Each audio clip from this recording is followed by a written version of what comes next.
Before we begin tonight's story, I want to ask for your support if you're finding value in this content. If you're watching on YouTube and enjoying what you hear, please consider using your hype points on this video. It genuinely helps the channel grow more than you could possibly know. The algorithm notices that engagement, and it allows us to reach more people who might appreciate these stories. For those listening on Spotify, leaving a review makes an enormous difference. It takes just a moment, but it helps others discover the channel and keeps us creating content like this. I'd also love to know where you are in the world right now and what time it is for you. Drop a comment if you feel like it. We absolutely love seeing where everyone is tuning in from. There's something special about knowing this community spans continents and time zones. And of course, if you enjoy these documentary-style deep dives into history, mystery and the unexplained, please subscribe. It costs nothing and means everything. Now let's begin. Sometimes the most profound moments in history happen in complete silence.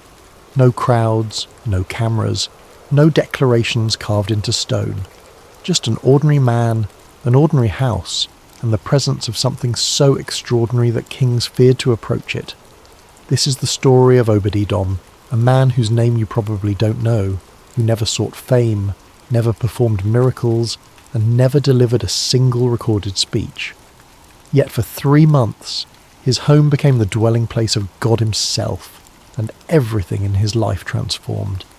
This is a story about reverence, about trust, about what happens when blessing arrives uninvited at your door, and you choose to welcome it with humility rather than fear.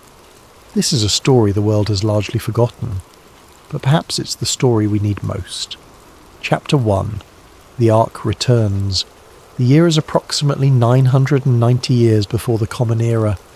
King David sits on the throne of a united Israel, a nation still finding its identity, still learning what it means to be chosen by God. The wars of consolidation are largely behind him. The capital is being established in Jerusalem, and David, in a moment of spiritual clarity, realizes something is deeply wrong. The Ark of the Covenant, the most sacred object in all of Israel, the physical manifestation of God's presence among his people, has been sitting neglected in the house of Abinadab for 20 years. 20 years. For 2 decades, while Israel fought its enemies and established its borders, the Ark remained in obscurity, treated almost like a relic from a bygone era rather than the living presence of the Almighty. David cannot tolerate this any longer. The Ark must return. It must be brought to Jerusalem, placed at the centre of national life, honoured as it deserves. This is not merely a matter of religious protocol. For David, this is about restoring the very heart of Israel's identity. He calls together 30,000 chosen men of Israel. This is not a quiet procession. This is a celebration, a national event, a moment of collective joy. Musicians are assembled, instruments are prepared. The mood is festive, almost euphoric. The significance of this moment cannot be overstated. The Ark represents more than religious symbolism. It contains the stone tablets inscribed with the 10 Commandments, given directly by God to Moses on Mount Sinai. It holds a golden jar of manna, the bread from heaven that sustained Israel for 40 years in the wilderness. It contains Aaron's rod that budded, proof of God's chosen priesthood. But more than the physical objects inside, the Ark represents the very presence of God dwelling among his people. The mercy seat on top, where the cherubim face each other with outstretched wings, is described as the place where God meets with humanity. Between those golden figures, the invisible presence of the Almighty is said to dwell. This is not merely a religious artifact. This is the throne of God on earth, and it has been sitting in a relative obscurity for 2 decades. The Ark is placed on a new cart, freshly constructed for the occasion. The cart is driven by Uzzah and Ahio, sons of Abinadab, the man in whose house the Ark has rested all these years. They guide the oxen, they steady the cart. They know this object better than anyone, or so everyone believes. David himself dances before the Ark with all his might. The king, stripped of royal pretense, celebrating with unbridled joy. The crowd follows his lead. Music fills the air. Cymbals crash. Harps play. Voices rise in song. This is how blessing should arrive, they think, with celebration, with joy. with the whole nation watching. The procession winds through the hills toward Jerusalem. Thousands of feet march in rhythm. The sound of celebration echoes off the ancient stones. Children run alongside the procession, caught up in the excitement. Women watch from doorways, some joining the celebration, others preparing food for the festivities they know will follow. This is meant to be the greatest day in David's reign, the restoration of God's presence to the centre of national life, the fulfilment of a dream David has harboured since becoming king. But beneath the celebration, there is a problem. The law of Moses, given centuries earlier on Mount Sinai, contains specific instructions about how the ark must be transported. It is not to be placed on a cart, no matter how new or sturdy. It is to be carried on poles by the Levites, specific descendants of Levi set apart for this sacred duty. The poles are designed to rest on their shoulders. No hands are to touch the ark itself. These instructions are not arbitrary. They reflect something profound about the nature of God's presence. Holiness cannot be approached casually. Reverence requires obedience, not merely enthusiasm. The Philistines, when they captured the ark decades earlier, had returned it on a cart. But they were Philistines. They did not know the law. They did not understand the proper protocols. Their ignorance was excusable. Israel's ignorance is not. But in the excitement of the moment, these details have been overlooked. Perhaps the exact procedures were forgotten during the 20 years of the ark's absence. Perhaps the enthusiasm of the moment clouded judgment. Perhaps David, in his genuine desire to honour God, assumed good intentions were enough. The procession moves forward, music swelling, voices rising, the entire nation swept up in the moment, and then everything changes. Chapter 2. A sudden tragedy. The road is uneven. Ancient pathways carved through limestone hills, worn by centuries of travellers, oxen, and weather. The wheels of the cart navigate stones and ruts, the precious cargo swaying slightly with each movement. The oxen stumble. It is a small thing, the kind of minor disruption that happens countless times in any journey. The animals lose their footing for just a moment on the uneven ground. The cart lurches. For just a heartbeat, the ark tilts dangerously to one side. Uzzah, walking beside the cart as he has for miles, reacts instinctively. His hand shoots out to steady it, to prevent the sacred object from falling into the dirt. It is a protective gesture, born from care and concern.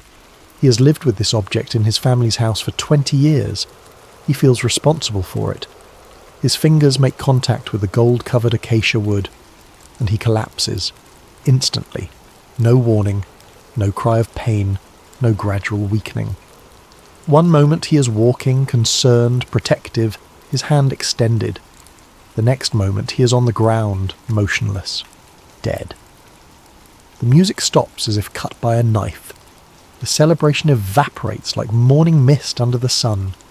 30,000 men stand frozen in place, watching, trying to comprehend what they have just witnessed.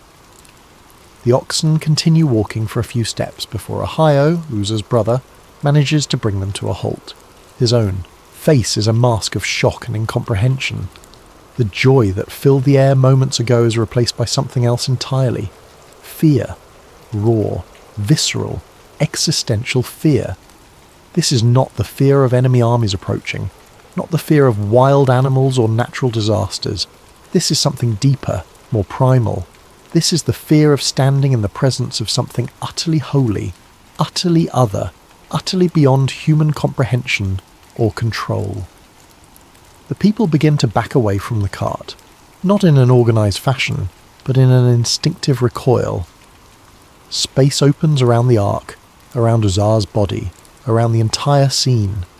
King David stands among them, no longer dancing, no longer celebrating. His face reflects a cascade of emotions, confusion, anger, grief, perhaps even a sense of betrayal. Uzzah was trying to help. Uzzah was protecting the ark. Uzzah grew up with this object in his home. How could this be the result? The theological implications crash over David like a wave. If God's presence can strike down a man for touching the ark, even with good intentions, even in an attempt to protect it from damage, then what does that say about the nature of this presence? What does it say about how Israel has been treating the ark all these years? What does it say about the celebration they were just having? David's anger is recorded in the text. He is angry at God for this outbreak, for what seems like a disproportionate response to a well-intentioned action. But beneath the anger is something more complex, the realization that he has fundamentally misunderstood something crucial about approaching the divine. The procession cannot continue like this. The joy has turned to mourning. The celebration has become a funeral. Thousands of people are standing on a road, traumatized, uncertain, afraid. David names the place Perez Uzzah, which means the breaking forth of Uzzah, or the outbreak against Uzzah. It is a memorial, a marker, a warning carved into the collective memory of the nation. Future travellers passing this spot will ask about the name, and they will be told the story. They will learn the lesson written in one man's death. But memorials do not answer questions, and the questions are multiplying in David's mind. Why did Uzzah die when he was trying to help? What would have happened if the ark had fallen? Would that have been worse than a man's death? How is anyone supposed to approach this presence safely?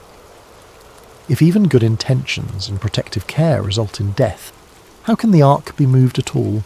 David is afraid now, not the fear of enemy armies or political conspiracies. He has faced down Goliath as a boy. He has survived King Saul's murderous jealousy. He has led armies into battle and established a kingdom. This is different. This is the fear of standing in the presence of something so holy, so other, so utterly beyond human comprehension, that even reverence might not be enough. The practical problem becomes immediate and urgent. What do we do with the ark now? It cannot return to Abinadab's house. That chapter has ended literally and symbolically in tragedy. It cannot continue to Jerusalem. David is too shaken, too uncertain. The people are too afraid. No one wants to be responsible for what might happen next. The ark needs to rest somewhere while David figures out what went wrong and how to proceed correctly.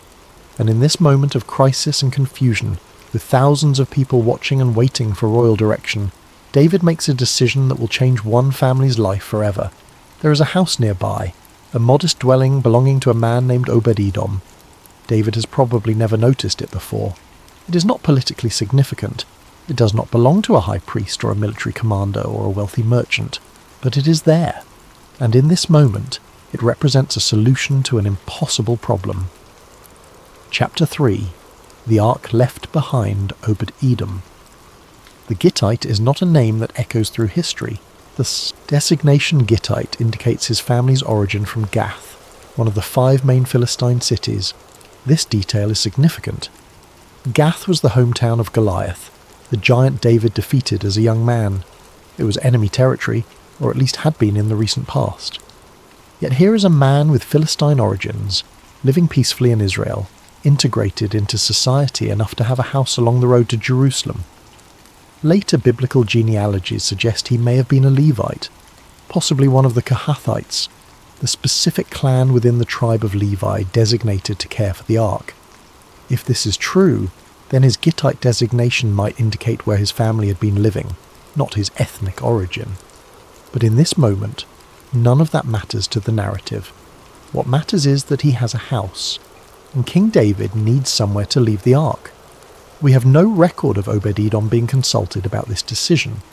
The text does not describe a conversation where David asks permission or explains the situation or negotiates terms.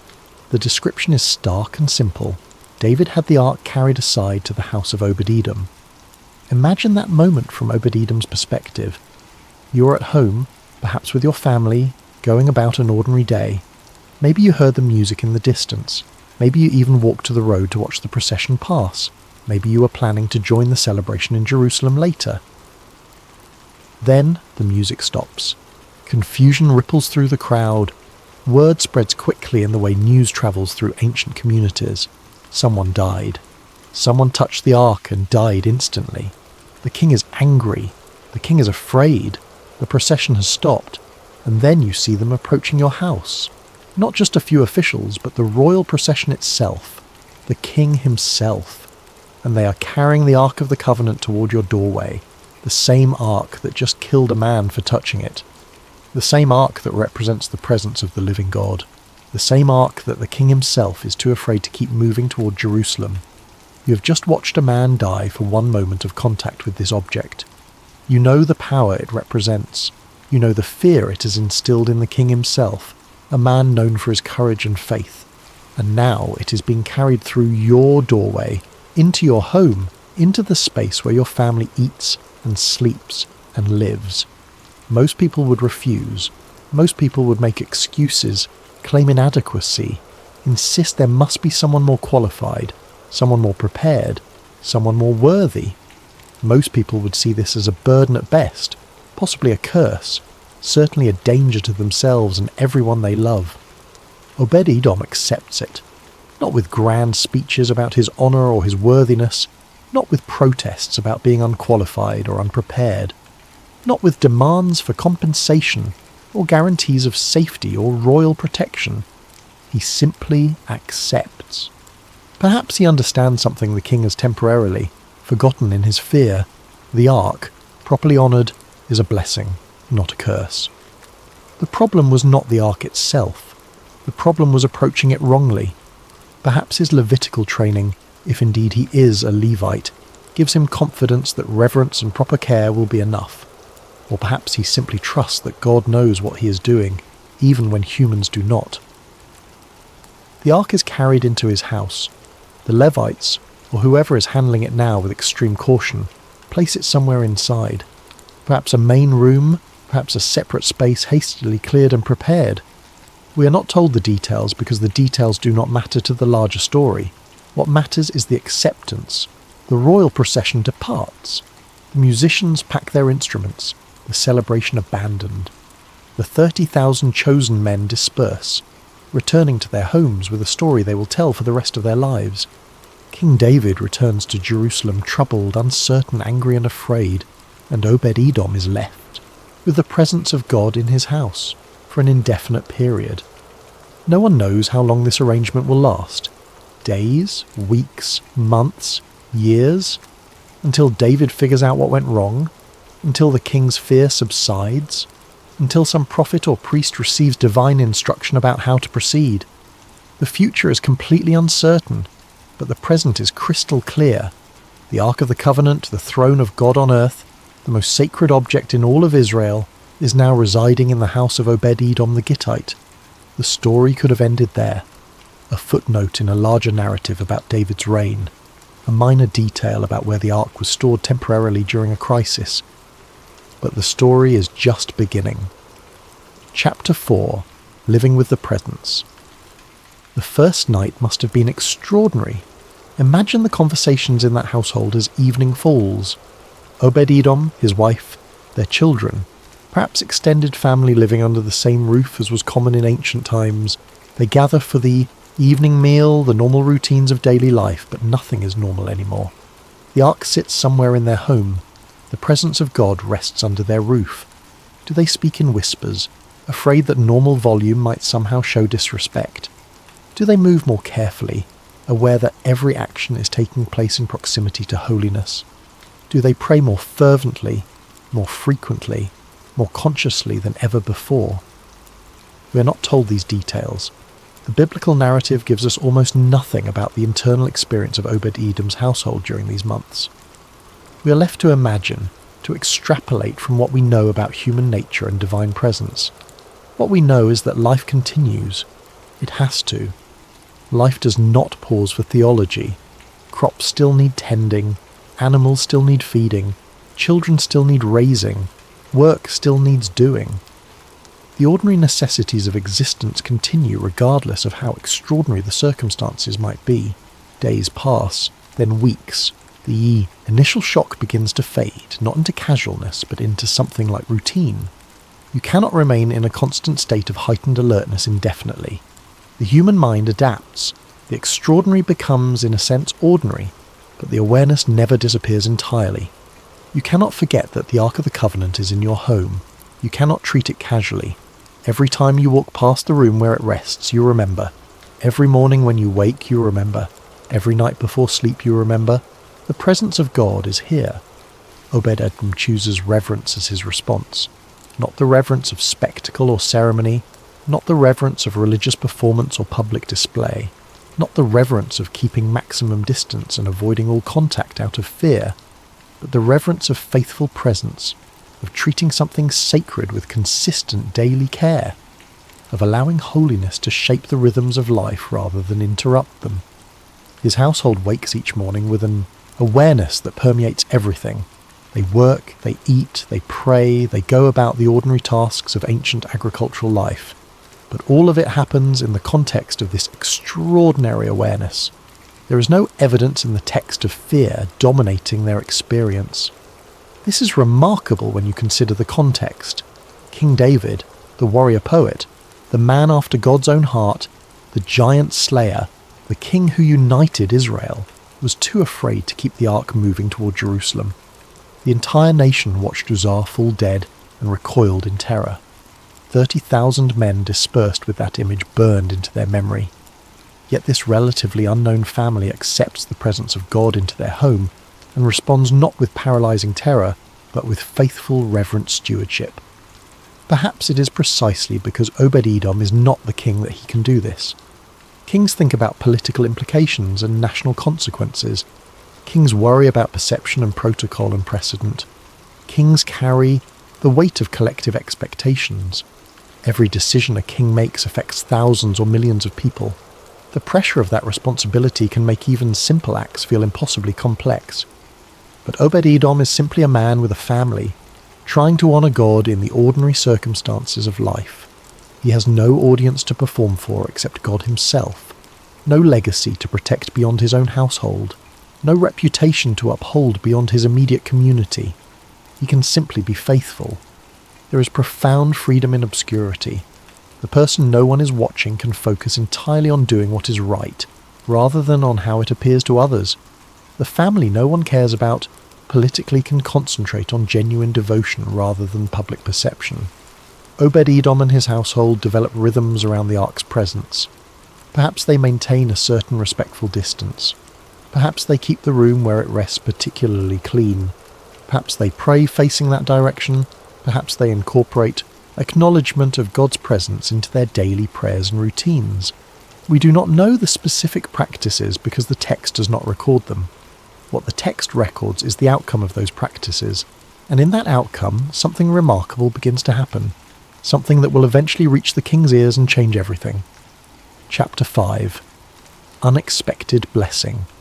3 months pass, 90 days of the ark resting in the house of Obed-Edom, 90 days of faithful stewardship, 90 days of reverent care, 90 days of ordinary life lived in proximity to extraordinary holiness. And during those 90 days, everything in that household begins to flourish. The biblical text is characteristically sparse in its description, offering just a handful of words to describe what happened. The Lord blessed Obed-Edom and all his household, but those few words contain entire volumes of meaning. What does divine blessing look like in practical, concrete terms in an ancient agricultural society? It manifests in ways that are tangible, measurable, undeniable. The fields Obed-Edom tends yield more grain than expected. The harvest is abundant beyond normal predictions. The quality is exceptional. Where neighbours struggle with ordinary yields, his crops thrive. The livestock multiply and stay remarkably healthy. Ewes give birth to healthy twins.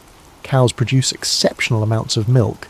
Animals that in other households might sicken or die remain vigorous and productive. Business transactions, whatever form they take in this economy, seem to succeed. If Obed-Edom sells goods, he gets fair prices. If he trades, he makes beneficial exchanges. The ordinary commerce of life flows smoothly.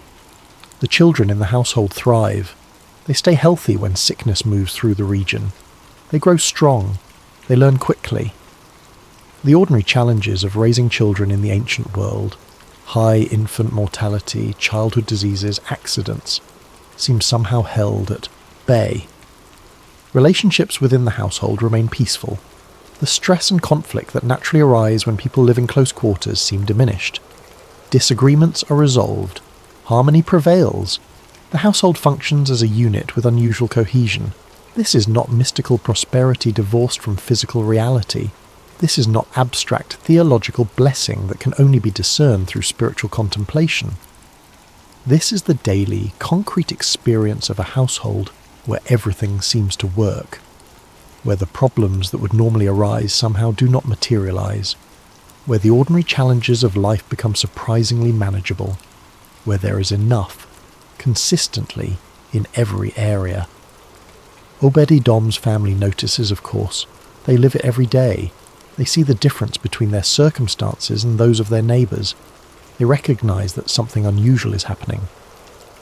But the awareness spreads beyond the household. Neighbours notice. When they visit, they see the prosperity. When they compare yields at harvest time, the difference is obvious. When they observe the health and harmony of the household, it stands out. Extended family notices. Relatives who visit see the transformation. They remember what this household was like before the ark arrived and can contrast it with what they see now. Travellers passing through the area notice. Word of mouth spreads in the way news travels through a pre-modern society, through conversation, through observation, through the natural human tendency to talk about remarkable things. People start paying attention. Have you heard about Obed-Edom's household? Everything is prospering there. Ever since the ark was placed in his house. His crops are exceptional this season. His livestock are thriving. His whole family seems blessed. The connection between the ark's presence and the household's prosperity becomes obvious to everyone paying attention. This is not coincidence. This is not merely good luck or favourable circumstances. The blessing is too consistent, too comprehensive, too remarkable to dismiss as random chance. What is particularly striking about this blessing is what does not accompany it. There are no recorded miracles in the dramatic sense, no angels appearing with announcements, no pillars of fire or divine voices speaking from heaven, no supernatural manifestations that would draw crowds or inspire awe, no prophetic declarations from Obed-Edom claiming special revelation or status. He does not start preaching to the community about his experience. He does not gather followers or establish himself as a spiritual authority. There is no spectacle at all. Just steady, consistent, undeniable blessing manifesting in the ordinary circumstances of daily life.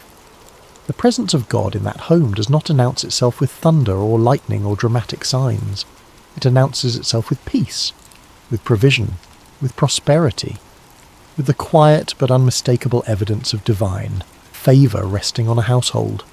This is how the presence of God often works when it is properly honoured, not with fireworks, but with fruitfulness. Not with drama, but with daily grace. Not with public spectacle, but with private transformation that eventually becomes publicly obvious. Obed-Edom does not publicise his situation. He does not send messengers to Jerusalem announcing how blessed he is.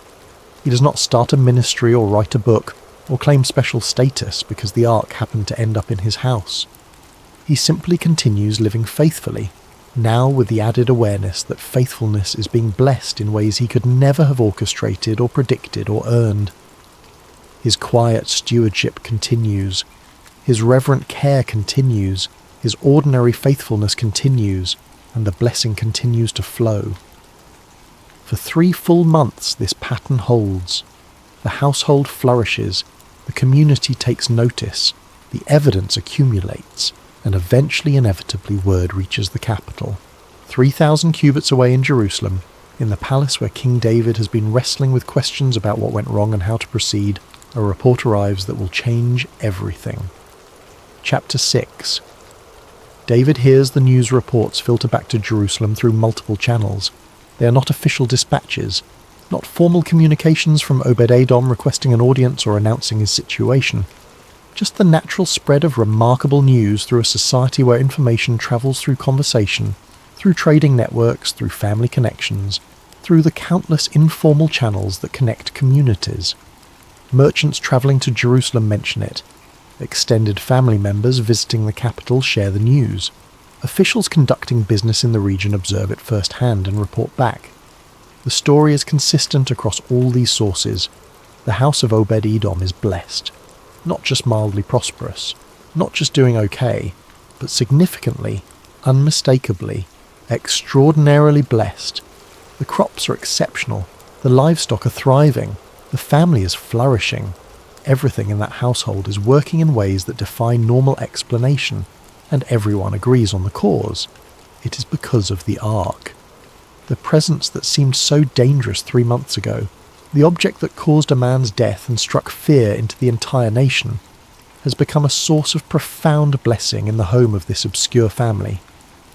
When the news reaches David, it lands with the force of revelation. 3 months have passed since the tragedy that halted the procession. 3 months of David wrestling with theological questions that have no easy answers. 3 months of the Ark sitting in Obed-Edom's house while David tried to understand what went wrong and how to proceed. And now there is new data, critical data, data that reframes the entire situation. The Ark has been in someone's home for 3 months, and that person is not dead. That person is not cursed. That person is not experiencing divine judgment or wrath or punishment. That person is blessed, profoundly, unmistakably, undeniably blessed. The presence that killed Uzzah has brought nothing but flourishing to Obed-Edom's household. What changed? David sits with this question. He is a poet, a thinker, a man who writes psalms exploring the deepest questions about God and humanity. He does not accept easy answers. He wrestles with truth until he understands. What changed between the tragedy on the road and the blessing in Obed-Edom's house? Not God. That much is theologically certain. God does not change. God's character, God's nature, God's holiness remain constant. Whatever variation exists must be on the human side of the equation. So what was different? The method of transport was different. On the road they used a cart, copying the Philistines' method, rather than following the prescribed procedure in the law. In Obed-Edom's house, the Ark simply rested in place, carried there, properly by designated bearers. The attitude was different. Uzzah reached out to steady the Ark as if it were an ordinary object that might be damaged by falling, as if God's presence needed human intervention to protect it. Obed-Edom, by contrast, received the Ark with reverence, not trying to manage it or control it, simply honouring its presence. The approach was fundamentally different. One presumed familiarity, the other maintained appropriate awe. David begins to understand. The problem was never that God's presence is inherently dangerous to be near. The problem was approaching that presence wrongly, with presumption rather than reverence, with casual familiarity rather than appropriate recognition of holiness. The Ark itself killed no one. God's presence struck down no one arbitrarily. What happened to Uzzah was the natural consequence of violating the boundaries of holiness, of treating the sacred as common, of approaching with human presumption something that required divine protocol. Once you understand how to honour the presence of God, once you approach with proper reverence, follow prescribed procedures, maintain appropriate boundaries, that presence becomes blessing rather than danger. This realization transforms David's fear into understanding, his hesitation into clarity. The Ark does not need to stay in Obed-Edom's house. It was never meant to stay there. Obed-Edom's home was a way station, a temporary shelter during a crisis, a place where the Ark could rest while everyone learned the lesson that needed learning. And now the lesson is learned. The Ark must complete its journey to Jerusalem, but this time everything will be done correctly. No shortcuts, no innovations, no well-intentioned but misguided procedures. This time, they will follow the instructions given centuries earlier through Moses, instructions that seemed overly detailed, perhaps unnecessarily complicated, until tragedy revealed their purpose. Holiness has its own protocols. Divine presence has its own requirements. These are not arbitrary rules designed to make things difficult. They are the pathways to safely approaching what is infinitely holy. David makes his decision. Preparations begin immediately, but first, a message must be sent to Obed-Edom. Chapter 7. The Ark moves again. The message arrives at Obed-Edom's house. The king is coming to retrieve the Ark. After 3 months of blessing, this moment must carry complex emotions. The presence that has transformed this household, that has brought such abundance and prosperity and peace, will be leaving. The source of daily grace will move on to its proper destination. but there is no record of Obed-Edom protesting or negotiating or requesting more time. He understood from the beginning, perhaps more clearly than anyone, that he was a steward, not an owner. The ark was always meant for Jerusalem, for the tabernacle David would establish, for the centre of Israel's national worship. His house was temporary shelter, a providential pause in a larger journey. That the pause became a time of profound blessing was grace, pure, unearned, unexpected grace.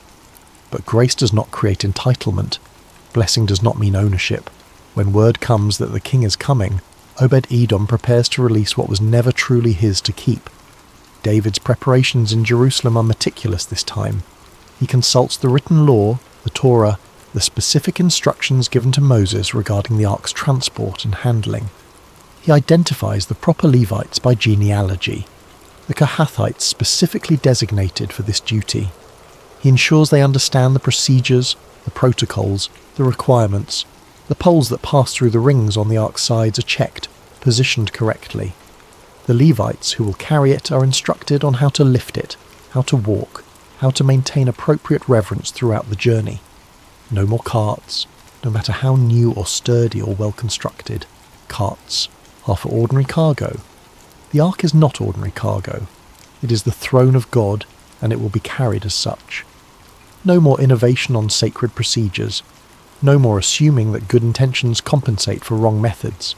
This will be done according to instruction, following the pattern established in Scripture. The procession forms in Jerusalem and makes its way to Obed-Edom's house. When they arrive, the ark is brought out carefully, reverently. The Levites position themselves. The poles rest on their shoulders, and the journey toward Jerusalem begins again. The mood is different from 3 months earlier. There is still joy, still celebration, still music. The psalmists and musicians have returned with their instruments. The people once again line the route, wanting to witness this historic moment. But the exuberance has matured into something deeper. The unrestrained excitement has been tempered by wisdom. Everyone remembers what happened last time. Everyone remembers Uzzah. Everyone remembers the fear. This time they approach with sober reverence alongside their joy. David himself has changed in these 3 months. He still dances, still celebrates, still expresses his devotion physically and publicly. But there is a different quality to it now, a recognition of boundaries, an awareness of proper protocol. Every 6 steps the procession stops, sacrifices are offered, oxen and fattened calves are brought, ritually slaughtered, offered to God. The journey is not rushed. Every movement forward is accompanied by worship, by acknowledgement, by sacrifice. This is not about efficiency or getting to Jerusalem as quickly as possible. This is about honouring every step of the journey. This is about approaching with the reverence that should have characterised the first attempt. The procession moves slowly, deliberately, carefully. Musicians play, people sing, David dances, but all of it happens within the structure of proper procedure. The ark passes through the countryside, past the place now called Perez Uzzah, where tragedy struck. The memory hangs in the air, unspoken but acknowledged by everyone. They pass the spot carefully, reverently, with full awareness of what happened there. And nothing goes wrong. No one stumbles, no one reaches out inappropriately, no one dies. The journey continues safely because the journey is being conducted correctly. Hours pass. The sun moves across the sky. Jerusalem comes into view on its hills. The city gates stand open. People line the walls to watch. The entire capital has turned out to witness the ark's arrival. The procession enters Jerusalem. Music fills the streets. Celebration erupts from thousands of throats. The ark is carried through the city toward the tabernacle David has prepared, a special tent erected for this purpose. The ark is placed inside the tent, positioned carefully, treated with utmost reverence. More sacrifices are offered. The celebration intensifies. David has robes brought, distributes food to everyone present. Bread and meat and wine for the entire assembly. The feast continues long into the evening. But throughout all the celebration, throughout all the joy and music and public worship, people remember. They remember Uzzah, and the first attempt. They remember the fear and the confusion and the uncertainty. And they remember the house of Obed-Edom, where God's presence brought nothing but blessing because it was received with proper reverence. The story could end here, with the ark finally reaching its destination, with David's dream fulfilled, with Jerusalem becoming the religious centre of Israel as intended. But there is a postscript, a detail that emerges later in the biblical narrative, a footnote that reveals the lasting impact of those 3 months. Chapter 8.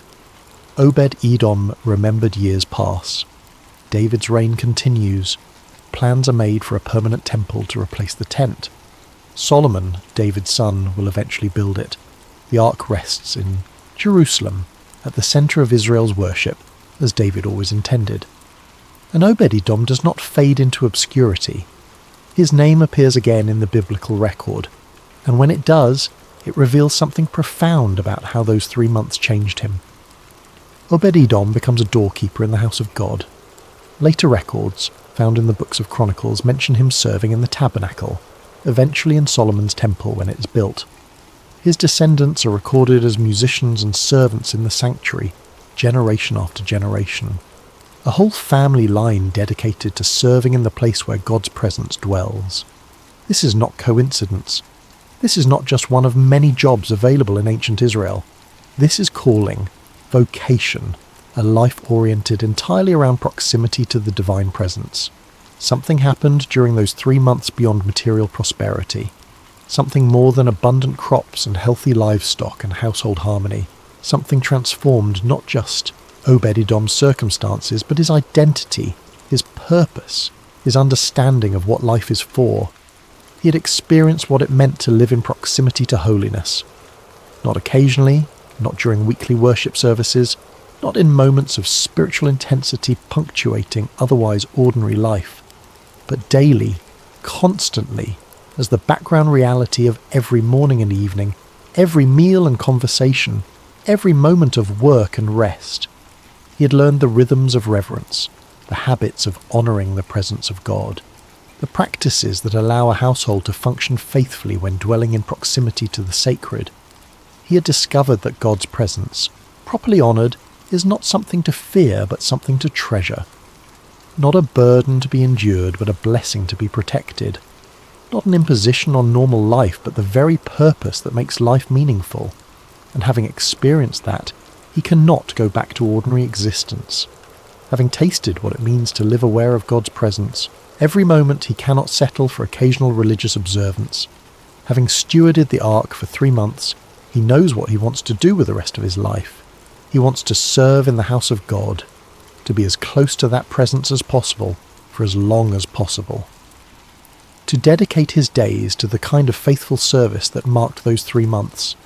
So he becomes a doorkeeper, not a high priest, not a famous prophet, not a political or religious leader whose name would echo through centuries, just a doorkeeper, a gatekeeper, someone who serves at the threshold of sacred space.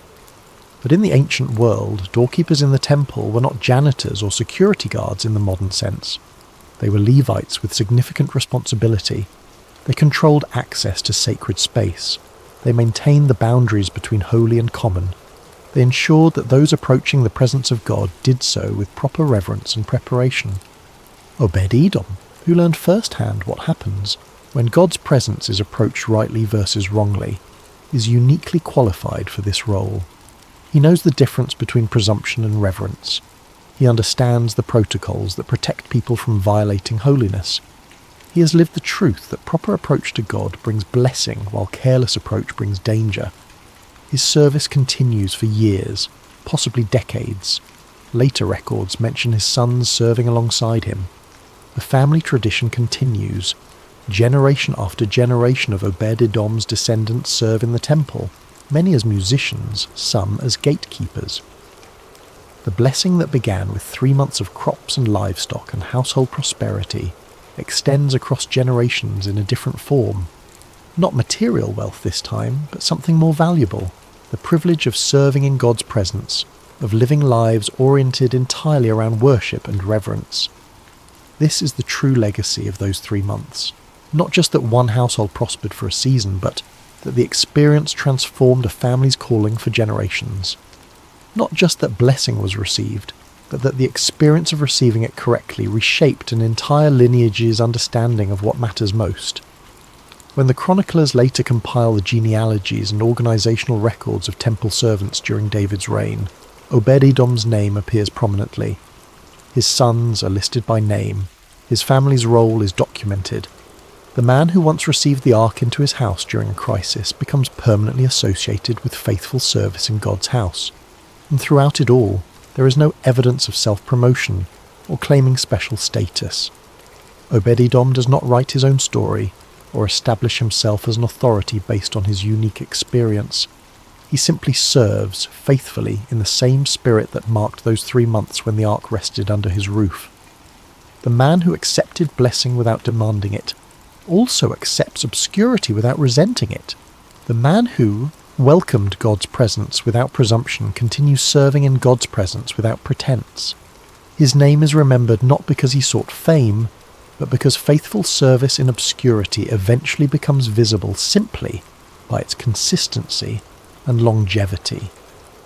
Epilogue: a house that welcomed God.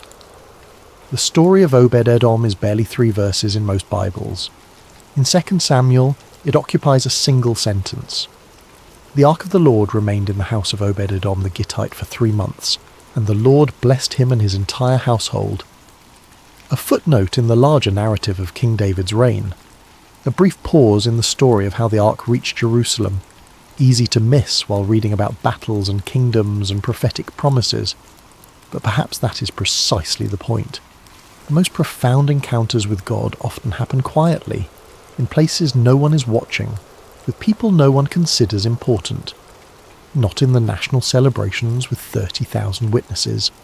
Not in the moments of spectacular public worship with music and dancing and collective euphoria. Not in the grand gestures that make headlines and inspire songs, but in ordinary houses with ordinary families who respond to unexpected circumstances with faithful reverence. Obed-Edom never asked for the ark to be placed in his home. He did not campaign for the honour or position himself to receive blessing. The crisis that brought God's presence to his doorstep was not of his making. The tragedy that halted David's procession was not his fault. He simply found himself, through no action of his own, responsible for stewarding the most sacred object in Israel. And he accepted that responsibility with humility and faithfulness. He never sought recognition or reward. He never used his experience as a credential or a platform. He never leveraged those 3 months into social status, or political influence, or religious authority. He simply honoured what was entrusted to him, for as long as it was entrusted to him. And when it was time for the ark to move on, he released it without complaint or negotiation. The blessing he received was not payment for services rendered. It was not wages earned through correct performance. It was grace. The natural overflow of God's presence when that presence is welcomed and honoured rightly. And when the blessing moved on in its physical form, when the ark continued to Jerusalem and was no longer under his roof, he followed it. He reoriented his entire life around continued proximity to God's presence.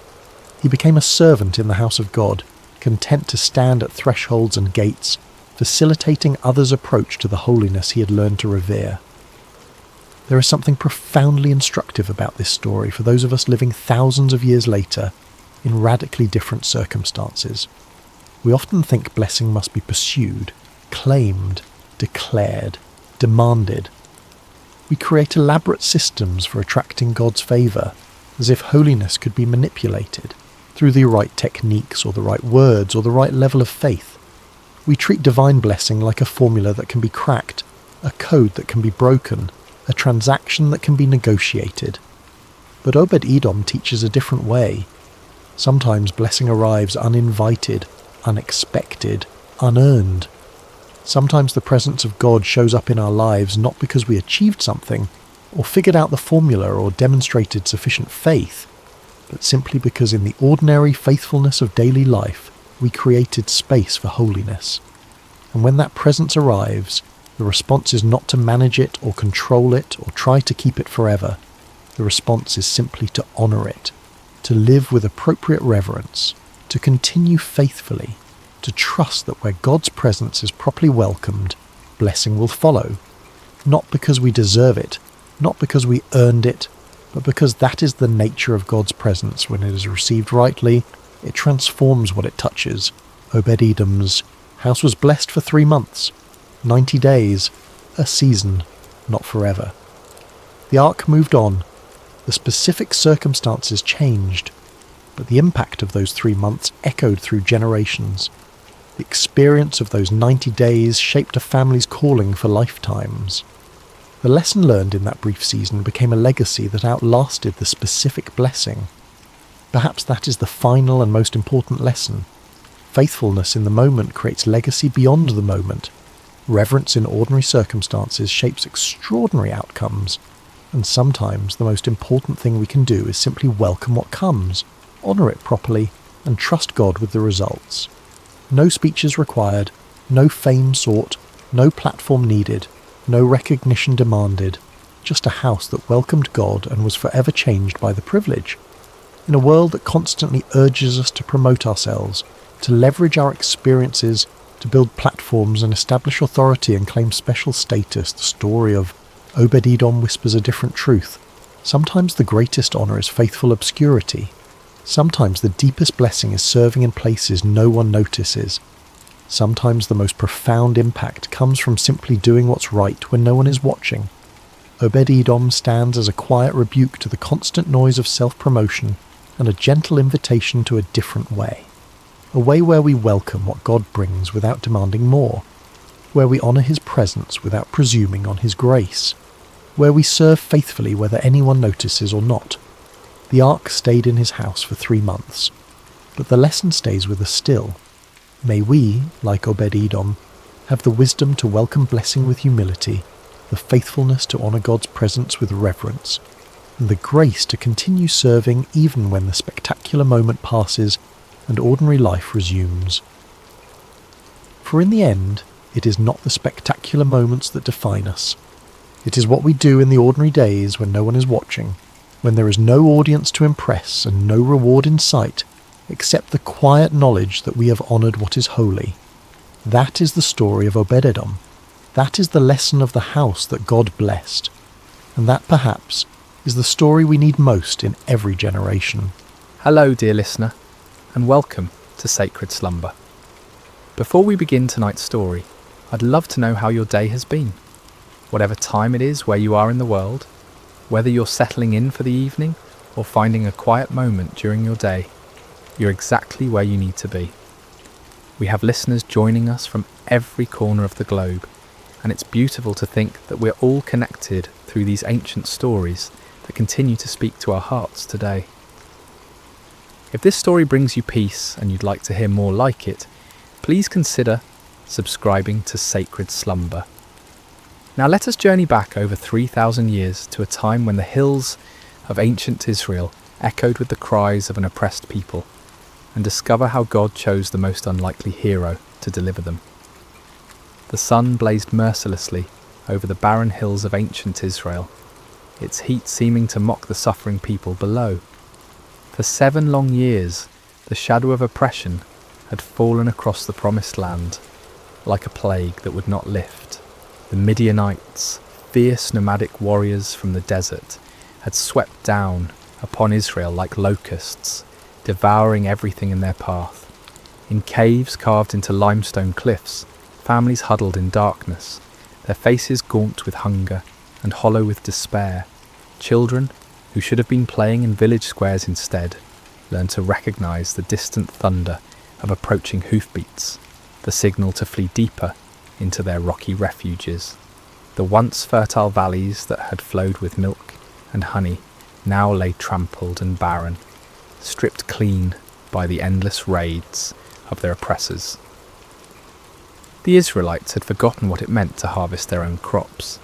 Each year they would plant in hope, tending their fields with trembling hands, always listening for the sound that would send them running. And each year, just as the grain began to ripen, the Midianites would come. They arrived like a sandstorm, their camels innumerable as the sand by the sea. their warriors dark silhouettes against the burning sky. They took everything, left nothing, and vanished back into the wilderness, leaving behind only dust and desperation. In this time of darkness, when hope seemed as distant as the stars, there lived a young man named Gideon. He was not what anyone would call a mighty warrior. His hands, though calloused from labour, had never gripped a sword in battle. His shoulders, though broad from years of farm work, had never carried the weight of armour. His eyes, though keen from watching the horizon for danger, had never gazed unflinchingly into the face of an enemy. On this particular day, Gideon found himself doing what had become all too common among his people. Hiding. He was in his father's wine press, a stone basin carved deep into the earth, meant for treading grapes. But instead of the purple stain of harvest, this hollow held only wheat stalks and the sound of desperate threshing. Gideon worked quickly, quietly, glancing nervously toward the rim of the pit above him. This was no place to thresh grain, but it was hidden from watching eyes, concealed from raiders who might snatch away even this meagre portion of food. The irony was not lost on him. Here he was, a descendant of Abraham, to whom God had promised this very land, reduced to working in secret, like a thief in his own inheritance. The wheat he threshed was barely enough to keep his family alive, and even this small amount had to be hidden from those who would steal it away. As Gideon worked, sweat dripping from his brow to mingle with the grain dust, he wondered where the God of his fathers had gone. The elders still told stories around carefully concealed fires, stories of a time when the Lord had parted the sea, when he had brought down the walls of Jericho, when his presence had dwelt among them in power and glory. But those seemed like tales from another world, stories of a God who had perhaps grown tired of his people and turned his face away. The rhythmic sound of the flail striking grain filled the small space, a lonely percussion that seemed to echo the beating of his own discouraged heart. Each strike felt like a prayer he didn't know how to voice, a desperate plea to heaven from a pit in the earth, and then without warning, the monotonous rhythm was broken by a voice. "The Lord is with you, mighty warrior." Gideon's flail froze mid-swing. His heart hammered against his ribs as he spun around, expecting to see a Midianite soldier who had discovered his hiding place. Instead, he saw a figure sitting beneath the oak tree above the winepress, a man whose presence seemed to make the very air shimmer with an otherworldly light. The stranger's words echoed in Gideon's mind. Mighty warrior? Him? The man who threshed wheat in secret, who started at shadows, who had never held anything more dangerous than farming tools? Surely this visitor was either mocking him or mistaken about who he was addressing. Gideon climbed slowly from the winepress, his legs unsteady, not from exertion, but from the strange presence of this visitor. The man beneath the oak appeared ordinary enough, yet something in his bearing, something in the way the light seemed to gather around him, spoke of anything but ordinary humanity. "Pardon me, my lord," Gideon said, his voice betraying his confusion and fear. "But if the Lord is with us, why has all this happened to us? Where are all his wonders that our ancestors told us about when they said, 'Did not the Lord bring us up out of Egypt? But now the Lord has abandoned us and given us into the hand of Midian.'" The words tumbled out of him like water breaking through a dam. 7 years of bottled frustration, 7 years of unanswered prayers, 7 years of watching his people suffer, while heaven remained silent. If this stranger claimed the Lord was with them, then where was the evidence? Where was the God who had once fought for Israel with fire and earthquake, with angel armies and miraculous interventions? The figure beneath the oak tree regarded him with eyes that seemed to hold depths of understanding far beyond human measure. When he spoke, his voice carried an authority that made the ground beneath Gideon's feet feel somehow more solid. as if reality itself paid attention to his words. "Go in the strength you have and save Israel out of Midian's hand. Am I not sending you?" Gideon felt his knees nearly buckle. Save Israel? Him? The man who hid in wine presses, who jumped at the sound of the wind through the barley?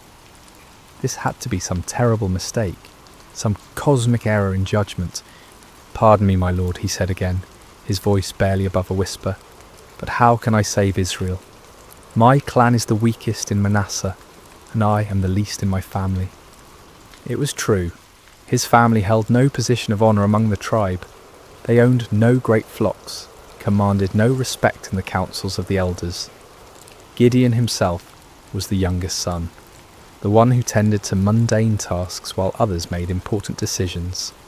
He was nobody special, nobody who mattered, nobody whom anyone would follow into battle. But the mysterious visitor seemed unmoved by these protests. "I will be with you," he said simply, "and you will strike down all the Midianites, leaving none alive." The promise hung in the air between them, impossible and overwhelming. Gideon's mind reeled as he tried to comprehend what was being asked of him.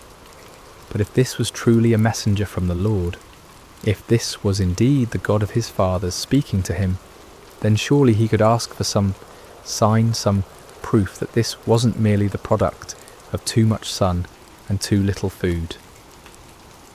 "If now I have found favour in your eyes," Gideon said carefully, "give me a sign that it is really you who speaks with me. Please do not go away until I come back, and bring my offering and set it before you." The figure nodded gravely.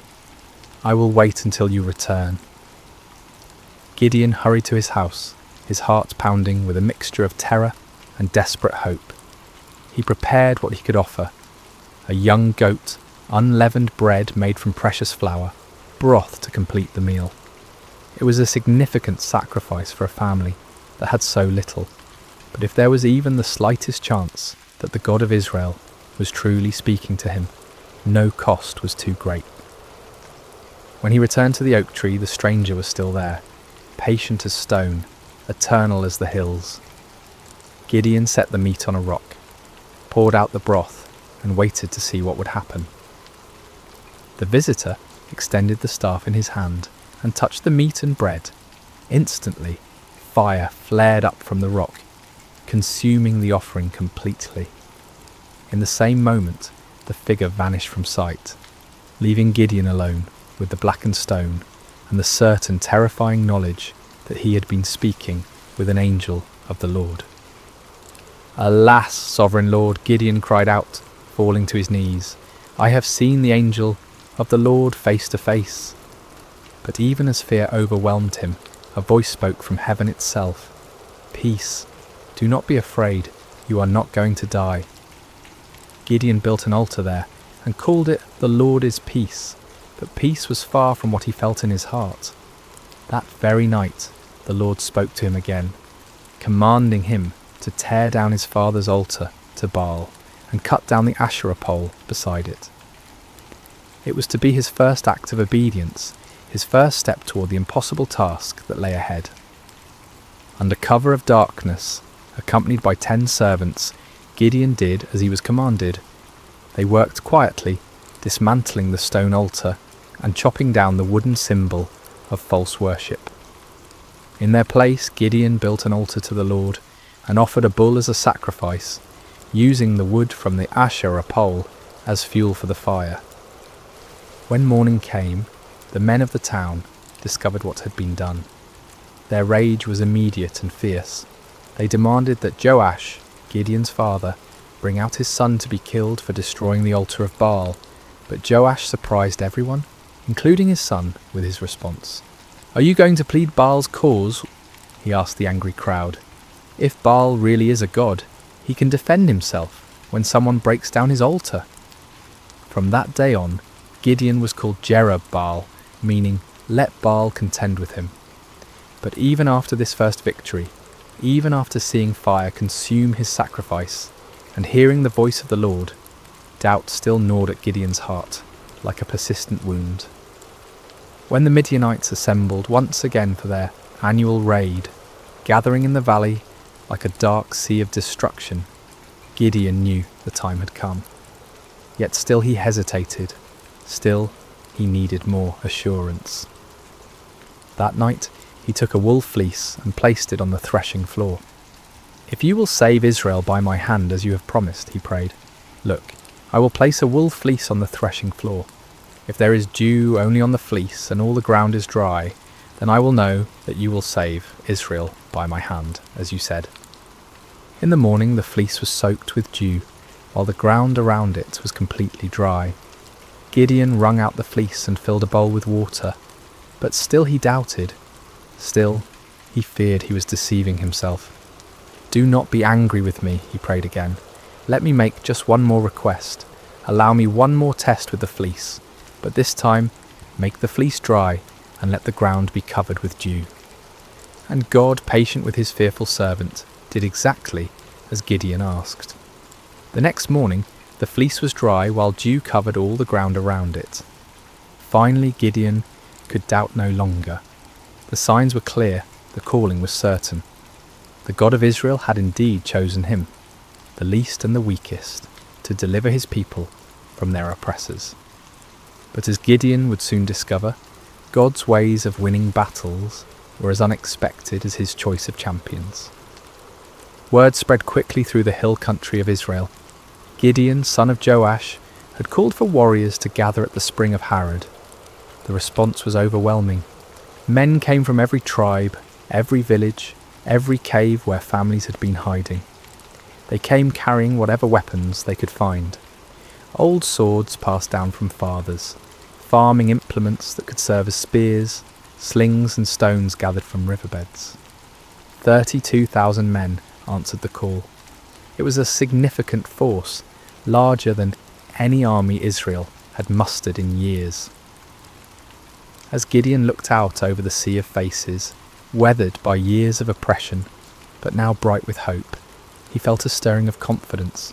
Perhaps this task wouldn't be as impossible as it had seemed. But even as he counted his forces, Gideon knew they were still vastly outnumbered. In the valley below, the Midianites and their allies spread across the landscape like a plague of locusts. Their camels were indeed as numerous as the sand on the seashore. Their warriors a dark tide that seemed to stretch to the horizon. Conservative estimates put their numbers at over 100,000 fighting men, but some said there were twice that many. Gideon was contemplating these daunting odds when the Lord spoke to him once again, and the words he heard made his blood run cold. "You have too many men," the Lord said. "I cannot deliver Midian into their hands, or Israel would boast against me. My own strength has saved me. Now announce to the army, anyone who trembles with fear may turn back and leave Mount Gilead." Too many men? Gideon stared out at his army, then down at the vast enemy host in the valley. How could 32,000 be too many when facing such overwhelming odds? But the Lord's reasoning became clear. If Israel won this battle with such numbers, they would attribute the victory to their own military might, rather than to God's power. With a heavy heart, Gideon stood before his assembled forces. These men had left their families, their hiding places, their small measures of safety to answer his call. Now he had to tell some of them to go home. "Men of Israel," he called out, his voice carrying across the gathered warriors. "The Lord has spoken to me. Anyone among you who is afraid, anyone who trembles with fear, may return to his home. There is no shame in this. Go in peace." A murmur rippled through the crowd. Some men looked relieved, others confused, still others ashamed. But slowly, surely, men began to step forward, to gather their belongings, to turn away from the camp. What started as a trickle became a stream, then a flood. By evening, 22,000 men had departed for their homes, leaving only 10,000 behind. Gideon watched them go with a mixture of understanding and dread. He couldn't blame them for their fear, not after 7 years of running and hiding, but now his army was less than a third of its original size, facing an enemy that seemed to grow larger with every passing hour. Surely now the Lord would be satisfied with the numbers. Surely now they could plan their attack, develop their strategy, prepare for battle. But as the sun set over the camp, painting the sky the colour of blood, the voice of the Lord came to Gideon once more. "There are still too many men," the Lord said. "Take them down to the water, and I will thin them out for you there." Gideon felt as if the ground was shifting beneath his feet. Still too many? 10,000 men were still too many to face 100,000? What kind of battle was the Lord planning? The next morning Gideon led his remaining men down to the spring of Harod. The water was clear and cold, bubbling up from underground sources that had never failed, even in the driest years. The men were thirsty from the march and eager to drink. Separate those who lapped the water with their tongues, as a dog laps from those who kneel down to drink, the Lord instructed. Gideon watched carefully as his men approached the water. Most of them, weary and relieved to finally rest, knelt down and put their faces directly to the stream, drinking deeply. But a few, perhaps more cautious or alert, cupped water in their hands and lapped it quickly while keeping their eyes up, watching for danger. When the test was complete, Gideon counted with growing amazement and terror.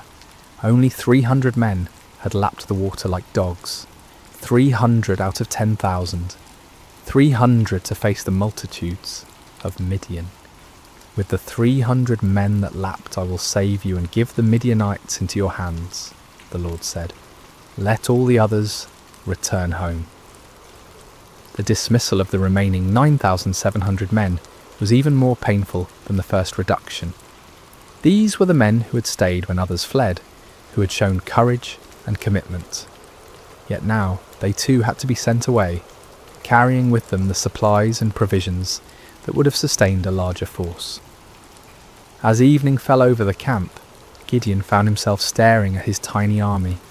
300 men sat around small fires, their faces illuminated by flickering flames.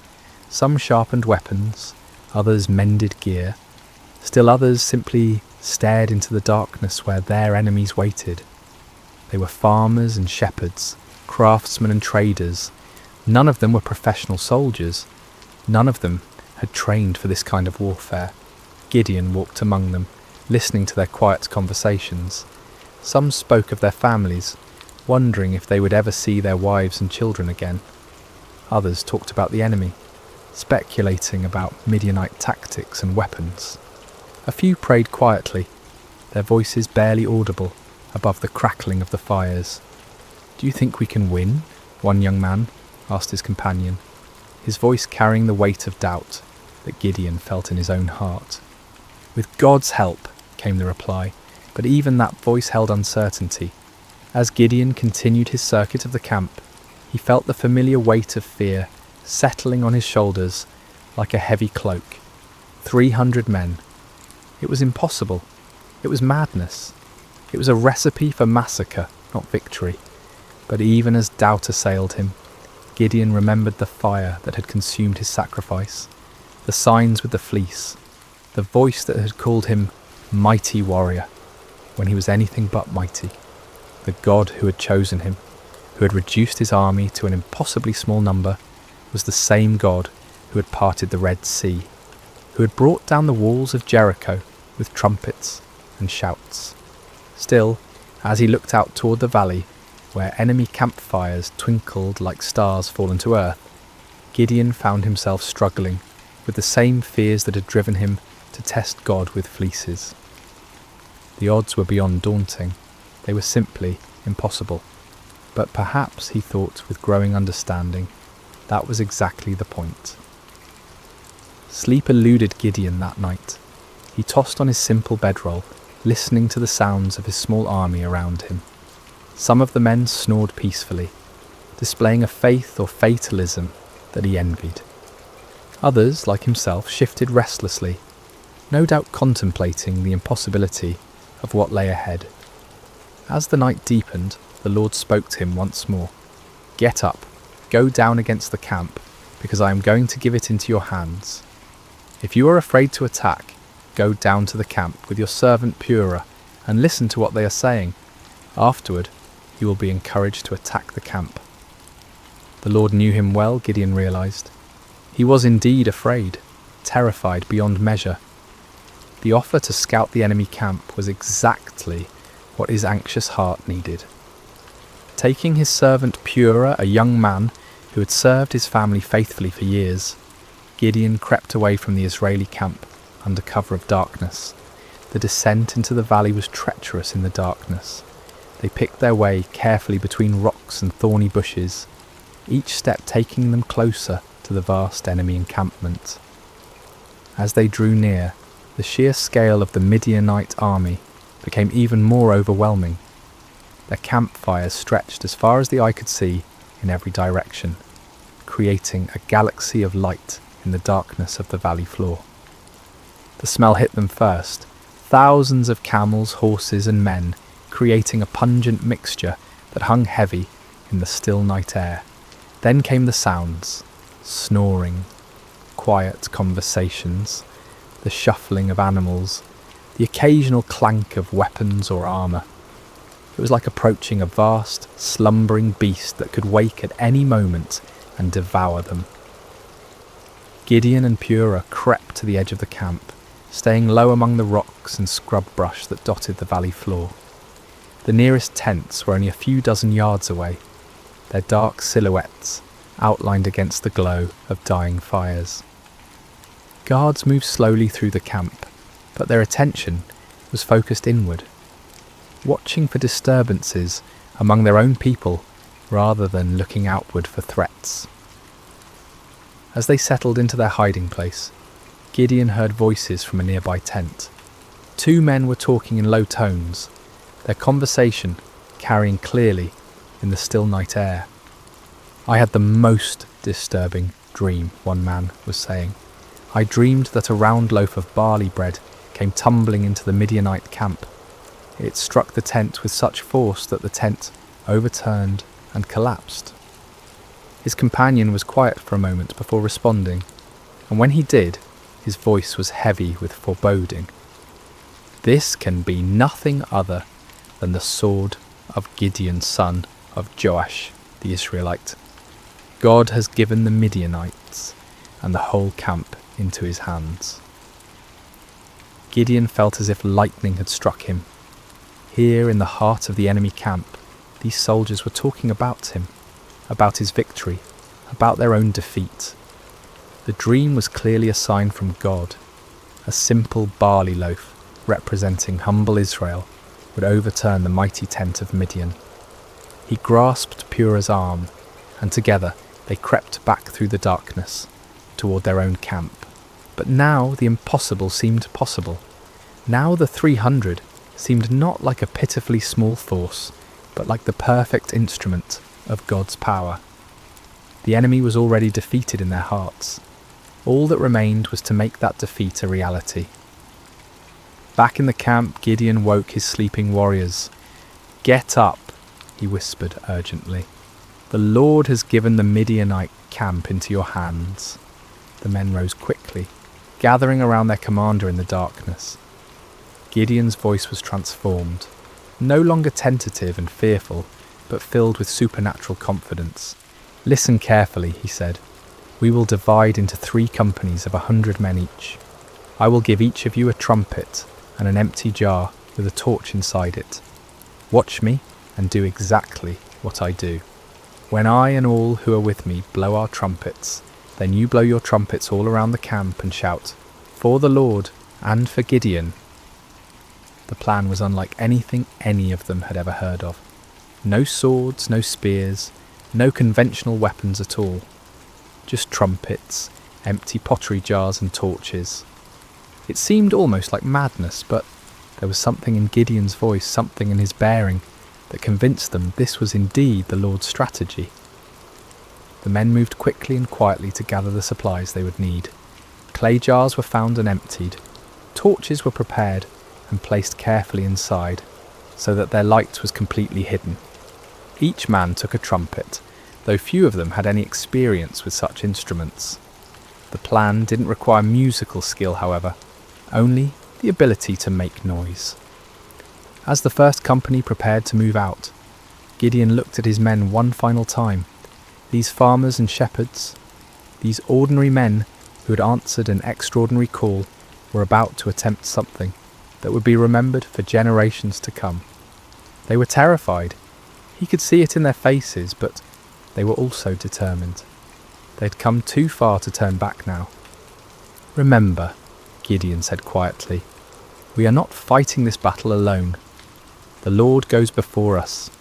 Trust in him, follow my lead, and we will see the salvation of Israel this very night." The three companies spread out in the darkness, moving carefully around the perimeter of the enormous enemy camp. It took time to get into position, with each group having to navigate difficult terrain while carrying their unusual equipment. But finally, just as the middle watch began, just as the guards were changing and the camp was at its most vulnerable, Gideon's company reached their position on one side of the valley. He looked across the vast sea of tents and fires, knowing that his other two companies were in position on the other sides. Somewhere out there in the darkness, 200 other men were waiting for his signal, trusting him to lead them in this impossible venture. Gideon raised his trumpet to his lips, lifted his jar with its hidden torch, and prepared to find out whether the God of Israel would indeed fight for his people. The moment had come. 300 men were about to challenge an army of over 100,000, armed with nothing but faith and the most unusual weapons in the history of warfare.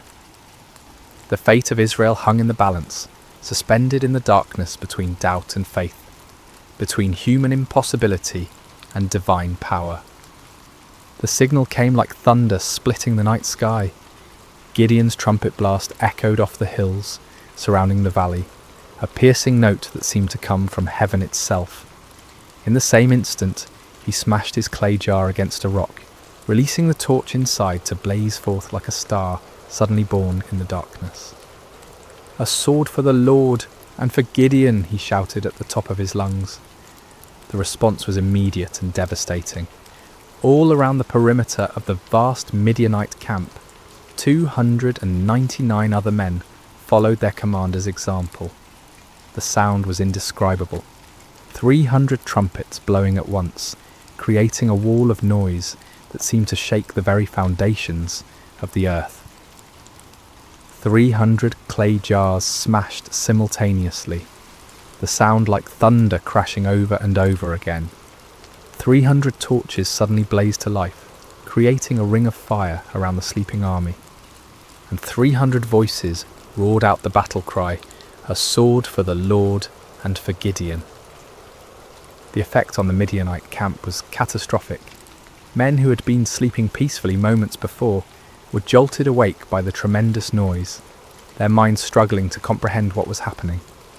In the darkness, disoriented and terrified, they saw only the ring of torches surrounding them, and heard only the overwhelming sound of trumpets and shouting. To their sleep-clouded minds, it seemed as if they were surrounded by a vast army. The torches suggested thousands of soldiers, each one marking a warrior ready to attack. The trumpets spoke of organised military might, of disciplined forces moving in coordinated assault.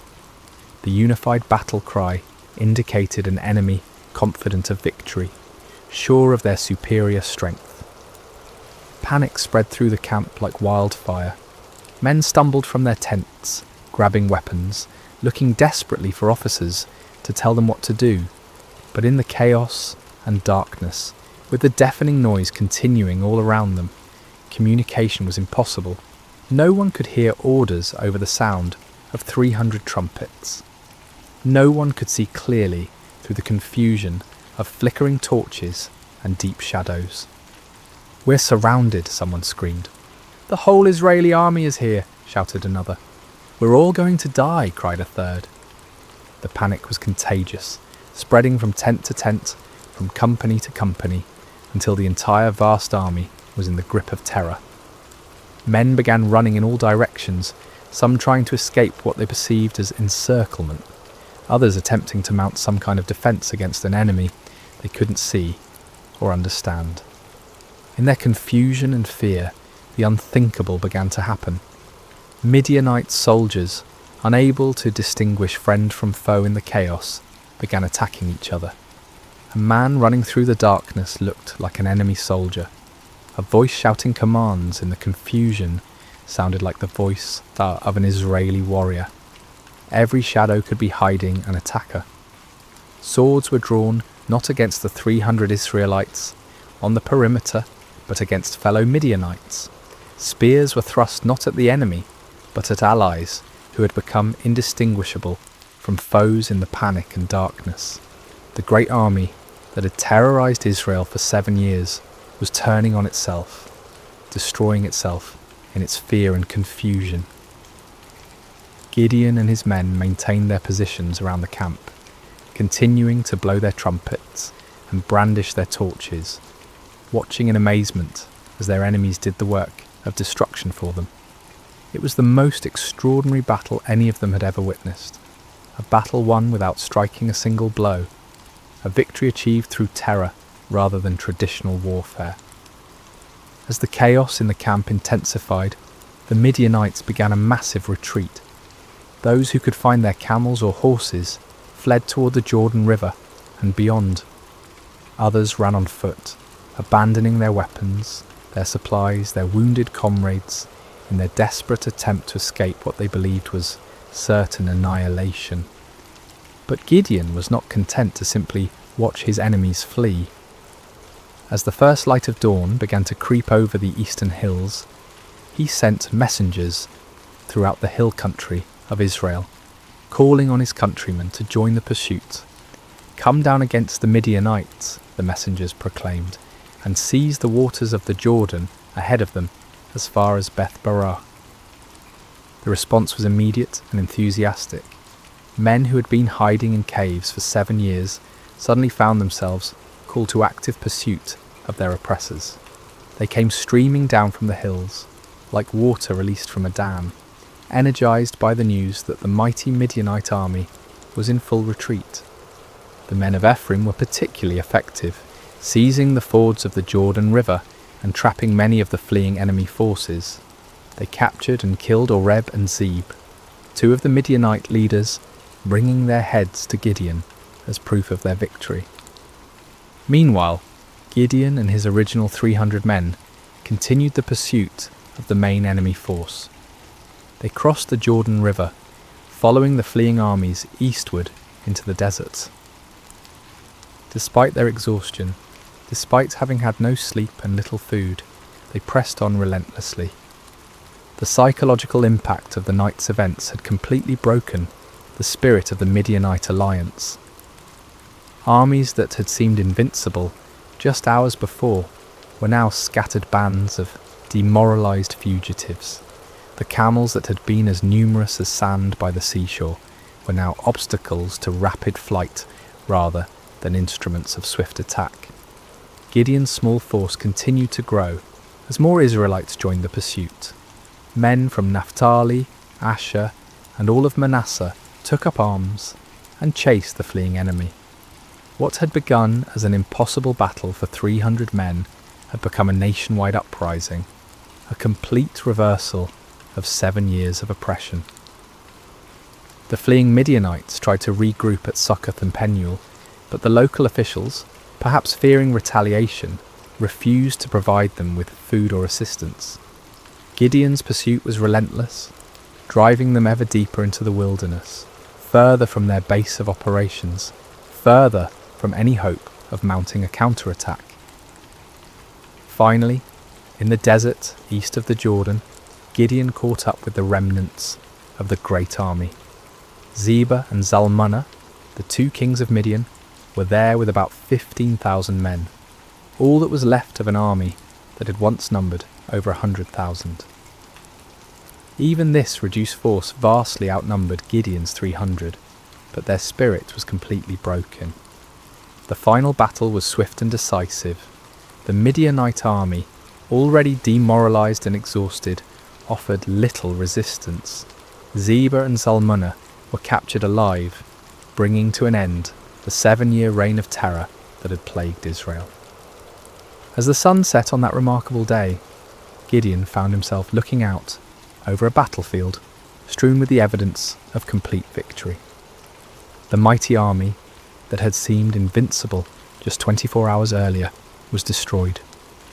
The kings who had terrorized his people were prisoners. The oppression that had driven Israel into caves and hiding places was broken forever. It had all begun with 300 men, 300 trumpets, 300 torches, and faith in a God who specializes in impossible victories. The journey back to Israel was unlike anything the land had seen in generations. What had begun as a desperate flight by 300 terrified farmers had become a triumphant procession that seemed to grow with every mile. Men emerged from caves and hidden places, women came out of their refuges, children ran alongside the returning heroes. The roads that had been empty for 7 years, too dangerous for normal travel, were now filled with celebration. Gideon rode at the head of the procession, the captured kings Zebah and Zalmunna walking in chains behind him. The sight of these once mighty rulers, who had struck terror into Israelite hearts for so long, now humbled and defeated, was almost too wonderful to believe. People lined the roads just to see them, to confirm with their own eyes that the nightmare was truly over. As they passed through villages and towns that had been ghost settlements just days before, people poured out of their houses with tears of joy streaming down their faces. Children, who had never known anything but hiding and fear, looked with wonder at the defeated enemy kings. Elderly men and women who remembered the time before the oppression began whispered prayers of thanksgiving to the God who had delivered them. The celebration that erupted across Israel was spontaneous and overwhelming. In every settlement, people brought out whatever food they had hidden away and shared it freely. Wine that had been buried for safekeeping was uncorked and passed around. Songs that had been silenced for 7 years rang out again from hilltops and valleys. But perhaps the most remarkable aspect of the victory was how complete it had been. The Midianite power was not just temporarily broken, but utterly destroyed. Their military organisation was shattered, their leadership eliminated, their will to fight completely crushed. Never again would they be able to mount the kind of massive raids that had devastated Israel year after year. The psychological impact was equally profound. For 7 years, the Israelites had seen themselves as victims, as weak and helpless prey for stronger predators. Now they had witnessed their God fighting for them in the most dramatic way imaginable. The story of the 300 and their trumpets would be told and retold around campfires for generations to come. A permanent reminder that no enemy is too strong when the Lord chooses to fight for his people. When Gideon finally reached his homeland, representatives from all the tribes of Israel came to meet him. They came with a proposal that on the surface seemed like the natural conclusion to his remarkable victory. "Rule over us," they said, their voices filled with genuine admiration and gratitude. "You, your son, and your grandson, because you have saved us from the hand of Midian." It was an offer of kingship, of dynastic rule that would establish Gideon's family as the permanent rulers of Israel. After centuries of loose tribal confederation, of judges who arose in times of crisis only to fade from prominence when the emergency passed, the people were ready for something more permanent, more stable, and who better to serve as their king than the man who had delivered them from their greatest enemy? The offer was tempting beyond measure. Gideon had gone from threshing wheat in secret to being offered the crown of all Israel. The boy who had hidden in wine presses was being invited to sit on a throne. The man who had doubted his own worth was being told that he was worthy to found a royal dynasty.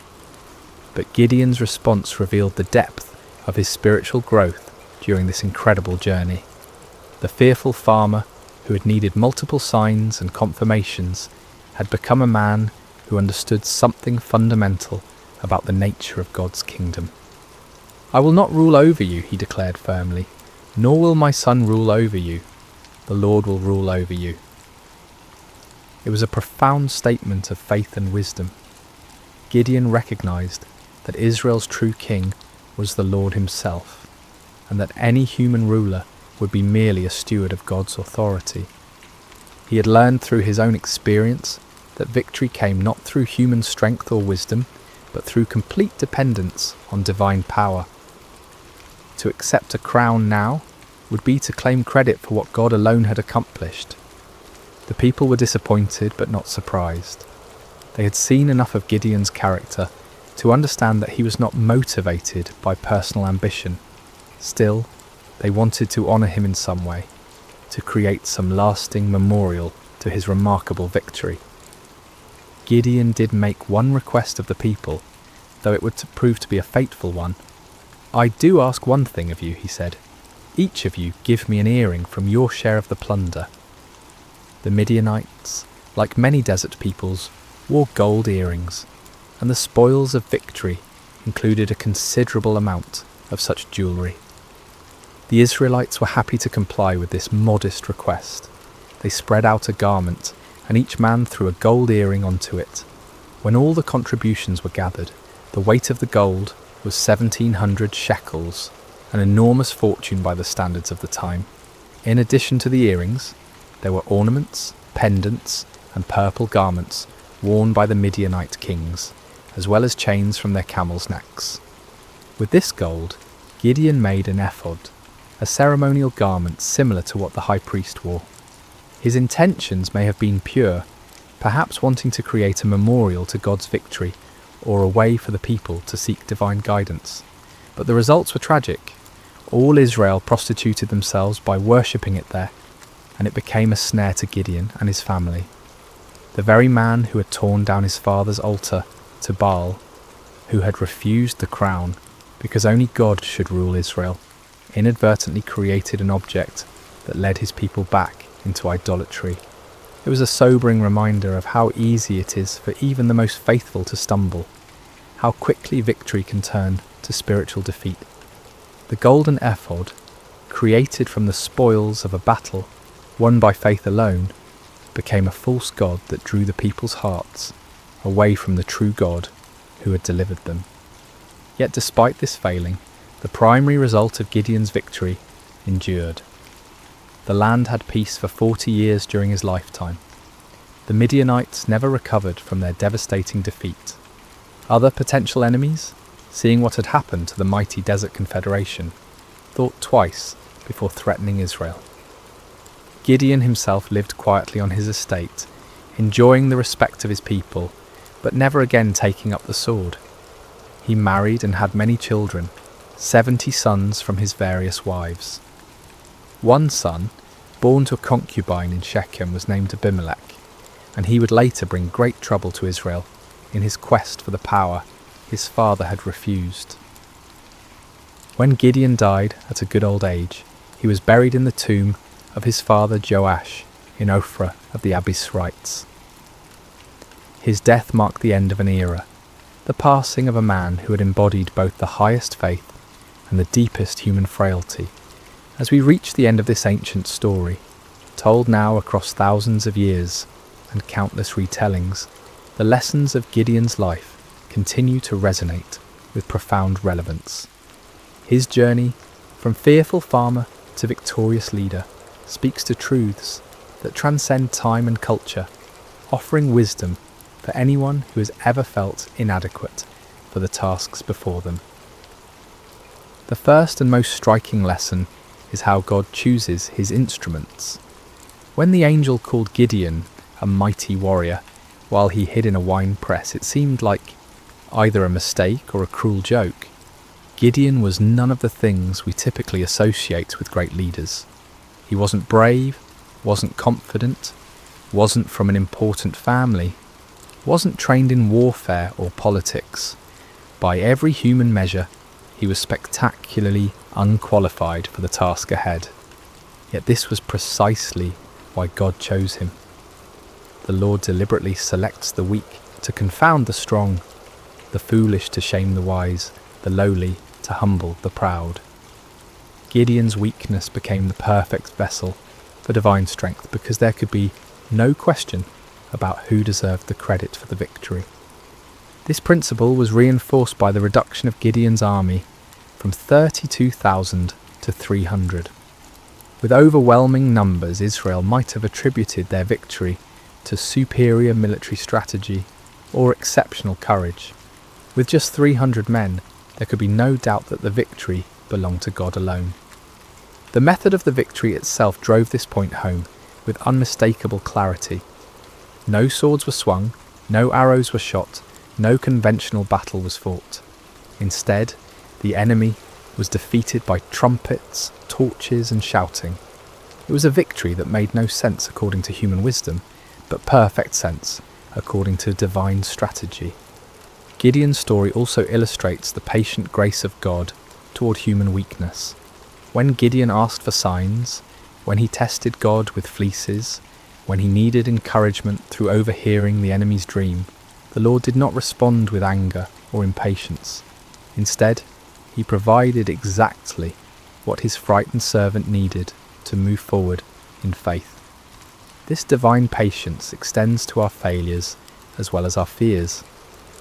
Even when Gideon created the golden ephod that led Israel into idolatry, even when his victory was tainted by this spiritual stumble, God's larger purposes were not thwarted. The peace that came to Israel lasted for 40 years, and the story of Gideon's faith continued to inspire future generations. Yet Gideon's failure with the ephod serves as a sobering warning about the subtle nature of spiritual pride. The man who had refused a crown could still fall into the trap of creating an object that drew worship away from God. Victory can be more spiritually dangerous than defeat, success more corrupting than failure. Even those who have experienced God's power in extraordinary ways must remain vigilant against the pride that can grow from their very victories. The story also reveals the importance of recognizing God's sovereignty in our circumstances. When Gideon questioned why God had allowed the Midianite oppression, he was struggling with one of humanity's oldest questions. Why does a good God permit suffering? The answer that emerges from his story is not a theological explanation, but a practical demonstration. God had not abandoned his people. He was preparing to deliver them in a way that would reveal his power and restore their faith. Sometimes what looks like divine absence is actually divine preparation. The 7 years of oppression created the conditions that made Israel ready to trust completely in God rather than in their own strength. Without that desperation, they might never have been willing to follow 300 men with trumpets against an army of over 100,000. Gideon's reluctance to accept the crown offers another crucial lesson about the nature of true leadership. The people wanted to make him king because he had saved them, but Gideon understood that salvation belongs to God alone. Human leaders are at their best when they serve as instruments of divine will rather than as objects of human worship. This principle applies far beyond political leadership. In families, in businesses, in communities, in churches, the most effective leaders are those who understand that their authority is delegated, that their successes come from sources beyond themselves, that their role is to point others toward truth rather than toward their own personalities or achievements. The transformation in Gideon's character throughout the story demonstrates the power of stepping out in faith despite fear. The man who ended the story was dramatically different from the one who began it, not because his circumstances had changed, but because he had learned to trust in something greater than his circumstances.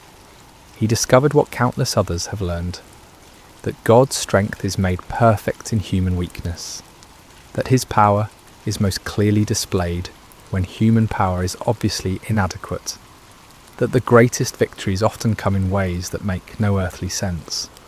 For modern listeners, Gideon's story speaks to anyone who has ever felt overwhelmed by the challenges they face, whether dealing with personal struggles, family crises, professional obstacles, or community problems. The principles that guided Gideon remain relevant. True solutions often come not through human wisdom or strength, but through surrender to divine wisdom and dependence on divine strength.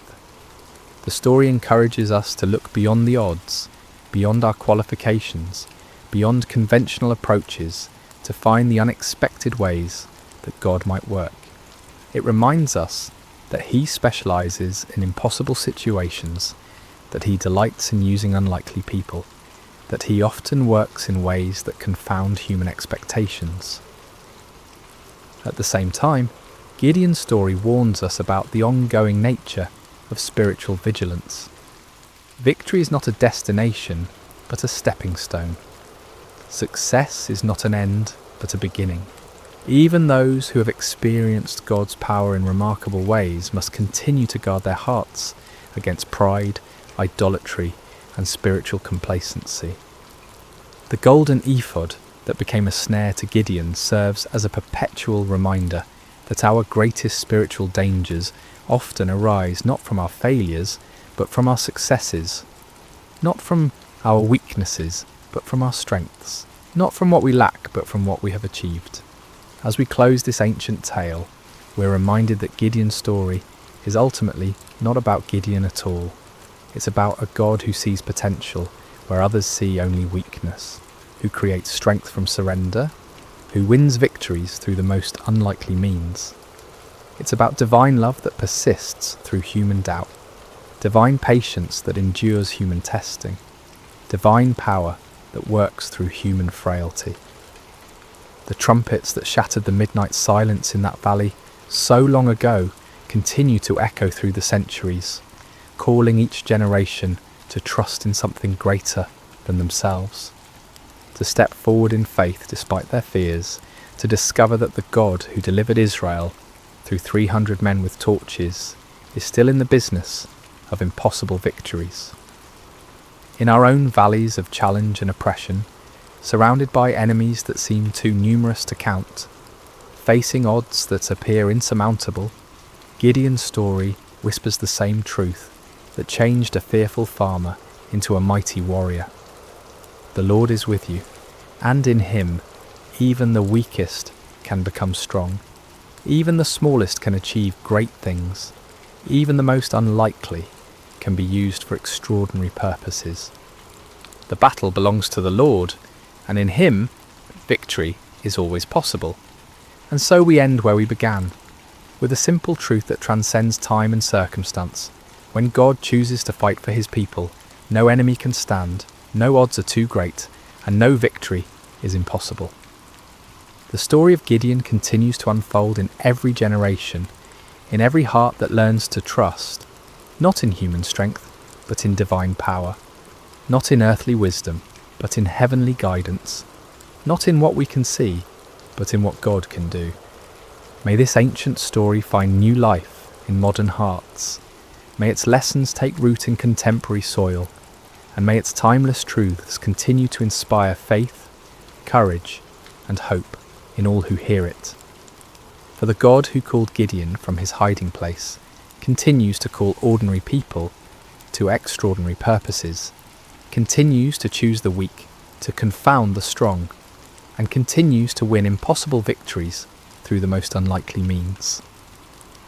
The story of Gideon is, in the end, the story of all who learn to trust in something greater than themselves.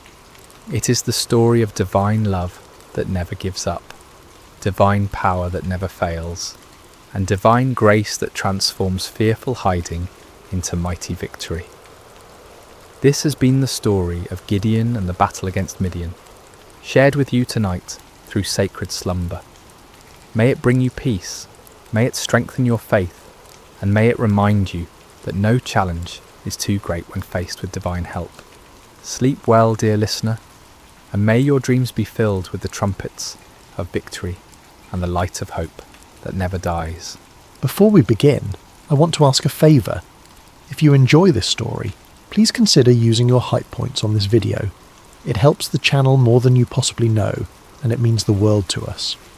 If you're listening on Spotify, leaving a review also helps out tremendously, and if you want, drop a comment letting us know what time it is where you are and where in the world you're listening from.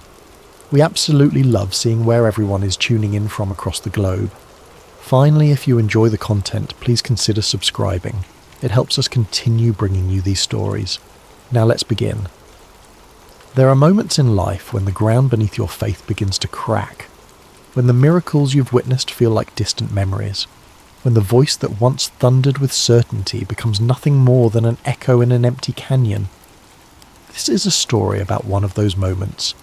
A story about a man who spoke with God, who called down fire from heaven, who stood before kings without trembling, and then found himself alone in a cave waiting to die. His name was Elijah, and what happened to him on a mountain in the wilderness would change everything we think we know about how God speaks to broken people. This is the story of the whisper on the mountain. Chapter 1. A prophet at his peak. The kingdom of Israel had never been more divided. King Ahab sat on the throne, a man who had married power and called it love. His wife Jezebel came from Sidon, bringing with her the worship of Baal, a god of storms and fertility, a god whose priests promised rain and harvest in exchange for blood and devotion.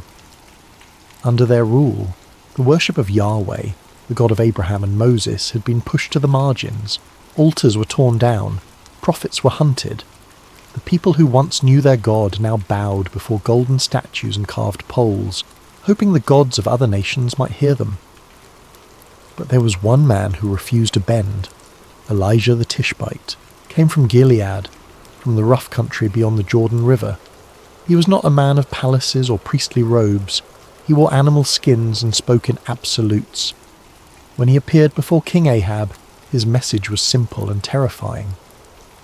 As the Lord God of Israel lives, before whom I stand, there shall be neither dew nor rain these years, except by my word. It was a declaration of war, not between armies, but between gods. If Baal truly controlled the weather, let him prove it.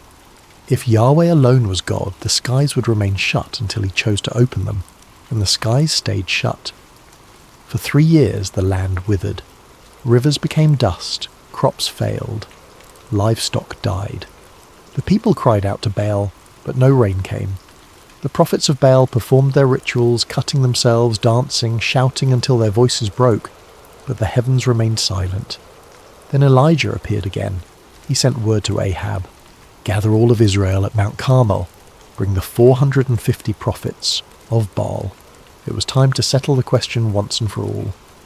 When the people assembled, Elijah stood before them and posed a challenge that cut through years of compromise and confusion. How long will you waver between two opinions? If the Lord is God, follow him. But if Baal is God, follow him. The crowd said nothing. They had learned to hedge their bets, to worship whichever god seemed most convenient. But Elijah was done with convenience. He proposed a test. 2 altars would be built. 2 bulls would be prepared as offerings.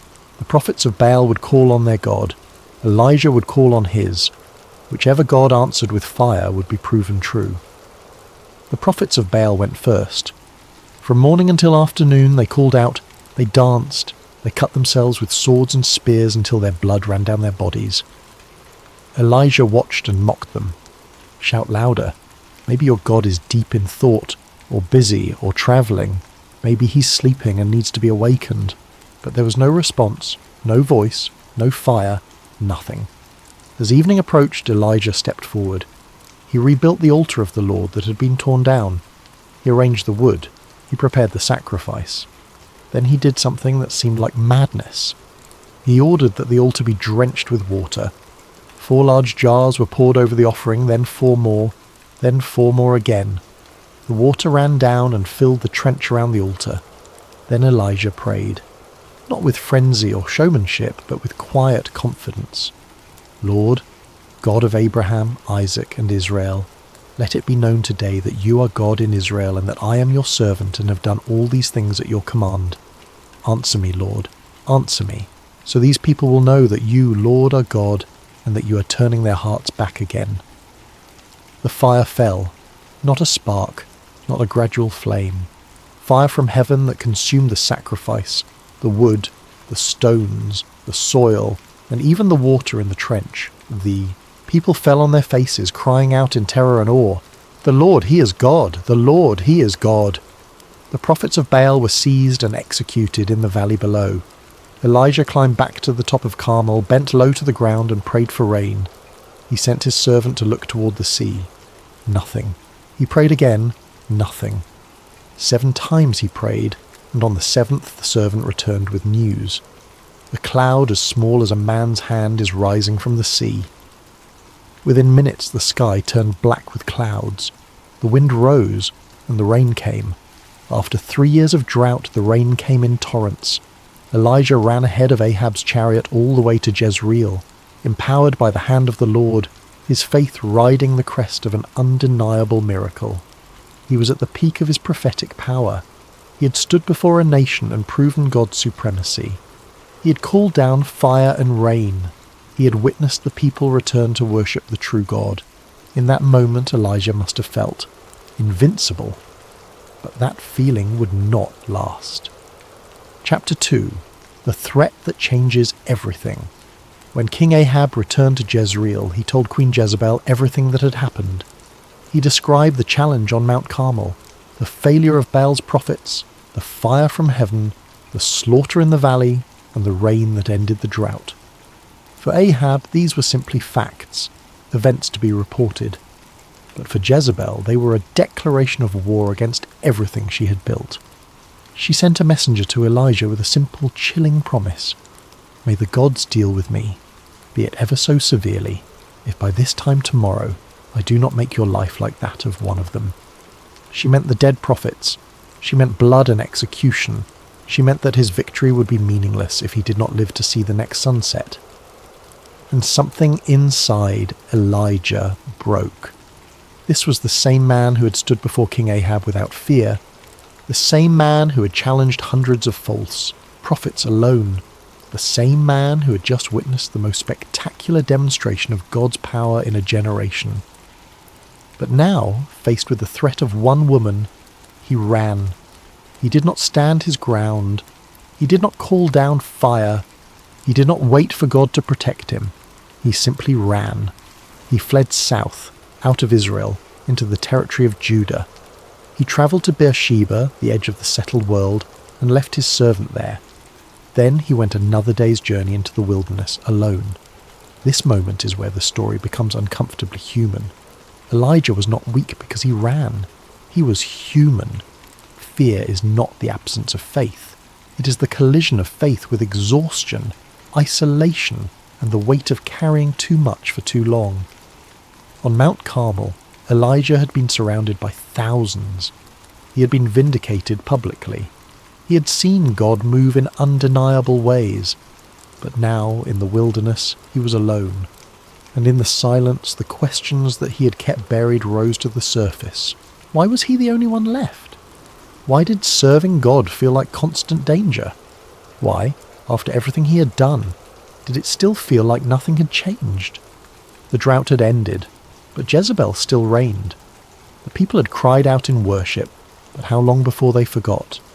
The prophets of Baal were dead, but their altars could be rebuilt. Elijah had won the battle, but the war felt endless. And so, he walked deeper into the wilderness, away from people, away from purpose, away from hope. Chapter 3. Collapse in the wilderness. Elijah found a solitary broom tree and sat down beneath its sparse shade. The desert stretched in every direction, vast and indifferent. The heat pressed down. The silence was absolute. And in that silence Elijah prayed the most honest prayer of his life. "I have had enough, Lord. Take my life. I am no better than my ancestors." This was not a prayer of faith. It was a prayer of surrender, not to God's will, but to despair. Elijah did not ask for deliverance. He He did not ask for strength or clarity or a new mission. He asked for death. It is a jarring prayer, especially from a prophet who had just seen God move with such power. But it is also one of the most honest prayers in all of Scripture. Elijah did not hide behind religious language. He did not pretend to be stronger than he was. He simply said what he felt. I am done. I cannot do this anymore. I want it to end. This is the part of faith that people do not often talk about. The part where serving God does not feel glorious or meaningful. The part where the cost feels too high and the burden too heavy. The part where you wonder if you have given everything and received nothing in return. Elijah lay down beneath the tree and fell asleep, hoping he would not wake up. But then something happened. Something gentle and unexpected. He felt a touch on his shoulder. A voice spoke. "Get up and eat." Elijah opened his eyes. Beside him was a freshly baked cake of bread on hot stones and a jar of water. There was no explanation, no sermon, no rebuke for his despair, just provision, just kindness. He ate, he drank, then he lay down again and slept. The angel returned, touched him again, spoke again. "Get up and eat, for the journey is too much for you." Elijah rose. He ate the bread and drank the water, and something shifted. Not in his emotions necessarily, but in his body.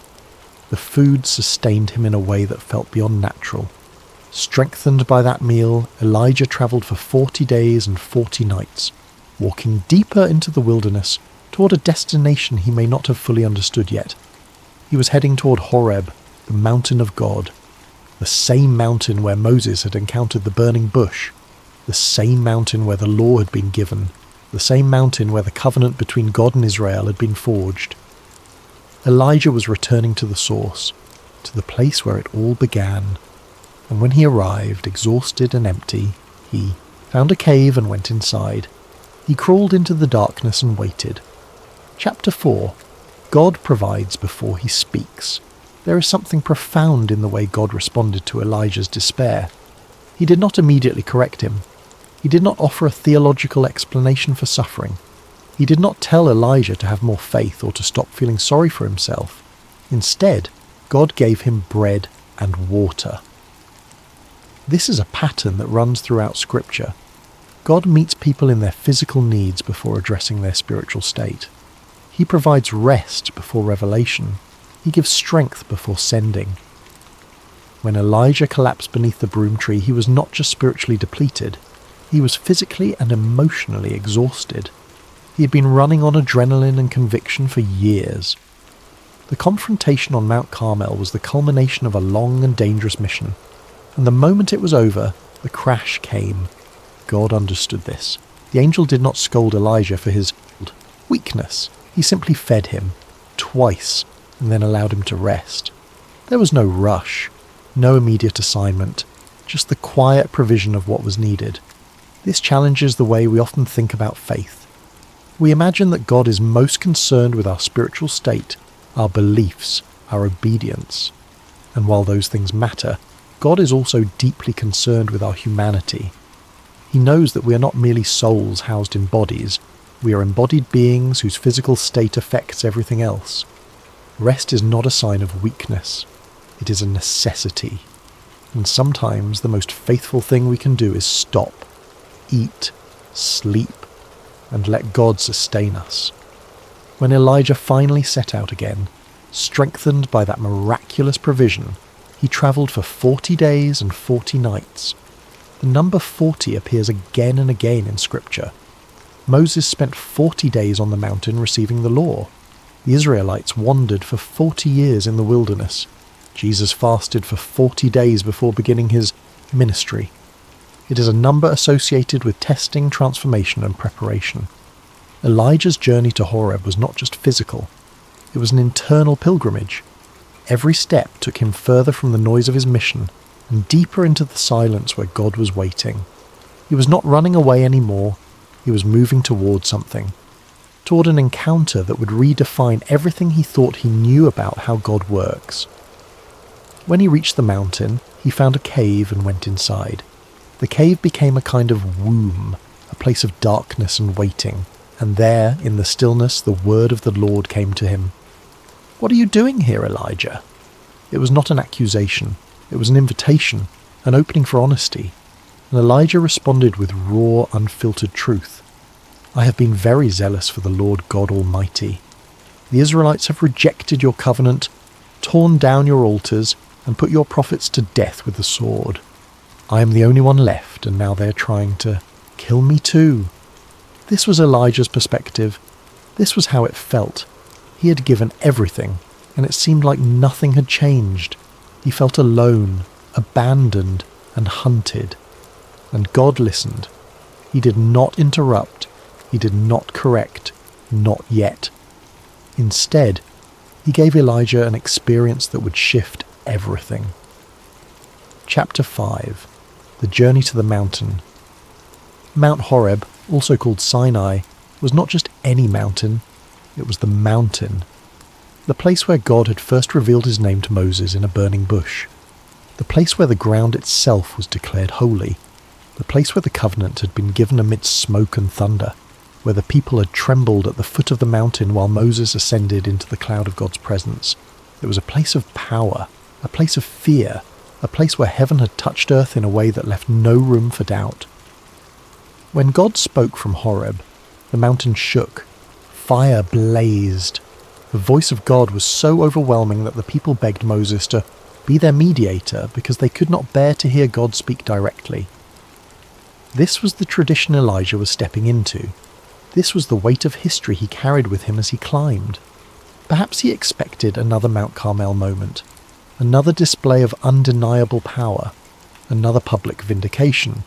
After all, this was where God had appeared before. This was where miracles happened. But when Elijah arrived, there was no fire, no thunder, no voice from the clouds, just a cave, just silence, just the long, empty stretch of waiting. He went inside the cave and sat in the darkness. The stone was cool against his skin, the air was still, and he waited. Hours passed, maybe days. The solitude pressed in, thick and heavy. And then finally the word of the Lord came. "What are you doing here, Elijah?" It was a question without judgment, but it demanded an answer. Not for God's sake. God already knew, but for Elijah's. Sometimes we do not fully understand what we are feeling until we say it out loud. Elijah's response poured out like water from a broken vessel. "I have been very zealous for the Lord God Almighty. The Israelites have rejected your covenant, torn down your altars, and put your prophets to death with the sword. I am the only one left, and now they are trying to kill me too." Every word carried the weight of isolation, the exhaustion of being the last one standing, the bitterness of feeling forgotten. Elijah was not asking for comfort. He was stating facts as he saw them. He had done everything right, and it had cost him everything.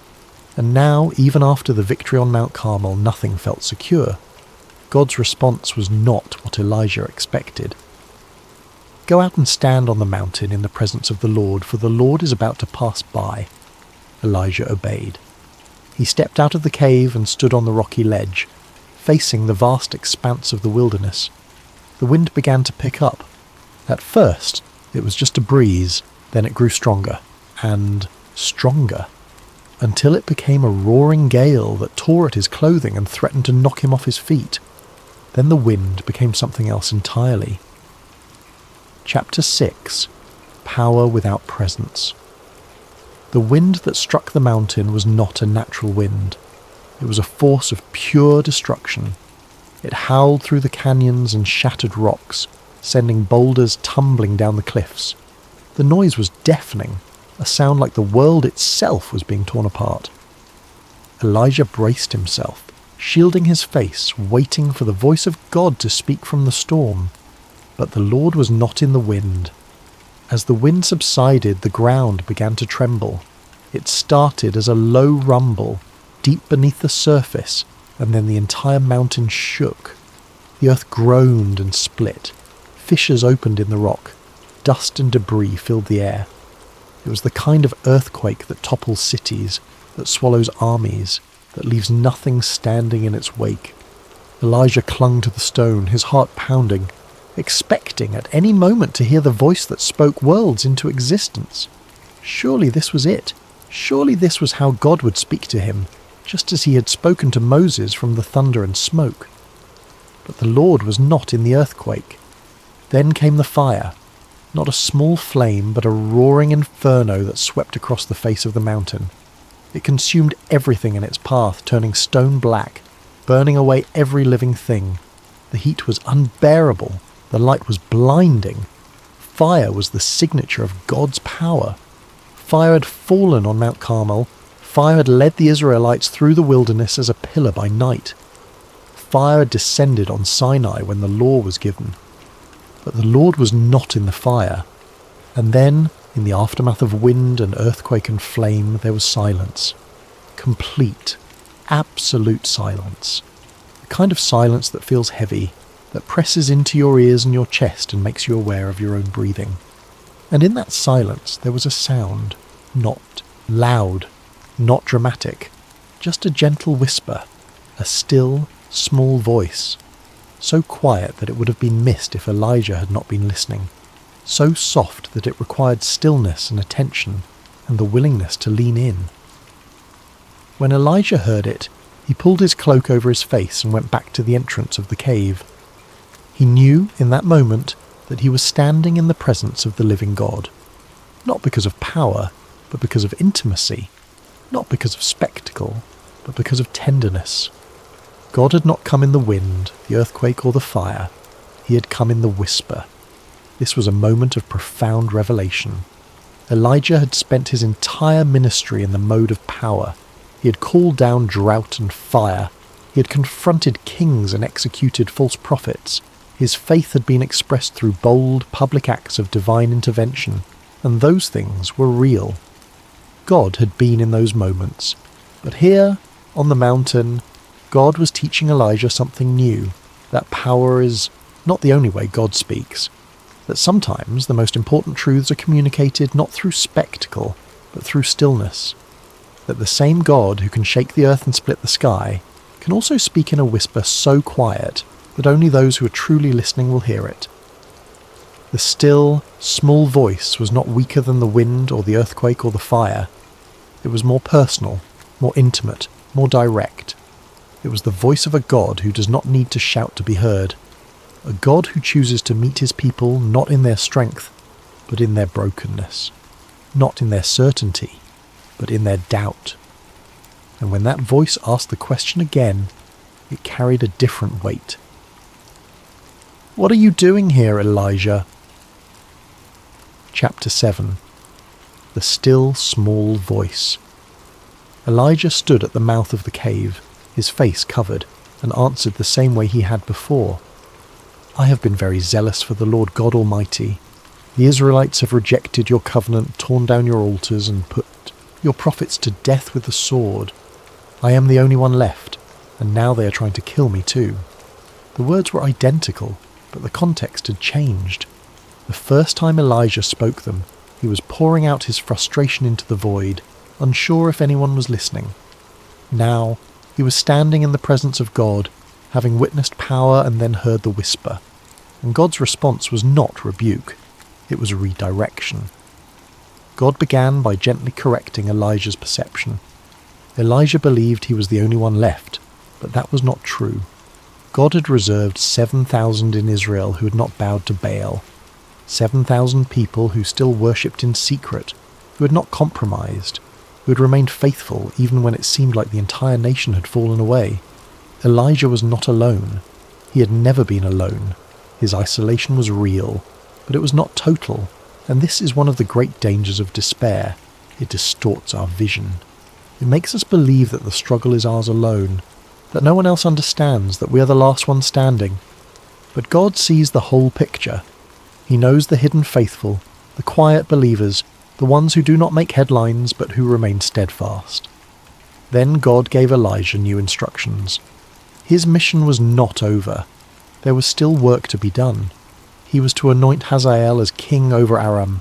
He was to anoint Jehu as king over Israel, and he was to anoint Elisha as his successor. These were not small tasks.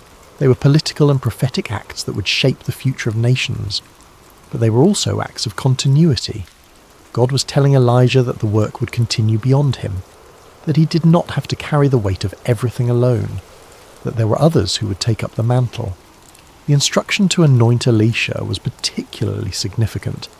Elijah had been operating as if he were the last prophet, the final voice of God in a godless nation. But God was preparing someone to come after him. The ministry would not end with Elijah's death or retirement. It would be passed on. The torch would be carried. This is a profound mercy. God was releasing Elijah from the burden of believing that everything depended on him. He was not indispensable. He was not the final hope. He was a servant, yes, but he was part of a larger plan that stretched far beyond his own life. And in that moment, standing on the mountain, hearing the still, small voice outline the path forward, something inside Elijah began to heal. Not immediately, not completely, but enough. Enough to take the next step. Enough to return to the world. Enough to believe that even in the midst of exhaustion and fear and doubt, God had not abandoned him. The encounter on Mount Horeb did not erase Elijah's struggles. He would still face danger. He would still question. He would still carry the weight of a difficult calling. But he would no longer carry it alone, believing he was the only one left, and he would no longer expect God to speak only in fire and thunder. He had learned that God also speaks in whispers, in stillness, in the quiet moments when the world is silent, and all that is left is the sound of his voice, gentle and sure. Chapter 8. God's answer to Elijah's fear. The conversation on the mountain was not just about mission, it was about identity. Elijah had defined himself by his role as prophet, by his victories, by his willingness to stand alone. And when that identity felt threatened, when the victory on Mount Carmel did not result in permanent change, when Jezebel's threat reminded him that the fight was far from over, he collapsed.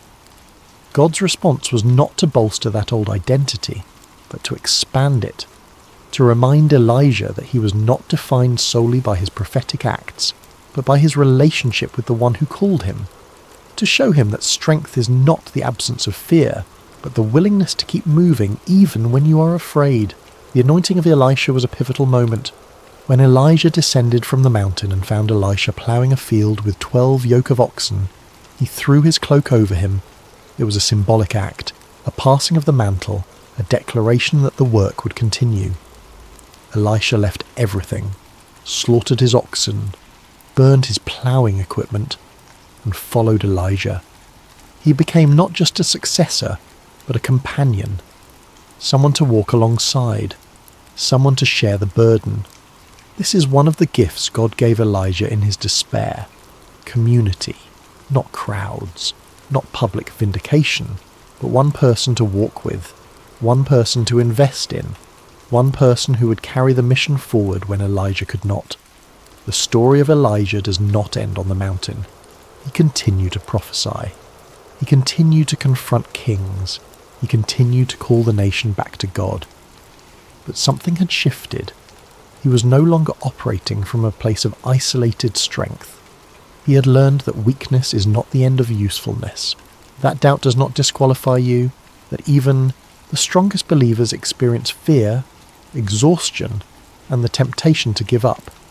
And perhaps most importantly, he had learned that God does not always speak in the ways we expect, that the fire from heaven and the still, small voice are both expressions of the same God. That power and tenderness are not opposites, but two sides of the same divine nature. Years later, when Elijah's time on earth was ending, he did not die. He was taken up to heaven in a whirlwind, surrounded by chariots of fire.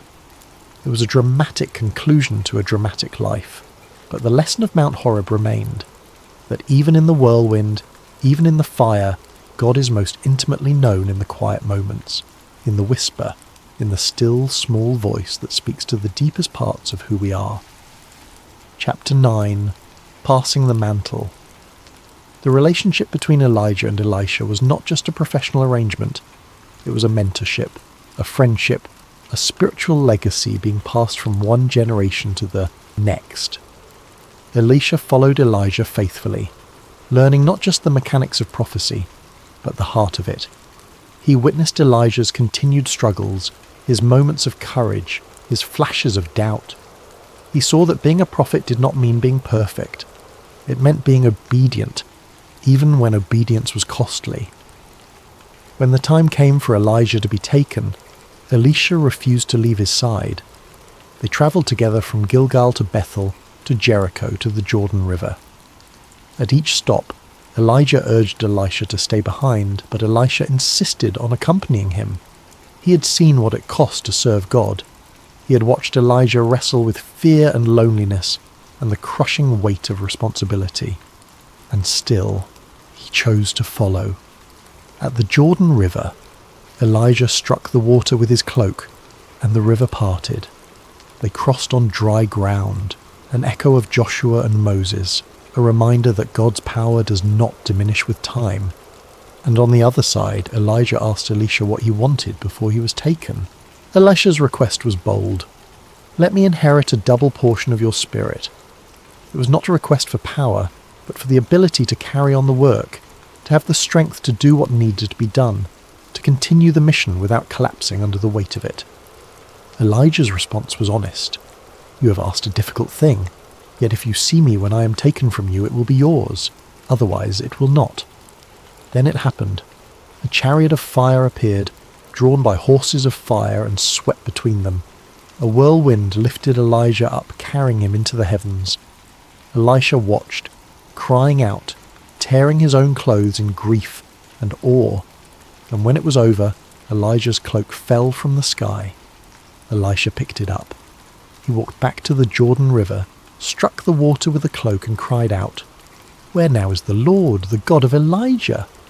The water parted, and Elisha crossed over, carrying the mantle, carrying the mission, carrying the legacy. The work continued, the story did, not end. And the lesson remained that faith is not about individual heroics, but about faithful obedience passed from one generation to the next, that we are not called to do everything, but to do what is set before us and trust God with the rest. Epilogue. When God speaks softly, there is a temptation, especially in moments of crisis, to believe that God has abandoned us if we do not hear his voice in power. We wait for the burning bush, the pillar of fire, the parting of the sea. We expect miracles to be loud and undeniable, and sometimes they are. But the story of Elijah and the still, small voice reminds us that God's presence is not measured by volume, that the same God who spoke worlds into existence also whispers to broken hearts, that the most profound encounters with the divine often happen not in the middle of the storm, but in the silence after it passes. Elijah went to the mountain expecting power. He got intimacy. He expected vindication. He got companionship. He expected answers. He got a question. "What are you doing here?" And in that question was an invitation, not to explain himself, but to be known, to be seen, to be met in his exhaustion and doubt and fear, and to be reminded that he was not alone, that the work was bigger than him, that his weakness did not disqualify him, but made space for God's strength. The lesson of the still small voice is not that power is unimportant. It is that power is not the only language God speaks, that sometimes the most important thing is not to witness a miracle, but to hear a whisper, to stand in the silence and listen, to trust that even when God seems quiet, he is near. Faith is not always loud. It does not always feel triumphant. It does not always result in immediate vindication. Sometimes faith is simply the willingness to stand at the mouth of the cave, face covered, listening for the voice that speaks not in thunder, but in stillness. And when that voice comes, it does not always give us what we want, but it gives us what we need. It reminds us that we are not alone, that our story is part of a larger story, that the mission we carry will be carried by others when we cannot carry it anymore. It tells us to rest, to eat, to be strengthened, and then, when we are ready, to take the next step, because God is not only in the fire, He is also in the whisper, and sometimes the whisper is all we need. Sleep well, and may you find peace in the stillness. Before we begin tonight's story, if you're enjoying this content, using hype points on this video helps the channel more than you could possibly know. It truly makes a difference in ways that go beyond what most people realise. If you're listening on Spotify, leaving a review helps out so much, and we genuinely appreciate every single one. Also, if you want to, comment what time it is for you and where in the world you're listening from. We love seeing where everyone is tuning in from. It's amazing to know this community spans the globe. And of course, if you enjoy these stories, subscribing really helps us continue creating this content. Now, let's begin. There's a kind of courage that doesn't announce itself. It doesn't gather crowds or make speeches in the public square. It doesn't wear armour or carry banners. This courage appears in a moment, quiet, deliberate, and often unnoticed by history until much later, if at all. It's the courage of the person who sees something wrong and decides, against every instinct of self-preservation, to act. Tonight's story takes place in Jerusalem during one of the darkest periods in its history. The city is collapsing under the weight of its own corruption, divided leadership, and the looming threat of Babylon. Fear governs every decision. Silence is survival. And in the middle of this chaos, a man most people would never remember made a choice that saved a life. His name was Obed-Melech. He was a servant, a foreigner, a man with no power, no influence, and every reason to stay quiet. But he didn't. This is his story. Chapter 1. A City Under Judgment. Jerusalem in the late 7th century before the Common Era was a city living on borrowed time.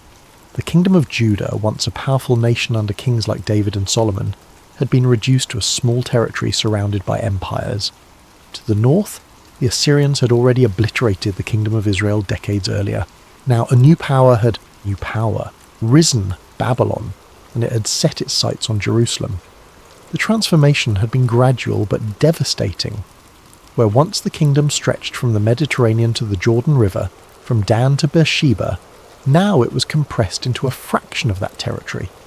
The great cities of the north were gone, absorbed into the Assyrian Empire and then inherited by Babylon. The northern tribes had been scattered, their people assimilated into foreign lands, their identity dissolved. Only Judah remained, clinging to its capital, its temple, and its illusions of independence. King Nebuchadnezzar of Babylon had already besieged the city once, years earlier. That siege had ended not with destruction, but with submission. Jerusalem had opened its gates. The king at that time, Jehoiakim, had been taken captive along with thousands of the city's elite, craftsmen, warriors, nobles and priests. The temple treasury had been looted. Sacred vessels that had been used in worship for generations were carried off to Babylon as trophies. In Jehoiakim's place, Nebuchadnezzar installed his uncle, a man named Mattaniah, and renamed him Zedekiah. It was a symbolic gesture of ownership. The king of Judah no longer even controlled his own name. He ruled at Babylon's pleasure, a puppet whose strings could be cut at any moment. Zedekiah was weak, not cruel necessarily, but weak. He lacked the resolve to make hard decisions and the courage to stand by them once made. His court was full of advisors who each pulled him in different directions, and he lacked the strength to choose a path and commit to it. Some of his officials urged rebellion. They pointed to Egypt, the ancient rival of Babylon, and insisted that Pharaoh would come to their aid if they rose up. These were the hawks, the ones who saw submission as cowardice and believed that honour demanded resistance. They spoke of the glory days of David and Solomon when Jerusalem was the centre of a powerful kingdom, and they convinced themselves that those days could return if only they had faith and courage. Others counselled surrender. They argued that Babylon was too powerful, that Egypt was unreliable, and that continued resistance would only bring total destruction. These were the pragmatists, the ones who cared more about survival than pride. They remembered what had happened to the northern kingdom, how Assyria had wiped entire cities off the map, and they didn't want that fate for Jerusalem. Zedekiah wavered between both camps. paralysed by indecision. He would nod along with the hawks one day and agree with the pragmatists the next. He made promises he didn't keep and changed his mind with every shift in political wind. His weakness created a vacuum of leadership, and into that vacuum rushed fear, corruption, and self-interest. The royal court became a snake pit. Officials schemed against each other, formed alliances that dissolved as quickly as they formed, and prioritised their own survival above everything else. No one trusted anyone. Every word was calculated. Every action was weighed against personal risk. Meanwhile, outside the palace walls, the people of Jerusalem went about their daily lives with a kind of desperate normalcy. The markets still opened each morning.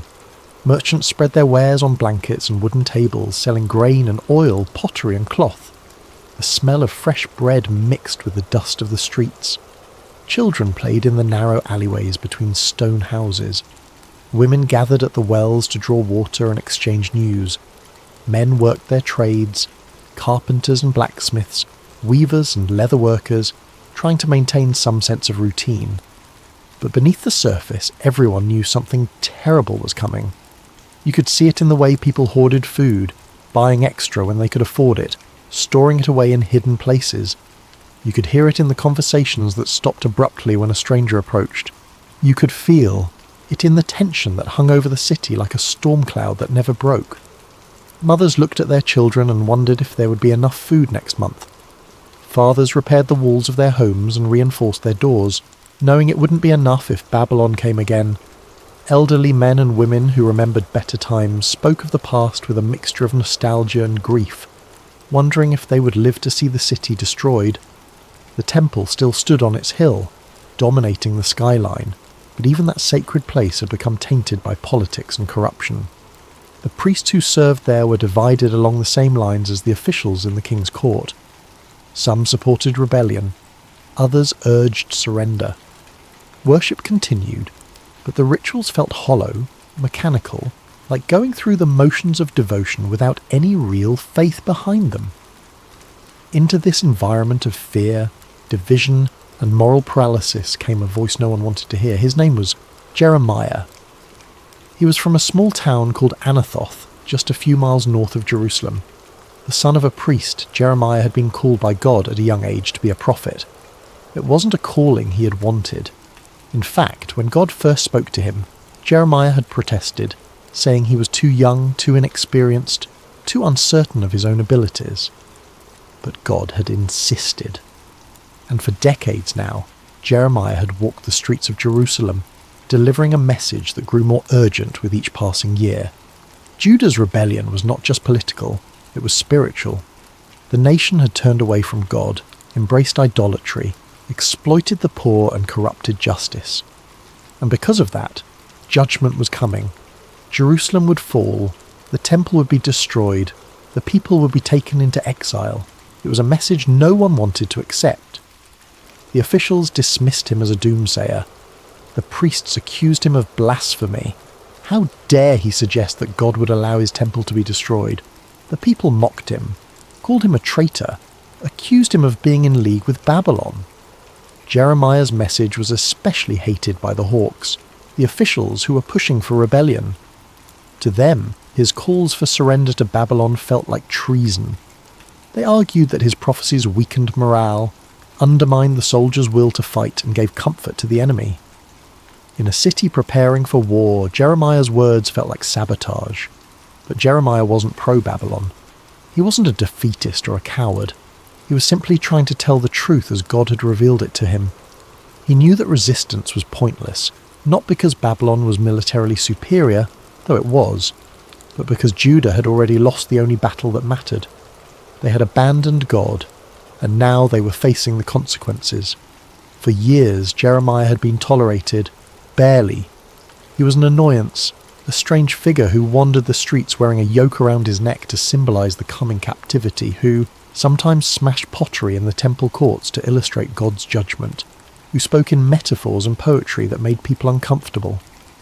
But he had always been allowed to speak. The kings before Zedekiah had imprisoned him briefly, threatened him, even beat him. But they had never silenced him completely. That was about to change. The officials in Zedekiah's court had grown tired of Jeremiah's voice. They were planning a rebellion against Babylon, stockpiling weapons, negotiating with Egypt, preparing the city's defences. The last thing they needed was a prophet walking around telling everyone that resistance was futile and surrender was the only option. So they decided to get rid of him. Not publicly, not with a trial or an execution that would draw attention and possibly provoke unrest among the people who still respected Jeremiah as a prophet. Quietly, permanently, and in a way that would allow them to pretend they had nothing to do with it. Chapter 2. Jeremiah Silenced. The decision to get rid of Jeremiah wasn't made in a public trial or through any formal process. It was quieter than that, more insidious. A group of officials had been meeting privately, away from the king's chambers, in spaces where their conversations couldn't be overheard. These men had names: Shephatiah son of Matan, Gedaliah son of Pasha, Jukal son of Shelemiah, and Pasha son of Malchijah. But their names mattered less than what they represented. They were the establishment, the ones who had convinced themselves that they knew what was best for the kingdom, even if it meant silencing dissenting voices. They came from families that had held power for generations. Their fathers and grandfathers had served in the royal court. They owned land, controlled trade routes, had influence with the temple priesthood. They were educated, wealthy, and certain of their own righteousness. And they saw Jeremiah as a threat that needed to be eliminated. The problem from their perspective was simple. Jeremiah's prophecies were undermining their plans. They had been working for months to prepare for a rebellion against Babylon. They had sent secret envoys to Egypt, negotiating promises of military support. They had been stockpiling weapons, fortifying the city walls, training soldiers. Everything was in place for one final attempt to break free from Babylonian control. But Jeremiah kept telling anyone who would listen that rebellion was doomed, that Babylon would crush them, that the only way to survive was to surrender. From a purely military standpoint, the officials might have dismissed him as an old fool, out of touch with reality. But the problem was that some people still listened to Jeremiah. Not the majority, perhaps, but enough. Soldiers heard his words and began to doubt whether the fight was worth it. Citizens who might have supported the rebellion started to waver. In the minds of these officials, Jeremiah wasn't just wrong. He was dangerous. His words were weakening morale. His prophecies were giving aid and comfort to the enemy. In a time of war, or preparations for war, that was treason, so they decided to act. They went to King Zedekiah as a united group, presenting a formal complaint. Their argument was carefully constructed, designed to appeal to the king's fears while giving him political cover for whatever happened next. This man should be put to death, they said, standing before the king in his chamber. He is discouraging the soldiers who are left in this city, as well as all the people, by the things he is saying to them. This man is not seeking the good of these people, but their ruin. It was a clever accusation. They weren't attacking Jeremiah's message directly. They weren't engaging with his prophecies or trying to prove him wrong. Instead, they were framing the issue in terms of public safety and national security. Jeremiah's words, regardless of whether they were true or false, were having a negative effect on the city's ability to defend itself. Therefore, he needed to be stopped. Zedekiah listened to their argument. He had heard it all before, of course. This wasn't the first time officials had complained about Jeremiah. Over the years, the prophet had been arrested, beaten, put in stocks, imprisoned in dungeons. But he had always been released eventually. Previous kings had been reluctant to actually kill a prophet, even one as inconvenient as Jeremiah. But Zedekiah was not a strong king. He didn't have the moral courage to stand up to his advisors when they presented a united front. He didn't have the political capital to protect an unpopular prophet against the will of his own officials, and so, in a moment of weakness that would haunt him for the rest of his life, he made a choice. "He is in your hands," Zedekiah said. His voice was flat, emotionless. "The king can do nothing to oppose you." It was a coward's response. Zedekiah was granting permission for injustice while pretending he had no power to prevent it. He was washing his hands of the matter, making himself complicit in Jeremiah's death. while maintaining the fiction that he had no control over what happened next. The officials didn't waste time. They had the permission they needed, and they moved quickly before the king could change his mind, or before anyone could raise an objection. They went to the courtyard of the guard, where Jeremiah was being held under a kind of loose house arrest. He wasn't in chains, but he wasn't free to leave either. The courtyard was part of the palace complex, a walled area where prisoners of a certain status were kept, people who weren't common criminals but who needed to be controlled.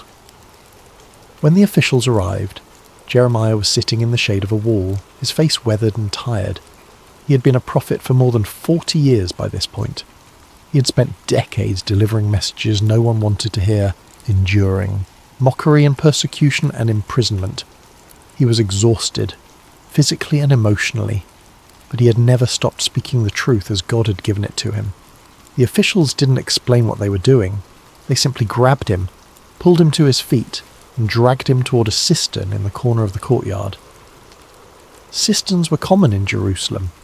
The city was built on a hill, and water supply was always a concern, especially during a siege. So people dug deep pits into the limestone bedrock, lining them with plaster to make them watertight, and used them to collect rainwater during the wet season. This particular cistern, however, had no water in it, only mud. Thick, heavy mud that had accumulated at the bottom over months or years. It was the kind of mud that clung to everything, that made it impossible to move, that could suffocate someone slowly if they sank deep enough into it. It was, in other words, the perfect place to make someone disappear without technically executing them. The officials tied ropes around Jeremiah's body and lowered him into the cistern. He didn't fight them. What would have been the point? He was an old man, unarmed, surrounded by guards and officials who had the authority of the king, or at least the king's permission, behind them. As he was lowered down, the darkness of the pit swallowed him. The opening above grew smaller, a circle of light that receded as he descended. The air was damp and foul. The walls were slick with moisture and moss, and then his feet touched the mud. It wasn't solid. It gave way beneath his weight and he began to sink. Slowly at first, then faster. The mud came up to his ankles, then his knees, then his thighs. He tried to move, but every movement only made him sink deeper. The mud was cold and heavy, pressing against his body, making it hard to breathe. Above him, the officials untied the ropes and pulled them back up. The last thing Jeremiah saw before the darkness became complete was their faces looking down at him from the mouth of the cistern, expressionless, businesslike, already moving on to their next task. Then they walked away. They didn't post a guard. They didn't seal the cistern. They simply left him there. Because they knew that the mud would do the work for them. Jeremiah would sink deeper over time. He would exhaust himself trying to move. He would suffocate slowly as the mud pressed against his chest, making it harder and harder to draw breath.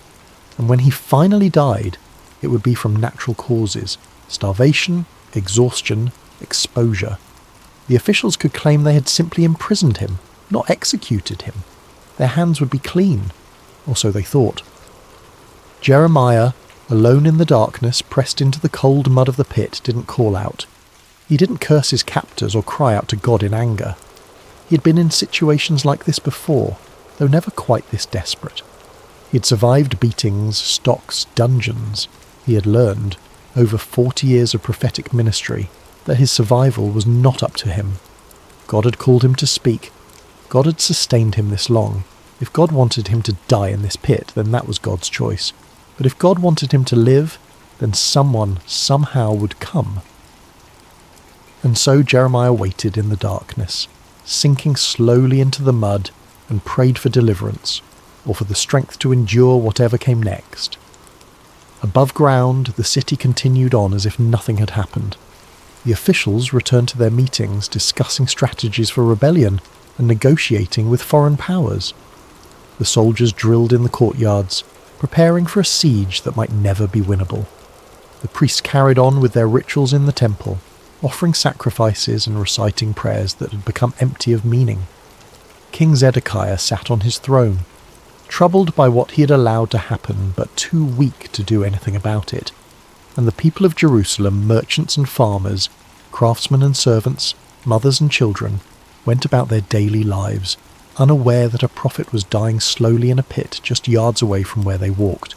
Life in Jerusalem went on, but one man had heard what had been done, and he couldn't let it stand. Chapter 3. Obed-Melech, the Outsider. Obed-Melech was not someone you would expect to be a hero. His name in Hebrew literally means servant of the king, a title more than a personal name, which tells you something about his status. He was a eunuch, a court official who served in the royal household. More importantly, he was a Cushite, a foreigner from the region south of Egypt, in what is now Sudan or Ethiopia. In other words, Obed-Melech was an outsider in every sense that mattered. He wasn't Jewish. He didn't worship in the temple. He wasn't part of the priestly class or the noble families that had run Jerusalem for generations. He had no inheritance in the land, no family connections to leverage, no tribal affiliation to protect him. He was, by birth and by position, someone who existed on the margins of society. Eunuchs in the ancient world occupied a strange social space. They served in royal courts precisely because their condition made them no threat to the king's dynasty. They could have no sons to compete for the throne, no family ambitions to pursue. This made them trustworthy in the eyes of rulers, valuable as administrators and confidants. But it also meant they were fundamentally alone. They had no lineage behind them and none ahead. No brothers to stand with them in conflict, no sons to carry on their name. They existed in service to others, their entire identity bound up in their role rather than their personhood. And as a Cushite, Obed-Melech carried the additional burden of being racially and culturally distinct from everyone around him. His skin was darker, his accent was different. The way he dressed, the food he ate, the languages he spoke, all marked him as foreign. In a city where identity was tied to covenant, to ancestry, to belonging to the people of Israel, Obed-Melech was always and forever an outsider. He had likely come to Jerusalem years earlier, possibly as part of a diplomatic exchange, or as a gift from a Cushite kingdom to the court of Judah. How he had ended up as a servant in the royal household we don't know. But somehow he had carved out a place for himself in a world that had no obligation to accept him. He would have learned to be careful, to watch and listen, to understand the shifting dynamics of court politics without getting caught up in them, to serve faithfully without drawing too much attention to himself. Survival for someone in his position meant staying invisible most of the time. But there was something in Obed-Melech that couldn't stay silent when he heard what had been done to Jeremiah. Maybe it was because he had heard the prophet speak before. Jeremiah's messages were public, delivered in the temple courts and the city gates, places where anyone could listen. And Obed-Melech, working in the palace, would have had reason to be in those areas regularly. He would have heard Jeremiah's warnings about corruption, about exploiting the vulnerable, about turning away from justice and truth. Perhaps those words had resonated with him in a way they hadn't resonated with the officials and priests who considered themselves the rightful inheritors of God's promises. Perhaps, as someone who had experienced marginalization himself, Obed-Melech recognized the truth in Jeremiah's accusations, that power corrupts, that privilege blinds, that those who should be protecting the weak often become their oppressors instead. Or maybe it was simpler than that. Maybe Obed-Melech had just lived long enough as an outsider to have developed a sharper moral compass than those who had always held power. When you've spent your life on the margins, when you've seen how systems protect the powerful and abandon the vulnerable, you develop an instinct for injustice. You recognize it when you see it, even when everyone else is pretending it's justified. Whatever the reason, when Obed-Melech heard that Jeremiah had been thrown into a cistern and left to die, he knew it was wrong. Not just politically unwise, not just strategically foolish, wrong. An evil act wrapped in the language of necessity. Murder disguised as imprisonment, and he couldn't let it stand. Now think about what that decision meant for him. Obed-Melech had no power. He wasn't one of the king's advisors. He wasn't a military commander or a wealthy landowner or a respected priest. He was a servant. His job was to do what he was told, to serve the royal household without question, to stay out of the way when important matters were being decided. Challenging the officials who had imprisoned Jeremiah would be dangerous. These were men who had just demonstrated their willingness to eliminate someone they saw as a threat. If they could do that to a prophet, someone who theoretically had God's protection, what would stop them from doing it to a foreign servant who had no one to defend him? Obed-Edom could have told himself that it wasn't his place to get involved, that he was just a servant, with no authority to question the decisions of his superiors, that speaking up would only put his own life at risk without actually changing anything. He could have convinced himself that Jeremiah's fate was God's problem to solve, not his, that if God wanted the prophet saved, God would save him without needing help from a Cushite eunuch who barely belonged in Jerusalem in the first place. He could have stayed silent, kept his head down, focused on his own survival. No one would have blamed him. No one would have even known he had a choice. But Obed-Edom chose differently. He chose to act. Chapter 4. A dangerous decision. Going to the king was not a simple matter. In the hierarchical structure of ancient royal courts, access to the king was carefully controlled. You didn't just walk up to the monarch and start talking. There were protocols, gatekeepers, layers of bureaucracy designed to protect the king from being bothered by every servant or citizen who had a complaint or petition. Obed-Edom would have had to navigate all of that.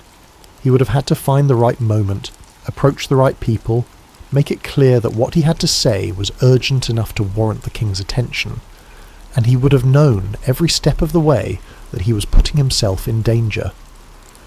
The officials who had imprisoned Jeremiah were powerful men. They had the king's ear, or at least they had convinced the king to give them permission to do what they wanted. They had already demonstrated their willingness to eliminate anyone they saw as a threat to their plans. If Obed-Edom challenged them publicly, if he accused them of wrongdoing in front of the king, he could easily become their next target. After all, what was the life of a foreign servant compared to the strategic calculations of the kingdom's leadership? If they could justify killing a prophet in the name of national security, they could certainly justify silencing a eunuch who was causing trouble. But Obed-Edom didn't let fear stop him. He learned that King Zedekiah was sitting at the Benjamin Gate, one of the main entrances to the city, a place where the king would sometimes hold court and hear petitions from the people. It was a public space, which meant that whatever Obed-Edom said would be heard by others. There would be witnesses. There would be no taking it back, no pretending the conversation never happened. This was both good and bad. Good because it meant the king couldn't simply ignore him or have him quietly arrested without anyone knowing. Bad because it meant that the officials who had imprisoned Jeremiah would hear about this confrontation almost immediately, and they would not be pleased. Obed-Edom approached the gate. Guards were posted there, watching the comings and goings of people entering and leaving the city. Officials and petitioners milled about, waiting for their chance to speak to the king or conducting their own business. Zedekiah sat in a chair under a canopy that provided shade from the sun. He looked tired. The weight of his impossible position, puppet king of a vassal state, torn between competing factions, knowing that no matter what he did, someone would be angry, showed in the lines of his face and the slump of his shoulders. Obed-Edom waited for the right moment. He watched the flow of people approaching the king, gauged when there might be a break in the proceedings. He couldn't afford to be dismissed as just another servant with a minor complaint. He needed the king to actually listen. Finally, his moment came. He stepped forward, moving through the crowd with a confidence he probably didn't feel. The guards let him pass. He was a court official, after all, recognized as someone who worked in the royal household. He approached the king's seat and bowed, showing the proper respect. Zedekiah looked up, mildly curious. This wasn't a scheduled appointment. Obed-Edom wasn't on the list of people who were supposed to speak to him that day, but the king had learned, over years of political manoeuvring, that sometimes the most important information came from unexpected sources. "My lord the king," Obed-Edom began, his voice steady despite the hammering of his heart. He didn't shout. He didn't accuse. He didn't make a grand speech about justice and righteousness. Instead, he spoke plainly, directly, and with the kind of moral clarity that cuts through political manoeuvring like a knife through cloth. These men have acted wickedly in all they have done to Jeremiah the prophet. They have thrown him into a cistern where he will starve to death when there is no longer any bread in the city. It was a simple statement of fact, but it was also an indictment. Obed-Melech wasn't just pointing out that Jeremiah had been imprisoned. He was making it absolutely clear that this was murder, that the officials had taken it upon themselves to execute a man without trial, without due process, without the king's explicit order. The phrase "starved to death" was particularly pointed. By the time Jeremiah actually died of starvation, assuming he didn't suffocate in the mud first, the city would be under siege, supplies would be running low, everyone would be hungry, and they could all pretend that Jeremiah had simply died of the same famine that was afflicting everyone else, rather than being deliberately murdered by being thrown into a pit. It was a clever way to kill someone while maintaining plausible deniability, and Obed-Melech was calling it out for what it was. More than that, he was putting the responsibility for what happened next squarely on Zedekiah's shoulders. The king could not claim ignorance now.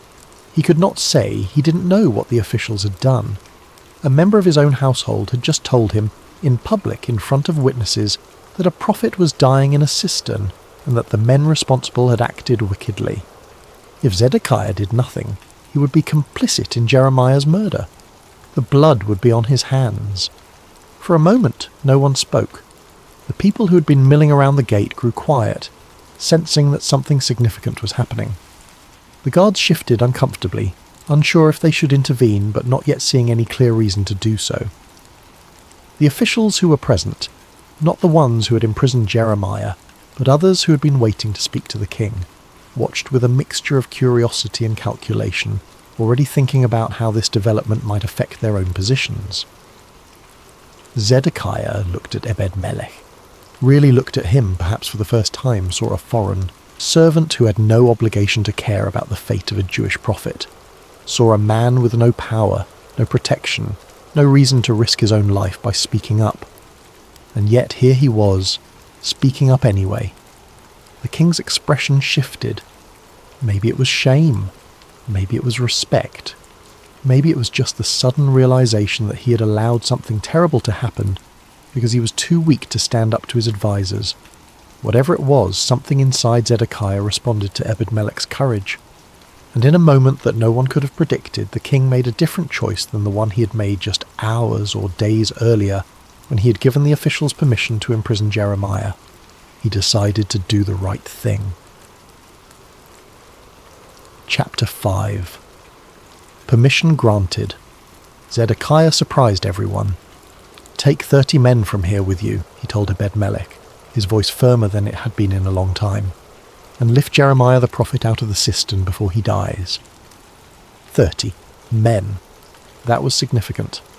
Obed-Melech had only asked for permission to rescue Jeremiah. He hadn't specified how many people he would need, but Zedekiah, perhaps in a rare moment of political shrewdness, was giving him enough manpower to make a statement.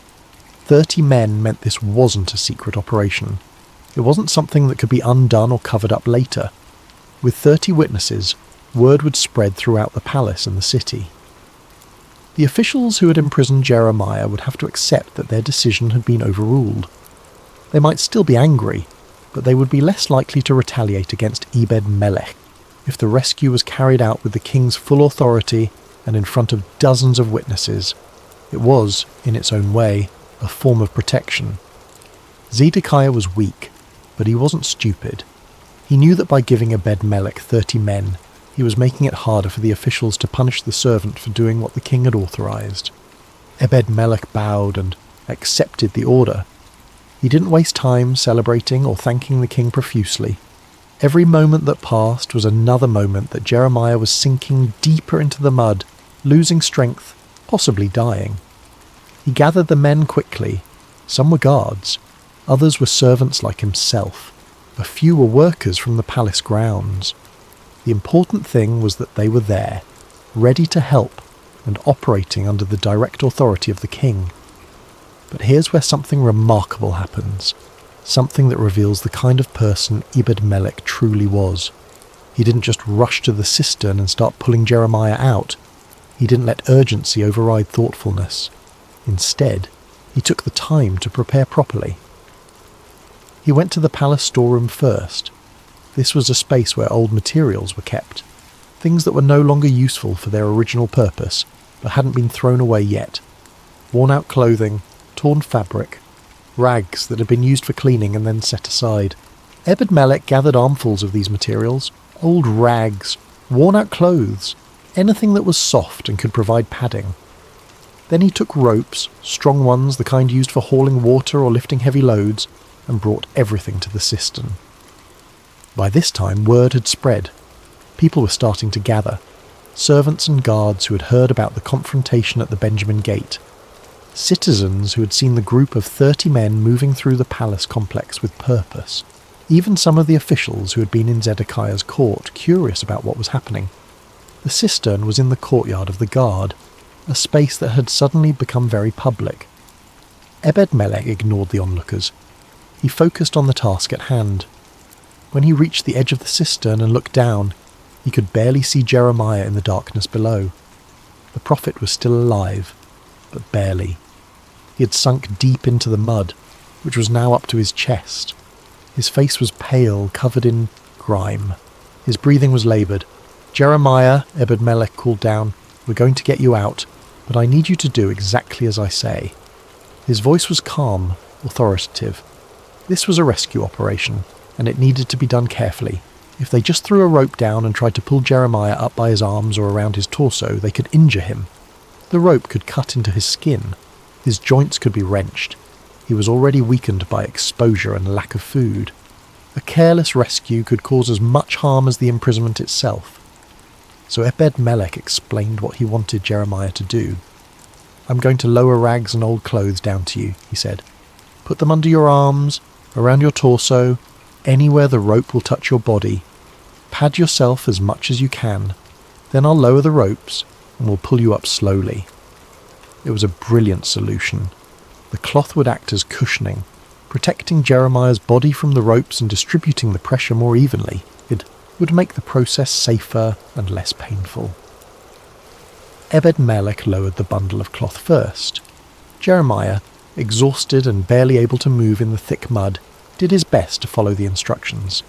He stuffed the rags under his arms, wrapped pieces of cloth around his torso, created as much padding as he could manage.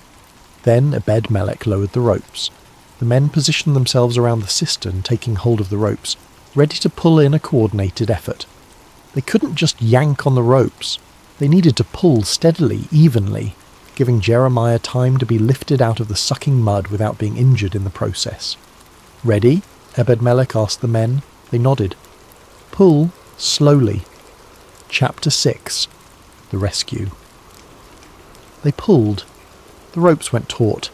There was resistance at first. The mud didn't want to let go of its victim. It clung to Jeremiah's body, sucking at his legs, his torso, trying to pull him back down.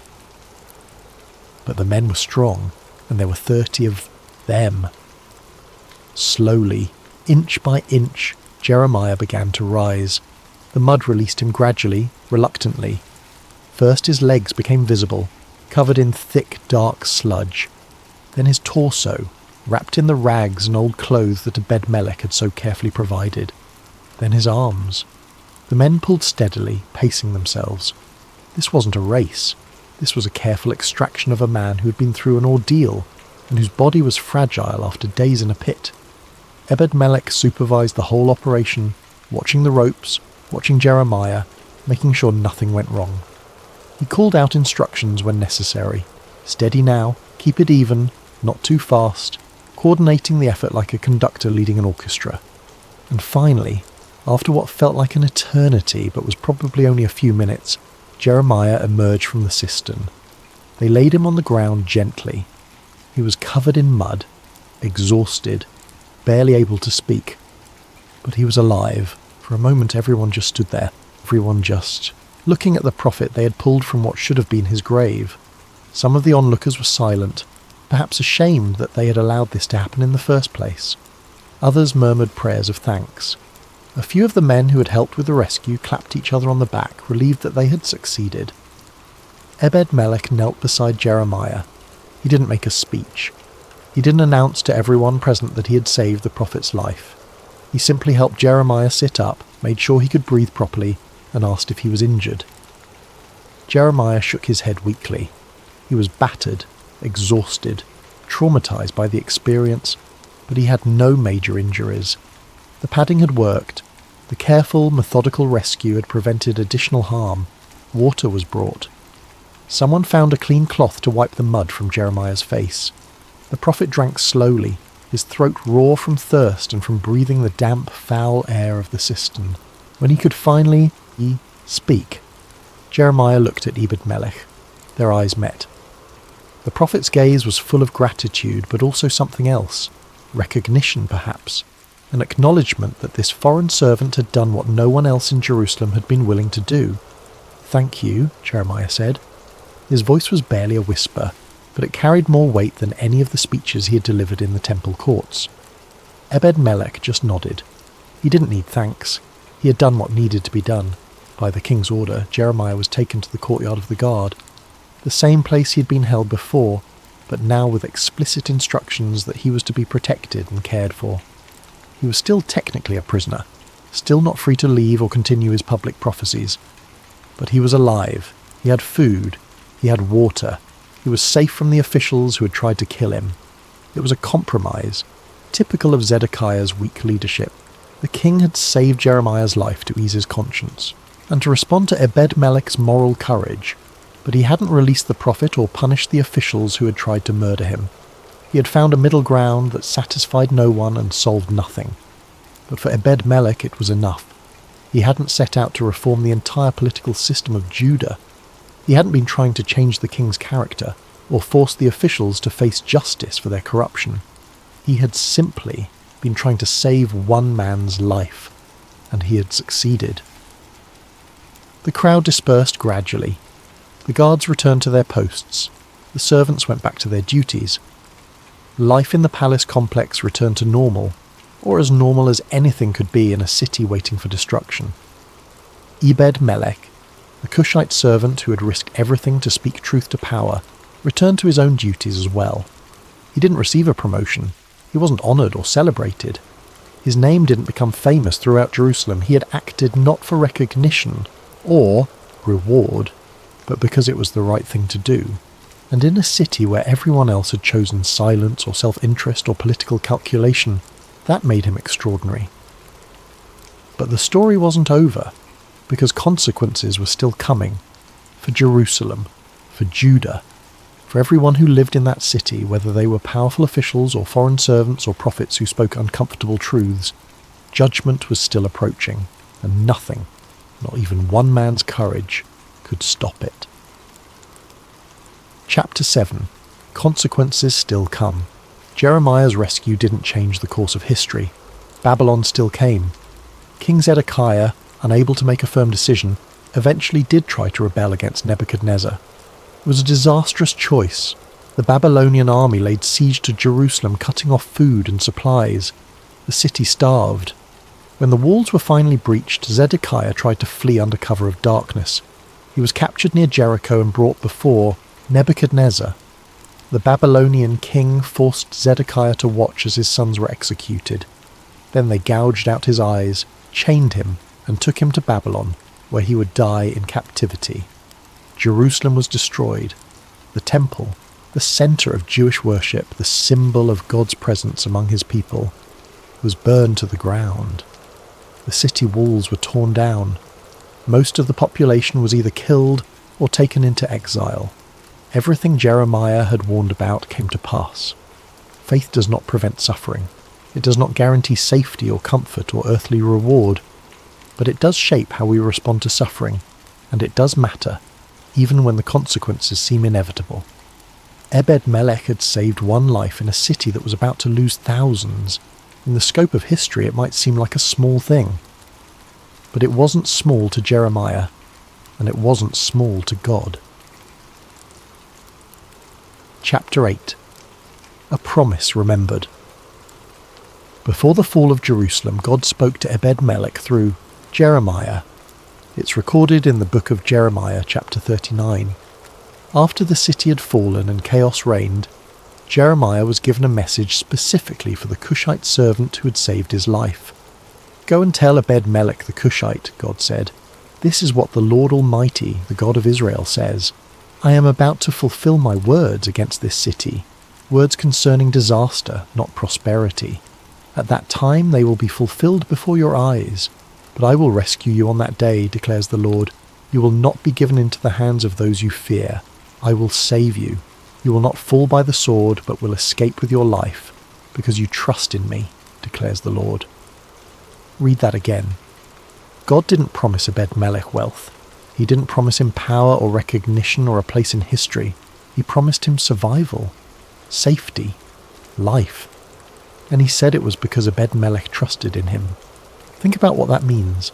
Obed-Edom's act of courage, approaching the king, speaking up for a prophet, risking his own safety, was an act of faith. He trusted that doing the right thing mattered, even when it was dangerous, even when it seemed futile, even when no one else was willing to act. And God saw it. In a city full of officials who were corrupt, a king who was weak, and a population that had turned away from justice, one man stood out. A foreigner, a servant, a man with no power except the power to choose, and his choice was remembered. Epilogue: the faith that intervened. Obed-Edom's name appears only briefly in the Bible, a few verses in Jeremiah chapter 38 and 39. If you weren't paying attention, you might miss him entirely. He wasn't a prophet like Jeremiah.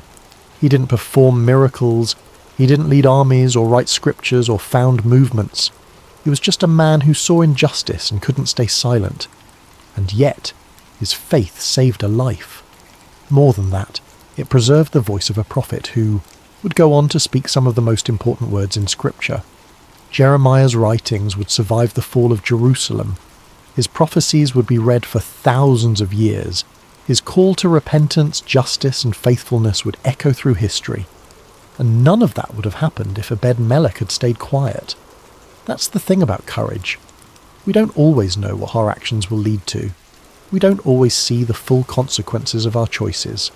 Sometimes all we can do is take the next right step, trusting that it matters even if we never see the results. Obed-Edom didn't save Jerusalem. He didn't stop the Babylonian invasion. He didn't prevent the exile, but he saved one man. And sometimes that's enough. Sometimes that's everything. There are moments in life when the world seems to be crumbling, when corruption and fear and apathy dominate every system, when speaking up feels pointless because you're just one person with no power, no influence, and no guarantee that anything you do will make a difference. Those are the moments when faith becomes most important. Not faith that everything will turn out fine. Not faith that your courage will be rewarded with success or safety or recognition. But faith that doing the right thing matters. That justice is worth pursuing even when it's costly. That one voice, speaking in the right moment, can change everything for at least one person. Obed-Edom didn't know that his name would be remembered in Scripture. He didn't know that thousands of years later people would still be talking about what he did. He just knew that a man was dying in a pit, and he couldn't let that stand. And so he spoke, and God saw, and a life was saved. That's the kind of faith that intervenes, the kind that doesn't wait for perfect conditions or guaranteed outcomes, the kind that acts because silence is not an option, the kind that trusts, even in the darkest moments, that courage matters, because sometimes the most important thing we can do is simply refuse to be silent when everyone else has chosen fear. Obed-Edom was a servant, a foreigner, a man with no power, but when it mattered most, he was the one person in all of Jerusalem who had the courage to speak. And because of that, a prophet lived, a voice was preserved, and a story of faith, quiet, humble, and unshakable, was written into history. Closing reflection. Not every act of faith changes the world, but every act of faith changes something. Obed-Edom didn't stop a war. He didn't prevent a tragedy. He didn't save a city, he saved one man, and in doing so, he demonstrated a truth that echoes through every generation. That courage doesn't always look like power, that faith doesn't always look like victory, and that sometimes the most important thing we can do is simply act when everyone else has chosen to look away. God sees the faith that intervenes. He remembers the ones who speak when silence would be safer, and he keeps his promises to those who trust him, even when the world is falling apart around them. Obed-Melech is proof of that, a forgotten servant who became an unforgettable example of what it means to act in faith, to speak when no one else will, to intervene when injustice demands it, to trust that doing the right thing matters, even when the outcome is uncertain, because in the end, that's what courage is, not the absence of fear. But the refusal to let fear have the final word. Obed-Melech refused to be silent, and because of that, the voice of a prophet survived. The faith that intervenes doesn't need to be loud. It just needs to be willing to act. That's the lesson of Obed-Melech. That's the story worth remembering. And perhaps if we're paying attention, it's the kind of faith we're all called to embody. One act of courage at a time. Hello friends, and welcome to Sacred Slumber. I hope your day has been filled with blessings, no matter what time you're joining us or where you are in this beautiful world. Before we begin tonight's journey into the remarkable story of Gideon, I want to invite you to subscribe to Sacred Slumber so you never miss these powerful biblical narratives that can transform your heart and strengthen your faith. Now let's settle in as we explore one of the most extraordinary accounts of courage, faith and divine intervention in all of Scripture. The sun hung low over the hills of Israel, casting long shadows across a land that had once flowed with milk and honey. But those days seemed like distant memories now. The once prosperous nation had fallen into chaos, its people scattered and hiding like frightened animals. For 7 long years, the Midianites had swept down upon Israel like locusts, devouring everything in their path. Picture, if you will, the terror that gripped every village and farmstead. Families would wake each morning not knowing if this would be the day the raiders would come. Fathers would venture out to check their crops, only to find them trampled and stolen. Children would be hushed to silence at the first sound of hoofbeats on the horizon. The very air seemed thick with fear and desperation. The Midianites, along with their allies, the Amalekites, and other eastern peoples, had turned the conquest of Israel into an annual ritual. Like a plague of locusts, they would arrive at harvest time, their camels beyond counting, stretching across the landscape as far as the eye could see. They would strip the land bare, taking not only the grain and livestock, but also crushing the spirits of God's chosen people. Farmers had abandoned their fields, choosing instead to hide in mountain caves and underground chambers. The marketplaces that once bustled with commerce now stood empty and silent. What should have been a time of celebration and thanksgiving for the harvest had become a season of dread and starvation. Israel's cities, once proud and strong, had crumbled into mere shadows of their former glory. The walls that should have protected the people lay in ruins, and the gates that once welcomed travellers now hung broken on their hinges. It was as if the very blessing of God had departed from the land, leaving behind only sorrow and defeat. In this atmosphere of despair, mothers would gather their children close and whisper the old stories of how God had delivered their ancestors from Egypt, how he had parted the Red Sea and given them victory over mighty enemies. But those stories seemed like fairy tales now, beautiful but impossible dreams from a time when God still cared about his people. The elders of Israel shook their heads in bewilderment. Where was the God of Abraham, Isaac and Jacob? Where was the mighty deliverer who had once fought for them? Had he forgotten his covenant? Had he abandoned them to their enemies forever? It was into this world of darkness and desperation that our story begins, in the small town of Ophrah, where a young man named Gideon was about to discover that God had not forgotten his people, after all. But Gideon, like so many others, had lost hope. He had watched his family's livelihood disappear year after year, and he had grown tired of empty promises and unanswered prayers. On this particular day, the storm clouds gathered on the horizon, both literally and figuratively. Gideon was engaged in the dangerous work of threshing wheat, but he wasn't doing it in the traditional threshing floor, where the grain could be properly separated from the chaff by the wind. Instead, he was hidden away in a wine press, a place where grapes were normally crushed to make wine. It was cramped, inefficient, and poorly ventilated, but it offered something more valuable than convenience. It offered concealment from enemy eyes. As Gideon worked in his makeshift hiding place, sweat dripping from his brow in the confined space, he embodied the broken spirit of his entire nation. Here was a man reduced to secret, fearful labour just to provide basic sustenance for his family. The very act of threshing wheat, once a joyful community celebration, had become a furtive, isolated struggle for survival.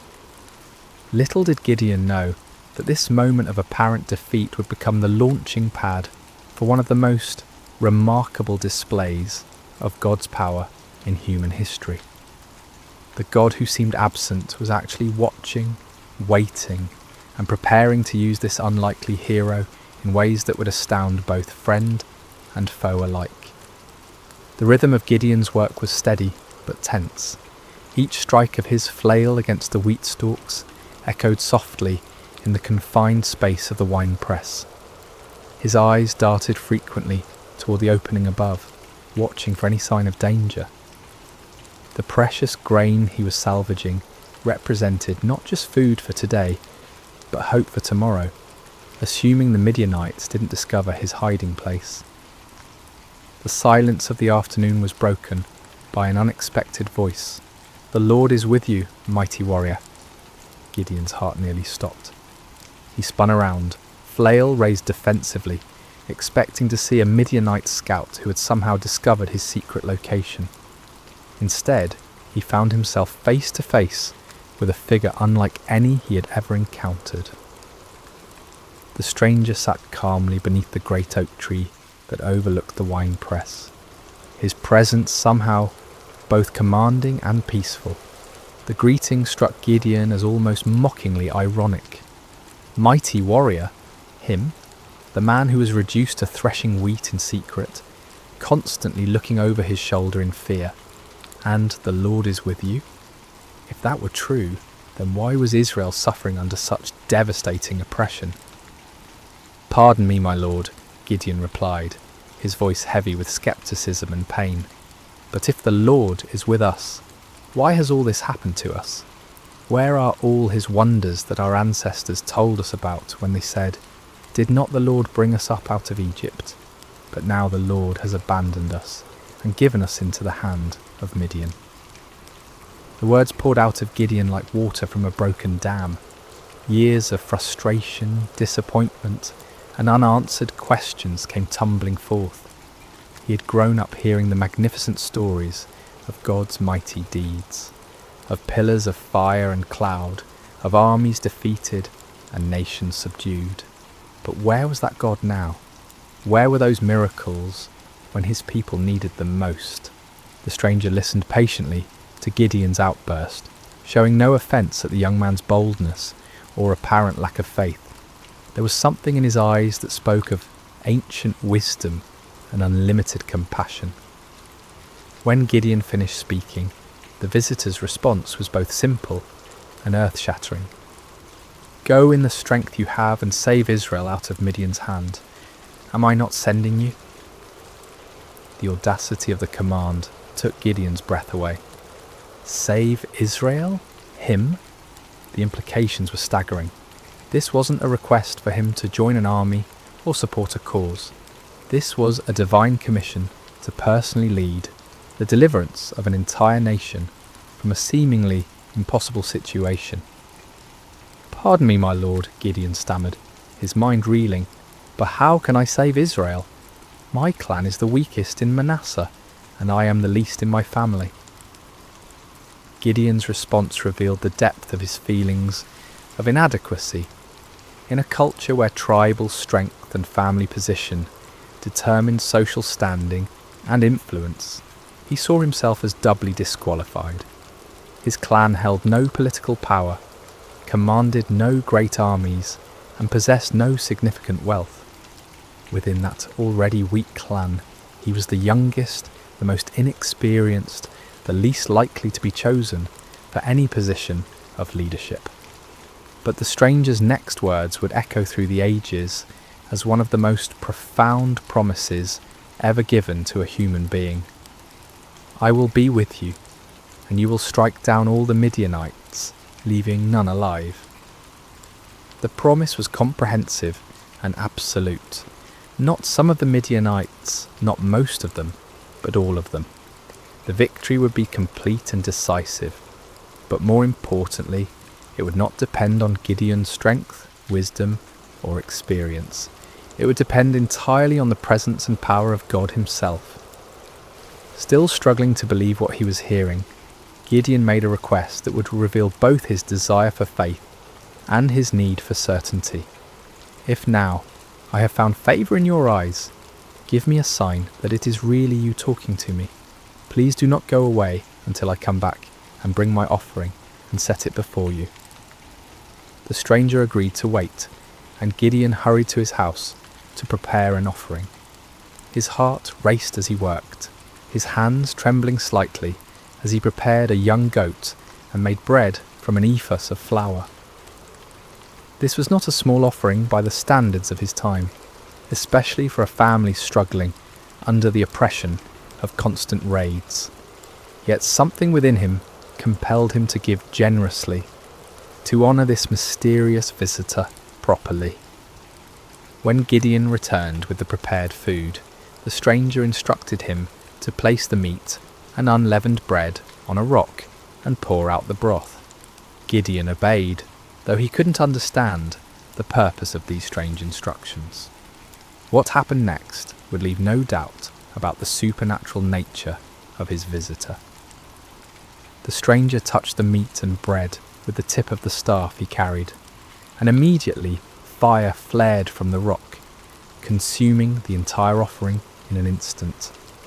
The flames burned with an intensity and heat that no ordinary fire could match, leaving nothing behind but the memory of their brilliance.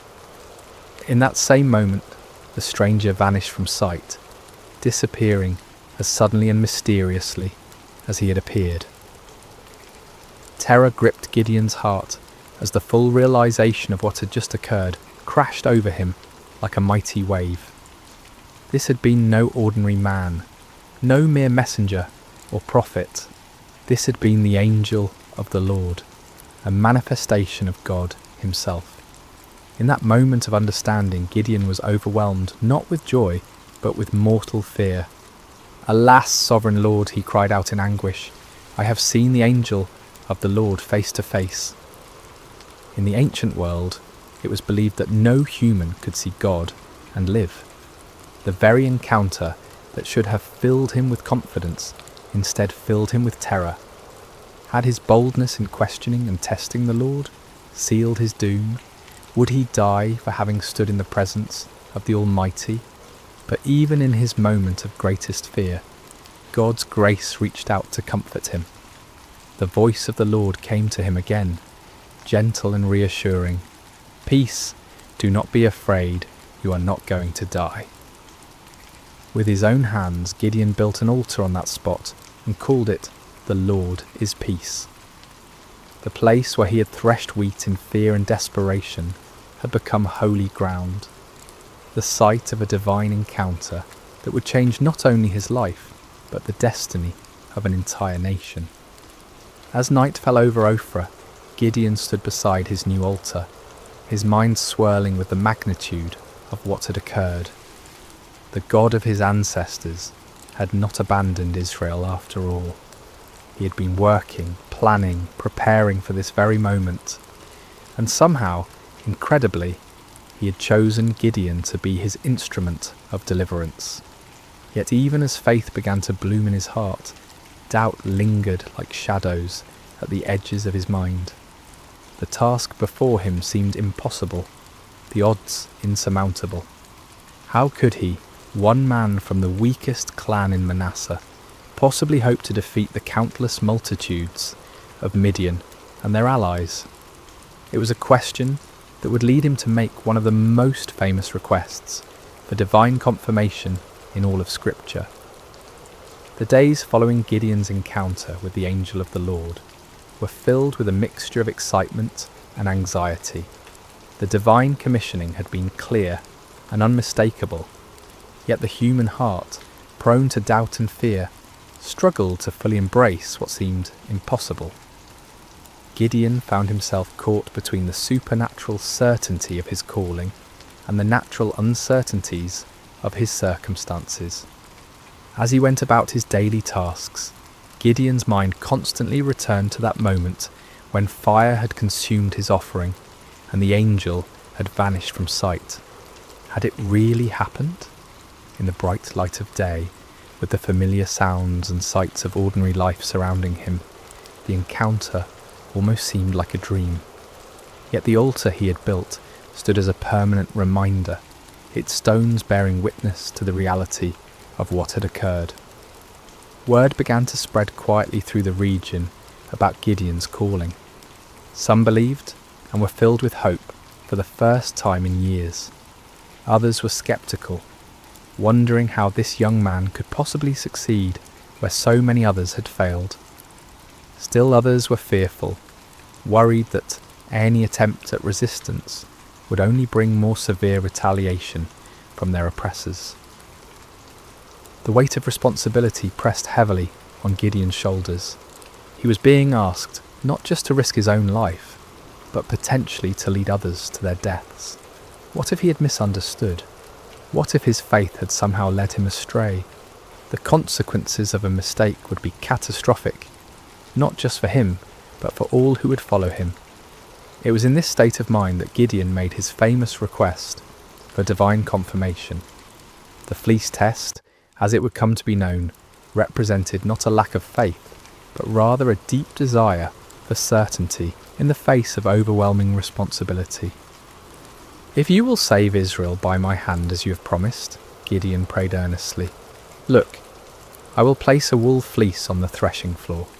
If there is dew only on the fleece, and all the ground is dry, then I will know that you will save Israel by my hand, as you said." The request was specific and measurable. In the normal course of nature, dew would form on all surfaces exposed to the night air. If God could reverse this natural process, causing moisture to collect only on the fleece, while leaving the surrounding ground completely dry, it would serve as an unmistakable sign of divine intervention. Gideon placed the fleece carefully on the threshing floor as evening approached. All through the night, he must have awakened periodically, wondering what he would find in the morning. As dawn broke, he hurried to the spot where he had placed his test. What he discovered filled him with wonder and awe. The fleece was thoroughly saturated with dew, so much so that when he wrung it out, he was able to fill an entire bowl with water. Yet all around it, the ground was completely dry, as if an invisible barrier had prevented any moisture from settling anywhere but on the wool. The sign was clear and unmistakable, yet Gideon's human nature craved even greater certainty. The magnitude of what he was being called to do seemed to justify asking for additional confirmation. With remarkable humility and boldness he approached God with yet another request. "Do not be angry with me," Gideon prayed, acknowledging that his repeated testing might seem to indicate a lack of trust. "Let me make just one more request. Allow me one more test with the fleece, but this time make the fleece dry and let the ground be covered with dew." This second test was even more remarkable than the first.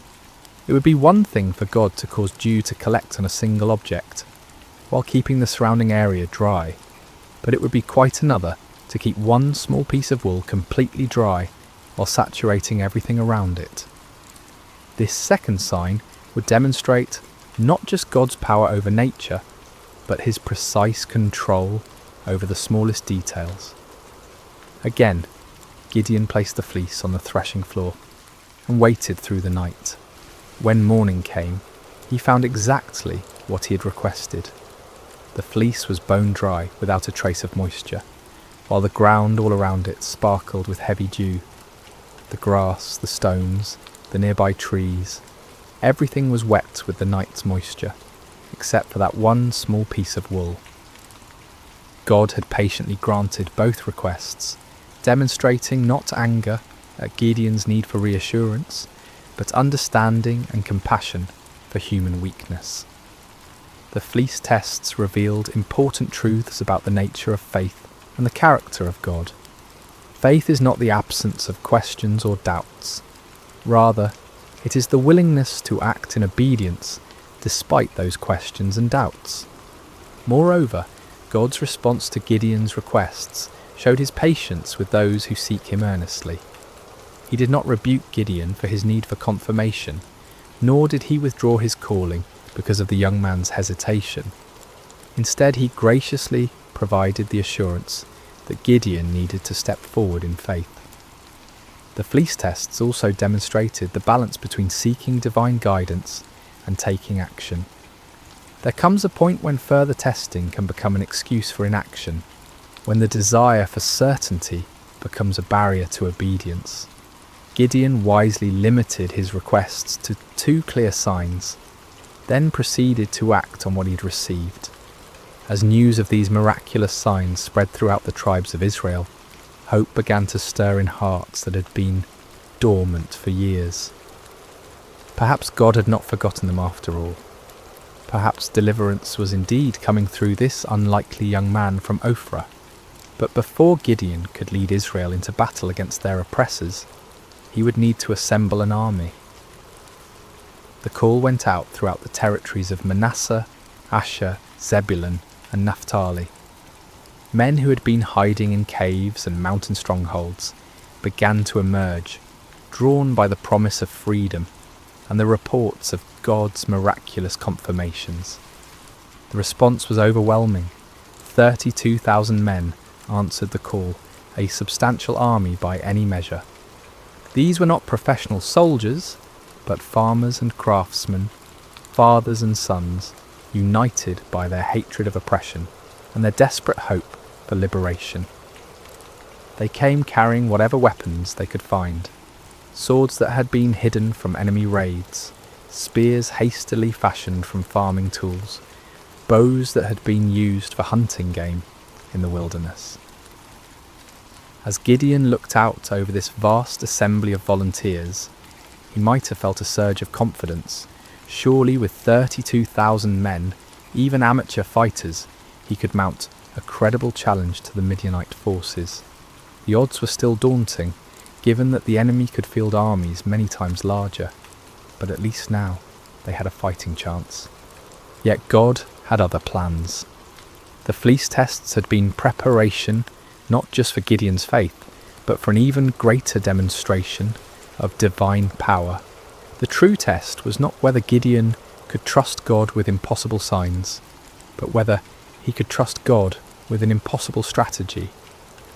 What happened next would shock both Gideon and his army, challenging every human assumption about warfare and victory. God was about to demonstrate that his ways are not our ways, and that his power is made perfect, not in human strength, but in human weakness. The morning sun cast long shadows across the camp as 32,000 men prepared for what they believed would be their march to war. Weapons were sharpened, provisions were packed, and final prayers were offered. The air buzzed with nervous energy as farmers turned warriors contemplated the battle that lay ahead.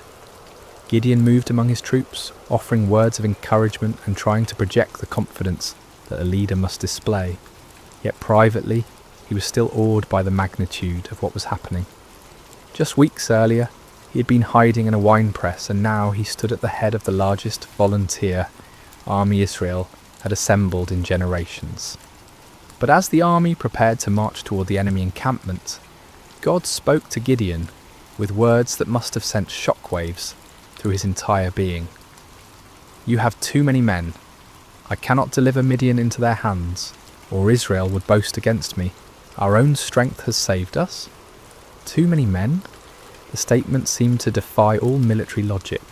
The Midianites and their allies numbered in the hundreds of thousands. Their camels alone described as being like locusts for multitude. How could 32,000 possibly be considered too many? Yet God's reasoning revealed a profound truth about the nature of divine deliverance. If Israel won the coming battle through conventional military means, they would inevitably credit their victory to their own strength, strategy, and courage. The victory needed to be so obviously supernatural that no one could mistake its source. God's glory was at stake, and that glory could not be shared with human pride. Following God's instructions, Gideon stood before his assembled army and made an announcement that must have stunned many of the volunteers. Anyone who trembles with fear may turn back and leave Mount Gilead. The offer was based on an ancient law found in Deuteronomy, which recognised that fearful soldiers could spread panic through the ranks and actually weaken an army's effectiveness. But in this case, the dismissal served a different purpose entirely. God was beginning the process of reducing the army to a size that would make his intervention unmistakable. The response to Gideon's announcement was immediate and devastating. 22,000 men took advantage of the opportunity to withdraw from what many probably saw as a suicide mission anyway. These were not cowards in the traditional sense.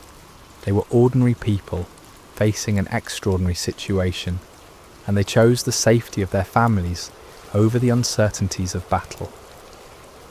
As Gideon watched more than 2/3 of his army walk away, his heart must have sunk. 10,000 men remained, still a respectable force, but far fewer than what seemed necessary for the task ahead. Surely now they could proceed with God's blessing. But God was not finished with his reductions. "There are still too many men," came the divine word. "Take them down to the water, and I will thin them out for you there. If I say, 'This one shall go with you,' he shall go. But if I say, 'This one shall not go with you,' he shall not go." The instruction was puzzling and specific. Gideon was to observe how the men drank water and select his final army based on their drinking method. Of all the criteria that might be used to choose warriors, how they consumed water seemed among the least relevant to military prowess. At the water's edge, the 10,000 men revealed their character through their approach to drinking. The vast majority knelt down and put their faces directly to the water, drinking deeply and focusing entirely on satisfying their thirst. But a small group, only 300 men, demonstrated a different approach. They brought water to their mouths with their hands, lapping it like dogs while maintaining their vigilance and readiness.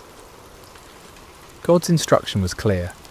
"With the 300 men that lapped, I will save you and give the Midianites into your hands. Let all the others go home."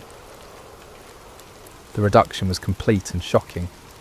From 32,000 to 300 represented a decrease of more than 99%. What had begun as a substantial army was now reduced to little more than a large company. The odds, already daunting, had become mathematically absurd. Yet the selection criteria revealed profound spiritual truths. The 300 men who were chosen had demonstrated alertness, self-discipline, and readiness, even in a moment of personal need. While drinking, they had maintained their awareness of their surroundings, prepared for action at a moment's notice. These qualities, while admirable in soldiers, were really symbols of spiritual preparedness and faithfulness. As the dismissed soldiers departed, taking most of the weapons and supplies with them, Gideon was left with 300 men who looked more like a ceremonial guard than a fighting force. The enemy they faced was described in terms that emphasized their overwhelming numbers.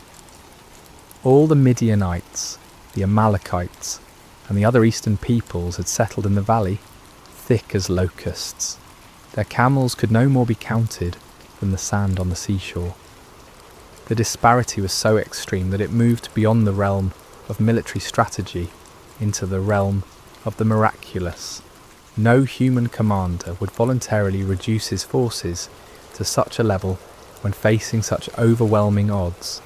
Yet this was precisely God's point. The victory that was coming would be so clearly divine in origin that no one could attribute it to human planning or prowess. For Gideon, this final reduction must have been the ultimate test of faith. Everything in his military thinking, everything in his natural instincts, everything in conventional wisdom screamed against such a strategy. Yet his experiences with the fleece had prepared him for this moment. He had learned to trust God's ways even when they contradicted human logic. The 300 men who remained showed remarkable faith as well. They could see the enemy forces spread across the valley below them. They knew the odds better than anyone, yet they chose to stay, to trust in the God who had called them through his servant Gideon. As night fell over the Israelite camp, the 300 men prepared for what would be the most unconventional battle in military history. They had no idea that they were about to participate in a victory that would be remembered and celebrated for thousands of years. A victory that would demonstrate God's power to use the weak to confound the mighty. The stage was set for a night that would change everything. The Midianites slept in their countless tents, confident in their overwhelming superiority. The 300 Israelites made their final preparations, trusting in a God who specialized in impossible victories. The hours before dawn are often the darkest, both literally and figuratively. As Gideon and his 300 men crouched in the hills overlooking the vast enemy encampment, the weight of their impossible mission pressed down upon them like a physical burden. The valley below was filled with the tents of their enemies, stretching as far as the eye could see in the starlight, a sea of canvas that housed an army larger than any they had ever faced. Despite the miraculous signs he had witnessed and the divine assurances he had received, Gideon still struggled with doubt. God, in his infinite understanding of human nature, provided one more confirmation before the battle commenced. "Get up, go down against the camp," the Lord instructed, "because I am going to give it into your hands. If you are afraid to attack, go down to the camp with your servant Purah and listen to what they are saying. Afterward, you will be encouraged to attack the camp." The offer revealed God's compassionate understanding of Gideon's anxiety. Rather than rebuking him for his continued fears, the Lord provided an opportunity for reassurance. Taking his servant Purah with him, Gideon crept down toward the perimeter of the enemy camp under cover of darkness. The Midianite camp was massive beyond imagination.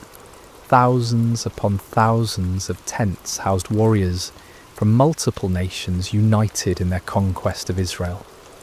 The sounds of the sleeping army filled the night air, snoring soldiers, restless camels, the occasional challenge of sentries. The very scale of the enemy forces should have been overwhelming to any reasonable observer. As Gideon and Purah approached the outer edge of the camp, they overheard a conversation between two Midianite soldiers. One was telling his companion about a disturbing dream he had experienced. "I had a dream. A round loaf of barley bread came tumbling into the Midianite camp. It struck the tent with such force that the tent overturned and collapsed." The interpretation offered by his fellow soldier was even more remarkable. This can be nothing other than the sword of Gideon, son of Joash, the Israelite. God has given the Midianites and the whole camp into his hands. The irony was profound. Here in the heart of the enemy camp, God was providing confirmation through the mouths of Israel's oppressors themselves. The barley bread in the dream was significant. Barley was considered the food of the poor, inferior to wheat. Yet in the dream, this humble loaf had the power to destroy the entire enemy position. The symbolism was clear. God would use the humble and despised to bring down the mighty and proud. That Gideon's name was already known to the enemy indicated that word of the gathering Israelite resistance had reached their ears. Rather than being encouraged by their overwhelming numerical superiority, some among the Midianites were apparently experiencing anxiety about this upstart Hebrew leader. God was already working in the hearts and minds of the enemy, preparing them for defeat. Gideon and Purah retreated to their own lines, hearts pounding with excitement and renewed confidence. The doubt that had plagued Gideon was finally dispelled by this remarkable confirmation. When they reached the Israelite position, Gideon called his men together for final instructions. "Get up," he announced with newfound authority and confidence. "The Lord has given the Midianite camp into your hands." What followed was perhaps the most unusual battle plan in military history. Instead of swords and spears, Gideon distributed trumpets, empty clay jars, and torches to each of his 300 men. The weapons of conventional warfare were set aside in favour of items that seemed more suited to a religious ceremony than a military campaign. Gideon divided his small force into 3 companies of 100 men each. The strategy was simple, yet audacious. They would surround the enemy camp and at Gideon's signal create as much noise and confusion as possible while giving the appearance of a much larger force. "Watch me," Gideon instructed his men. "Follow my lead. When I get to the edge of the camp, do exactly as I do. When I and all who are with me blow our trumpets, then from all around the camp blow yours and shout, 'For the Lord and for Gideon.'" The plan required perfect timing and coordination. Each man would conceal his torch inside a clay jar, maintaining complete darkness and silence until the moment of attack. Then at Gideon's signal, they would simultaneously break their jars, revealing blazing torches, blow their trumpets with all their might, and shout their battle cry. The psychological impact was designed to be devastating. The enemy would suddenly find themselves surrounded by lights and noise, creating the impression of a massive attacking force. In the confusion of a night assault, with limited visibility and the disorientation of being awakened from sleep, even experienced soldiers could panic and lose their sense of direction. As the 3 companies moved into position around the vast perimeter of the enemy camp, each man must have felt the weight of the moment. They were not professional soldiers, but ordinary citizens who had answered the call to fight for their freedom. Now they found themselves in the most critical moment of their lives, armed with the most unconventional weapons imaginable, trusting in a God who had promised victory through seemingly impossible means. The middle watch around midnight was traditionally the time when sentries were changed and vigilance was often at its lowest point. It was at this precise moment that Gideon and his 100 men reached their assigned position on the edge of the camp. Across the valley, 200 other men waited in similar positions, every eye fixed on their leader for the signal that would begin the battle. Gideon raised his torch-filled jar high above his head, then brought it down sharply, smashing it against a rock. The clay shattered with a sound that seemed to echo across the silent valley, and immediately his torch blazed forth in the darkness. At the same instant, he lifted his trumpet to his lips and blew a long, piercing blast. "For the Lord and for Gideon," he shouted at the top of his lungs. The signal rippled around the camp, as 300 jars smashed simultaneously, 300 torches burst into flame, and 300 trumpet hags sounded their defiant call.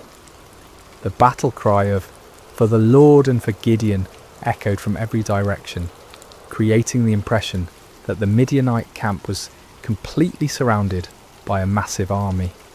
The effect was instantaneous and devastating. Thousands of sleeping soldiers were jolted awake to find their camp surrounded by blazing lights and deafening noise. In the confusion and darkness, panic spread like wildfire through the ranks. Soldiers stumbled from their tents, grabbing whatever weapons they could find, unable to determine the size or direction of the attacking force. In their panic and confusion, the Midianites and their allies began attacking each other. Unable to distinguish friend from foe in the darkness, and hearing battle cries in their own languages from every direction, they assumed they had been betrayed by their allies. The coalition that had seemed so formidable began to tear itself apart. The 300 Israelites maintained their positions around the perimeter, continuing to blow their trumpets and hold their torches high, creating the illusion of a massive army that had the enemy completely surrounded. They watched in amazement as God fulfilled his promise in the most spectacular fashion imaginable. The panic spread throughout the entire camp like a plague. What had begun as confusion quickly escalated into a full-scale rout as the enemy forces fled in every direction, abandoning their weapons, supplies, and even their camels in their desperate attempt to escape what they perceived as certain destruction. The victory was complete and overwhelming, achieved not through superior numbers or military might, but through divine intervention, working through the obedience of 300 faithful men. The God who had called Gideon from his hiding place in the winepress had once again demonstrated that his power is made perfect in human weakness.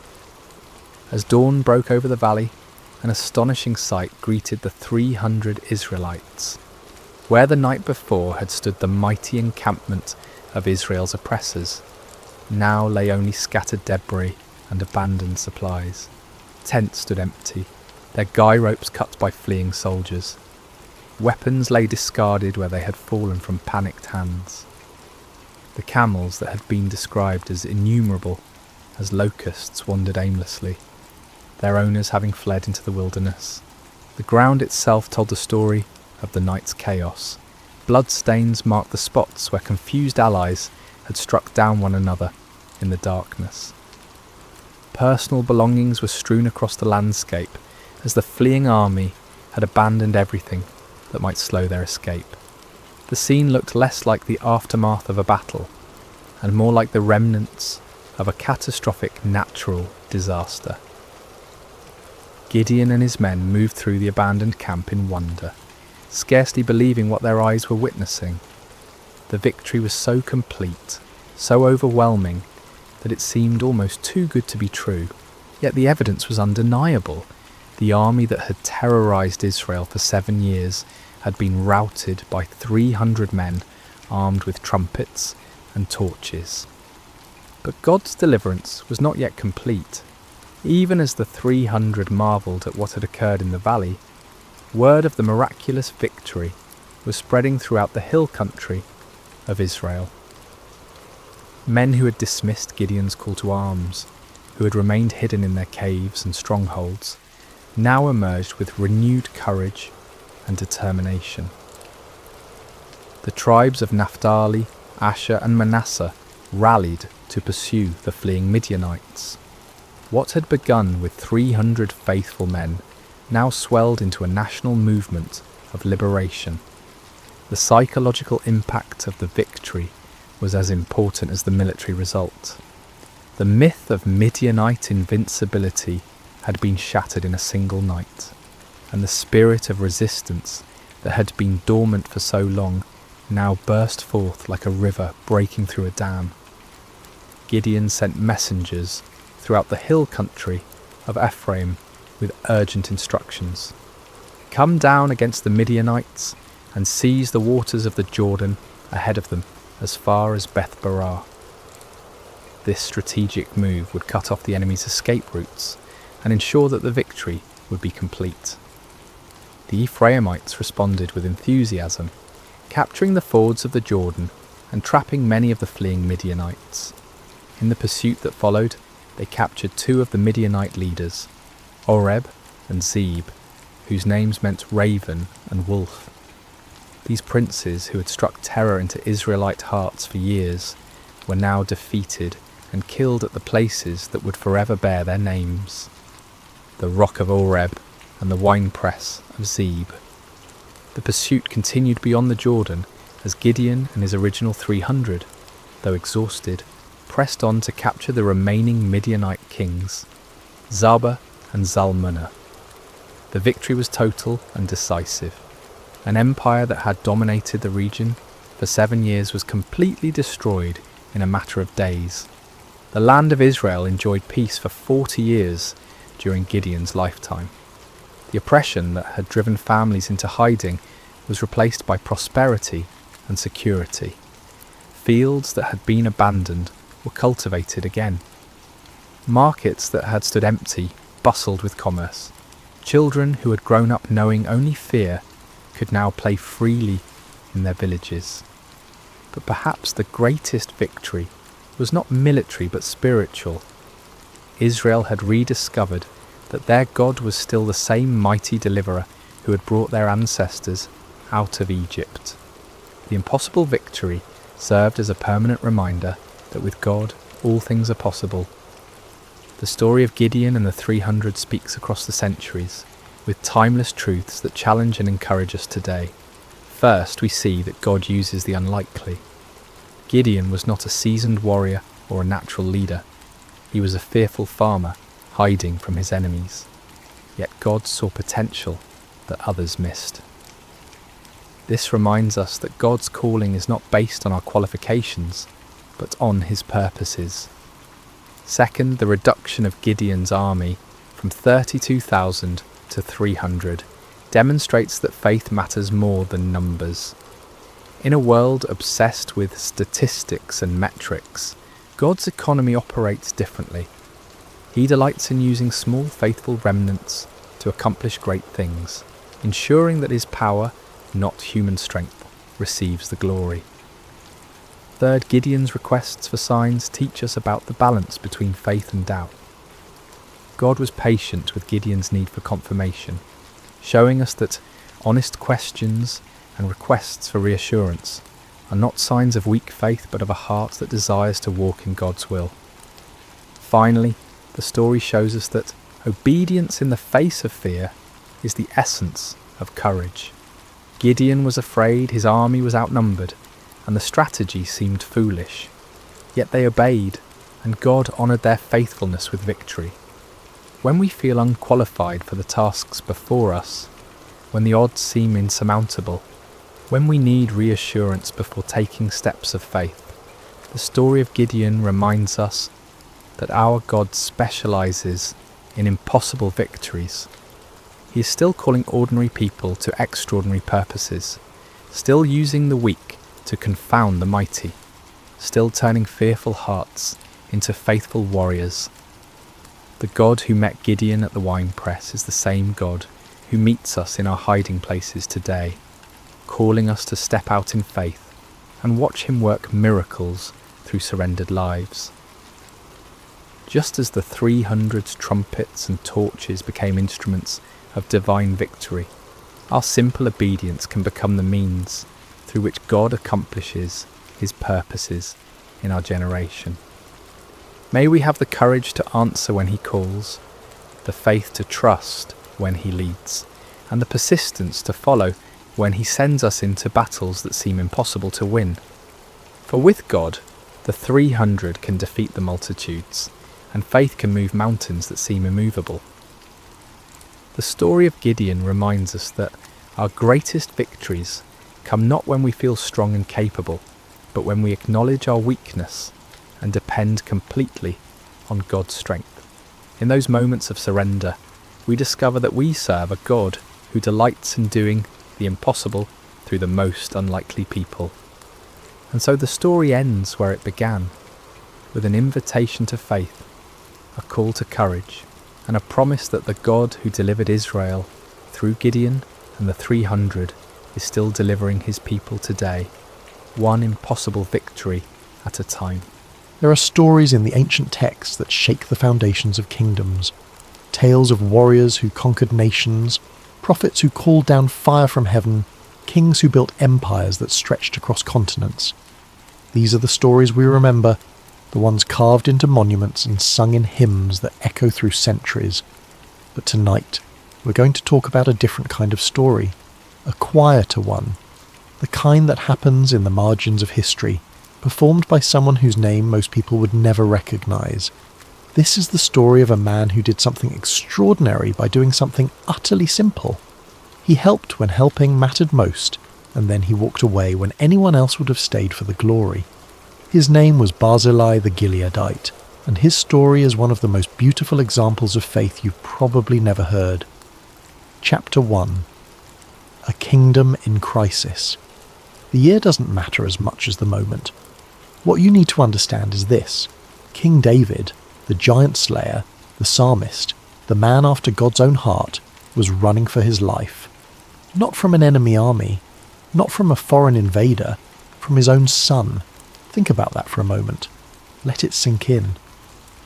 The shepherd boy who had faced down a giant with nothing but a sling and 5 smooth stones. The warrior who had slain his tens of thousands, while Saul had only slain his thousands. The king who had united the fractured tribes of Israel into a single nation. That man was now fleeing in the night, driven from his own palace by his own flesh and blood. Absalom was everything a king might want in an heir. The scriptures describe him in terms that seem almost mythological. From the sole of his foot to the crown of his head, there was no blemish in him. His hair alone weighed hundreds of shekels when he cut it once a year. He was handsome beyond description, the kind of magnetic presence that drew every eye in a room. People couldn't help but notice him, couldn't help but be drawn to him. But Absalom had grown tired of waiting for his father's throne. You have to understand the context. David was old now, yes, but still very much alive and very much in control. Absalom saw the throne, saw the power, saw the legacy, and he wanted it. Not someday. Now. So he began a campaign that was as brilliant as it was insidious. For years, Absalom would rise early and stand beside the way of the gate. When anyone came with a dispute to bring before the king for judgment, Absalom would call out to him and ask where he was from. And when the person identified their tribe, Absalom would say, "Look, your claims are good and right, but there is no one from the king to hear you." Then he would add, almost casually, "Oh, that I were made judge in the land, that everyone who has a dispute or cause might come to me, and I would give him justice." It was insidious because it was subtle. He wasn't openly criticizing David. He was just suggesting that justice could be more accessible, more immediate, more personal. And whenever anyone approached to bow down to him, showing him the respect due to a prince, Absalom would reach out his hand and take hold of him and kiss him. He would treat them like equals, like friends, like he truly cared about their problems. He stole the hearts of Israel one conversation at a time, one handshake, one embrace, one promise that things could be better. This went on for 4 years. 4 years of patient manipulation. 4 years of building a coalition without David even realizing what was happening. And then, when the moment was right, when he had cultivated enough support and positioned enough allies, Absalom struck. He went to Hebron, the city where David had first been crowned king of Judah decades earlier. There was symbolism in that choice. Hebron represented legitimacy, tradition, the old ways. And from Hebron, Absalom proclaimed himself king. The conspiracy grew strong. The people who had once praised David now turned to his son. It wasn't universal, but it was substantial. Substantial enough that David, hearing the news, realized immediately that he was in mortal danger. The rebellion came swift and brutal. Word reached Jerusalem that Absalom had declared himself king, that he was gathering an army, that he was marching on the capital. David had to make a choice, and he had to make it quickly. He could stay and fight, fortify Jerusalem, turn the city into a fortress and dare Absalom to take it. But David was a military genius, and he understood immediately what that would mean. Jerusalem was not designed to withstand a siege from within. If he stayed, the city would become a battlefield. Blood would run through the streets where David had walked in worship, buildings would burn, innocent people would die. The city he had made the capital of Israel, the city where he had brought the Ark of the Covenant, would be destroyed in a civil war. So David made a choice that must have torn his heart in two. He fled. Picture the scene, and really try to see it in your mind.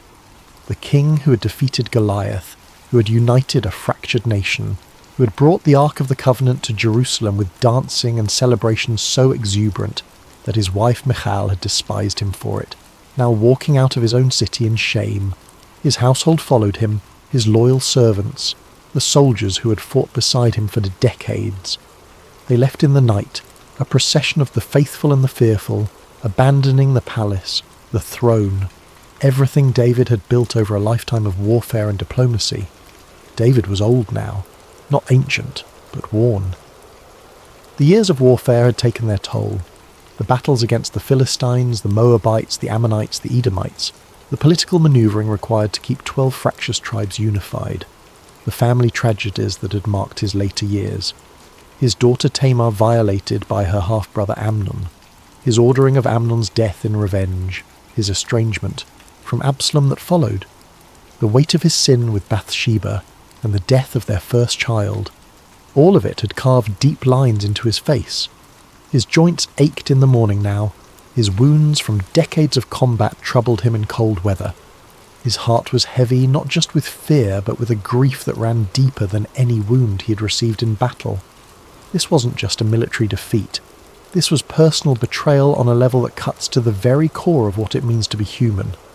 This was his own son trying to kill him. His own son whom he loved despite everything, whom he had forgiven for killing Amnon, whom he had welcomed back to Jerusalem after years of exile. That son was now hunting him like an animal. As they walked, David wept. The scriptures tell us he went up the Mount of Olives, weeping as he went, his head covered, walking barefoot as a sign of mourning. It was the posture of ultimate humiliation, of grief so profound that normal comportment was impossible. And all the people who were with him covered their heads and went up weeping. It was a procession of sorrow, of loss, of fear. Imagine being there. Imagine being one of the servants who had spent years in the palace, comfortable and secure, now walking into the wilderness with nothing but what you could carry. Imagine being one of the soldiers who had fought for David through countless battles, now facing the prospect of fighting against other Israelites, maybe even friends and relatives who had sided with Absalom. There's something about that image that cuts through time, that speaks to something universal in the human experience. The most powerful man in the kingdom reduced to a refugee. The king who had everything, now with almost nothing. It's the kind of reversal that makes you question everything you thought you understood about power and security and success. The uncertainty must have been suffocating. Questions with no good answers swirled through every mind. Would Absalom pursue them immediately? How many of David's supporters had secretly switched sides? Who could be trusted? Where would they go? How long could they survive in the wilderness? How would they feed this many people? What if Absalom's forces caught them before they could establish a defensive position? These weren't abstract philosophical questions. These were matters of life and death, being considered by exhausted people with empty stomachs and uncertain futures. Every mile they travelled away from Jerusalem was a mile deeper into vulnerability, a mile farther from the resources and defences of the capital city. Chapter 2. The Journey into Exile. They crossed the Jordan River on a day that must have seemed to mark the end of everything David had built. That boundary between the heartland of Israel and the territories beyond represented more than just geography. It was the line between civilization and wilderness, between kingdom and exile, between everything and nothing. The Jordan wasn't always an easy crossing. Depending on the season and recent rainfall, it could be treacherous. But even when the waters were calm, crossing it with hundreds of people, carrying what possessions they could manage, herding what animals they had brought, was a logistical challenge that must have taken hours. Hours during which David and his commanders would have been acutely aware that they were vulnerable, exposed, strung out along the riverbank with no defensive position. Think about what it means to cross a river like that. You can't take wagons heavy with supplies across easily. You can't bring the comforts of palace life. You have to prioritise, make hard choices about what matters enough to carry and what has to be left behind. Food and water, weapons and armour, basic bedding. Everything else becomes negotiable. David's company was substantial. The scriptures don't give us exact numbers, but we're talking about his household, which included multiple wives and concubines, their children, their servants, his personal guard, the mighty men who had been with him since his outlaw days in the wilderness fleeing from Saul, additional soldiers loyal to him, administrators and advisors. We're probably talking about hundreds of people, possibly more than 1,000 when you count everyone. And they were unprepared. You don't flee a palace with supply wagons and months of provisions carefully packed and organised. You leave with what you can grab in the chaos of evacuation. You hope that what you're carrying will be enough to reach somewhere that you can resupply. You pray that you'll find allies willing to help. The Jordan crossing marked a psychological boundary as much as a physical one. On one side was the kingdom David had built over decades of conquest and consolidation, the 12 tribes united under one crown. Jerusalem with its growing temple complex and palace, the structures of government and commerce that made Israel a real nation, rather than just a collection of tribal territories. On the other side was wilderness, uncertainty, exile, territory that was technically part of the broader kingdom, but far from the centres of power and wealth. He had been here before, decades earlier, running from King Saul. Back then he'd been young, in his 20s or early 30s, strong and fit and fast. He'd been able to live on the run for years, hiding in caves, gathering a band of warriors, surviving through his wits and his sword arm and God's protection. But then he'd been young, with everything ahead of him, with the promise of the throne waiting in his future. Samuel had anointed him as a boy. He knew somehow that if he could just survive, he would be king. Now he was old, probably in his 60s or 70s. The future was far less certain. Yes, he had been anointed by God. Yes, he was the legitimate king. But Absalom was young and charismatic, and had the momentum of rebellion behind him. History is full of legitimate kings who died in exile, their thrones taken by usurpers who managed to hold on to power long enough to become the new legitimate authority. The nights in the wilderness were cold, not the bitter, killing cold of the mountains in winter, but the sharp, penetrating cold of the desert at night that seeps into your bones and reminds you how vulnerable you are, how thin the line is between civilization and survival, how quickly comfort can turn to suffering. They made camp where they could, probably without proper tents for most people, sleeping on the ground with inadequate blankets, huddled together for warmth, rationing what little food they had, trying to make it last, knowing that every day without resupply made the situation more desperate, trying to maintain some semblance of order and morale when everything felt like it was falling apart. But morale was a fragile thing, as delicate as morning mist. These were people who had lost everything in a single day. Servants who had worked in the palace, eating regular meals, sleeping in comfortable quarters, living lives of relative security and predictability. Now they were sleeping on the ground in the wilderness, not knowing where their next meal would come from. Soldiers who had been stationed in a fortified city, with walls and watchtowers and arsenals. Now they were exposed, vulnerable, depending on their own readiness and the hope that they would see an attack coming in time to mount a defence. Every person in that camp had family back in Jerusalem. Brothers, sisters, parents, children. Some of them would have sided with Absalom, either because they truly believed in his cause or because they were hedging their bets, trying to end up on the winning side. Others might be in danger themselves if they were known to be associated with people who fled with David. The personal anguish must have been acute. The sense of relationships fractured, of social fabric torn, of everything familiar suddenly uncertain and dangerous. The supplies were scarce, critically so. Bread was running low. They hadn't been able to bring enough grain to bake fresh loaves indefinitely. The bedding was insufficient for the number of people, meaning that people had to take turns sleeping with adequate covering or simply sleep cold. Every day that passed without resupply made the situation more desperate. Hunger gnaws at morale, cold saps strength, uncertainty breeds fear. And hanging over everything was the question that nobody wanted to voice, but everyone was thinking, what happens if Absalom's forces catch up to us? If Absalom had moved quickly, if he had sent fast-moving cavalry units ahead of his main army, they could have struck David's company while they were exhausted, disorganized, demoralized. It would have been a slaughter. David's mighty men would have fought, certainly, but they couldn't protect everyone. Hundreds of civilians would have died. David himself might have been captured or killed. David couldn't show his fear. Couldn't let his people see the despair that must have gripped him in the quiet moments. He had to project strength, confidence, faith that God would deliver them. He had to be the king, the commander, the man who made decisions and gave orders and kept everyone moving forward. But late at night, lying on the hard ground, staring up at the stars that had once seemed like promises of God's covenant, did he wonder if this was how his story would end?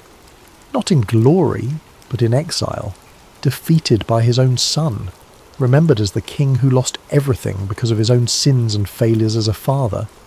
The stillness of those nights must have been profound, the kind of silence that amplifies every doubt, every regret, every what if.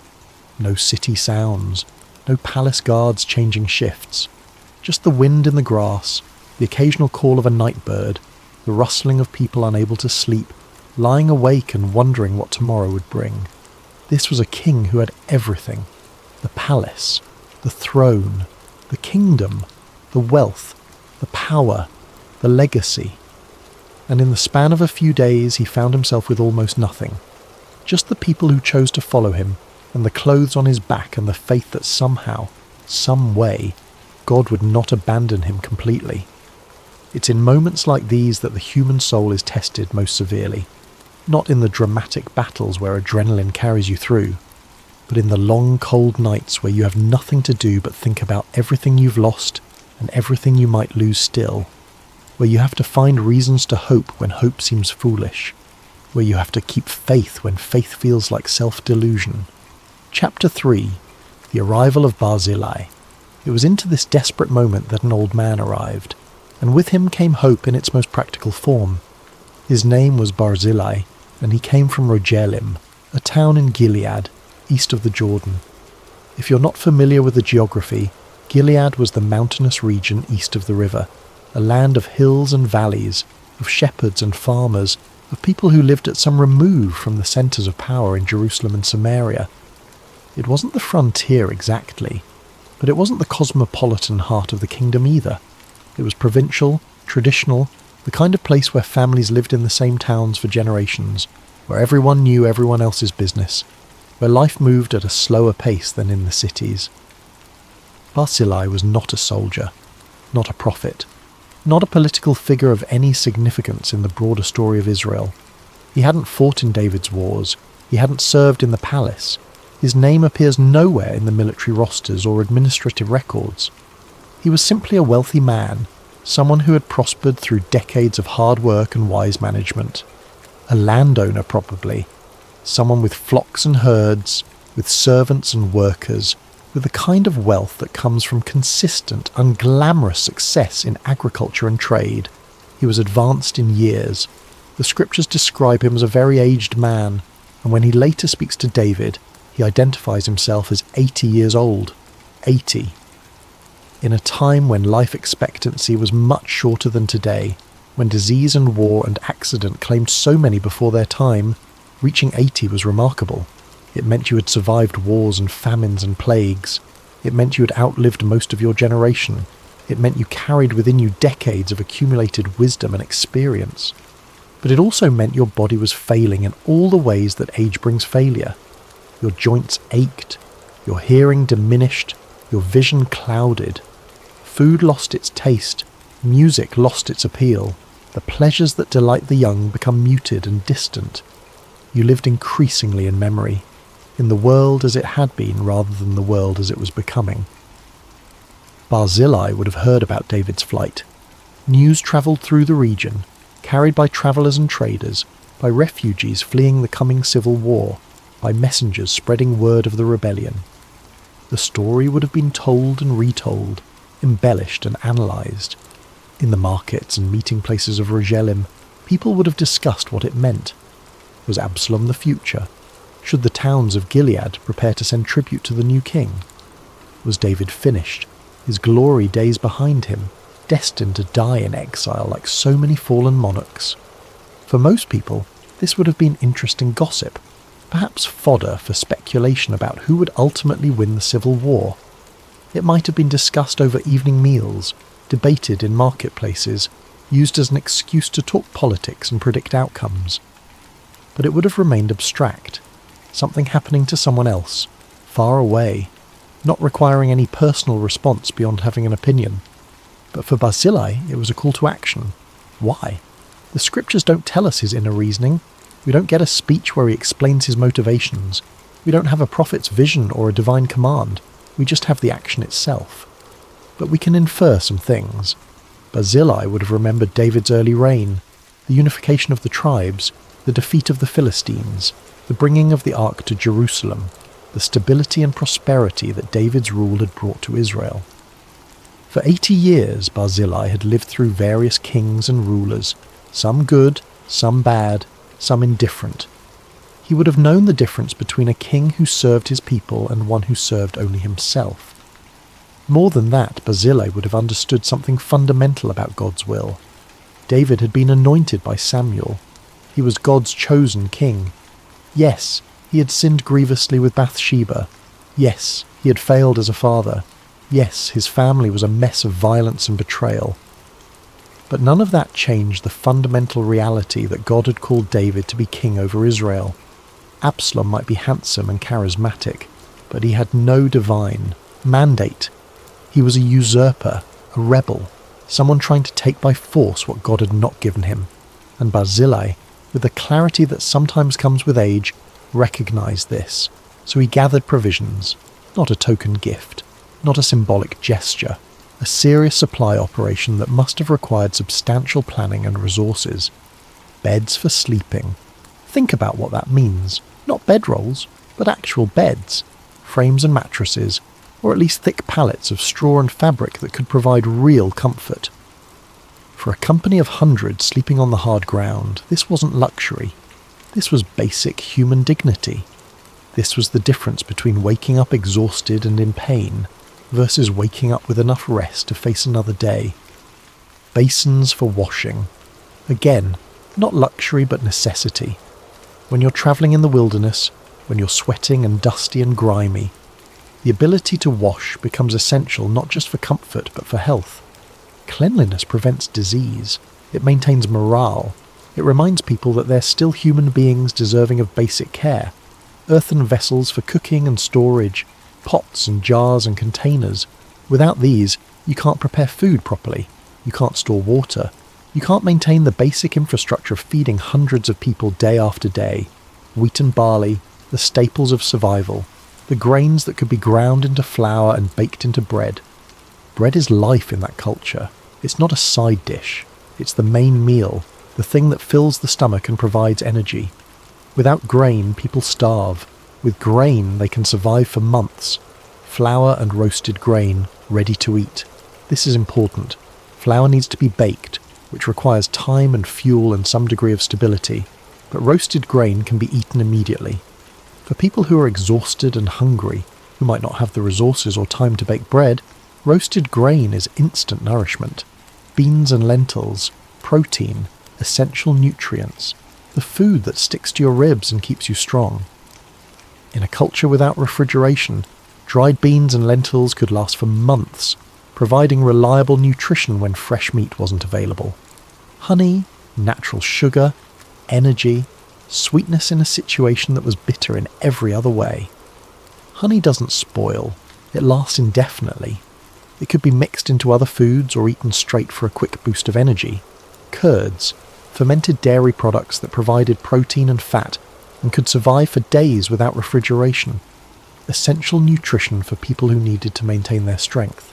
Sheep, fresh meat.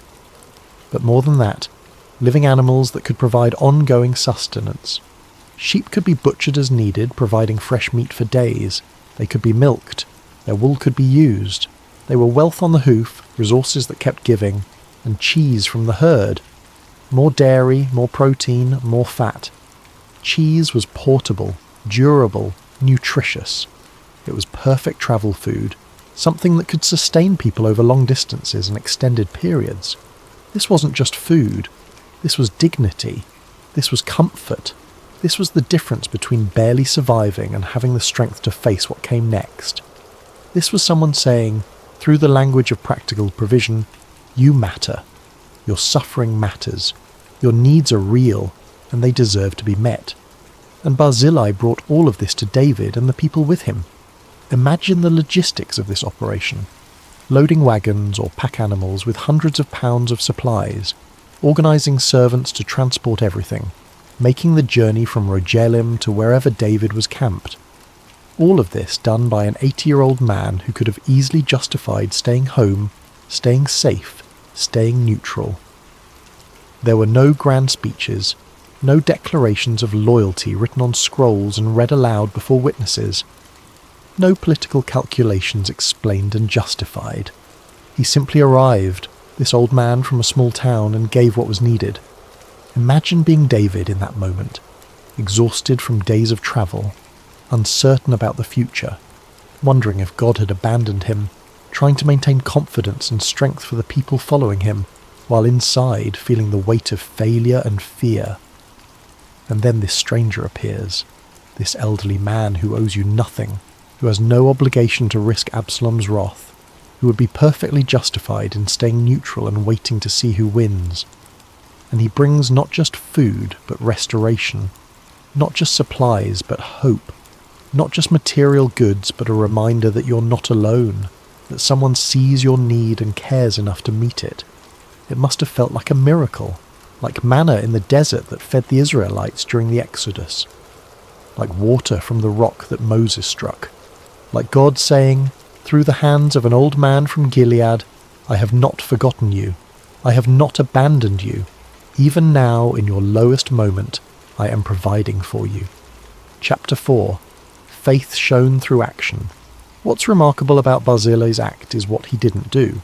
He didn't ask questions. He didn't demand explanations for why the king was in exile.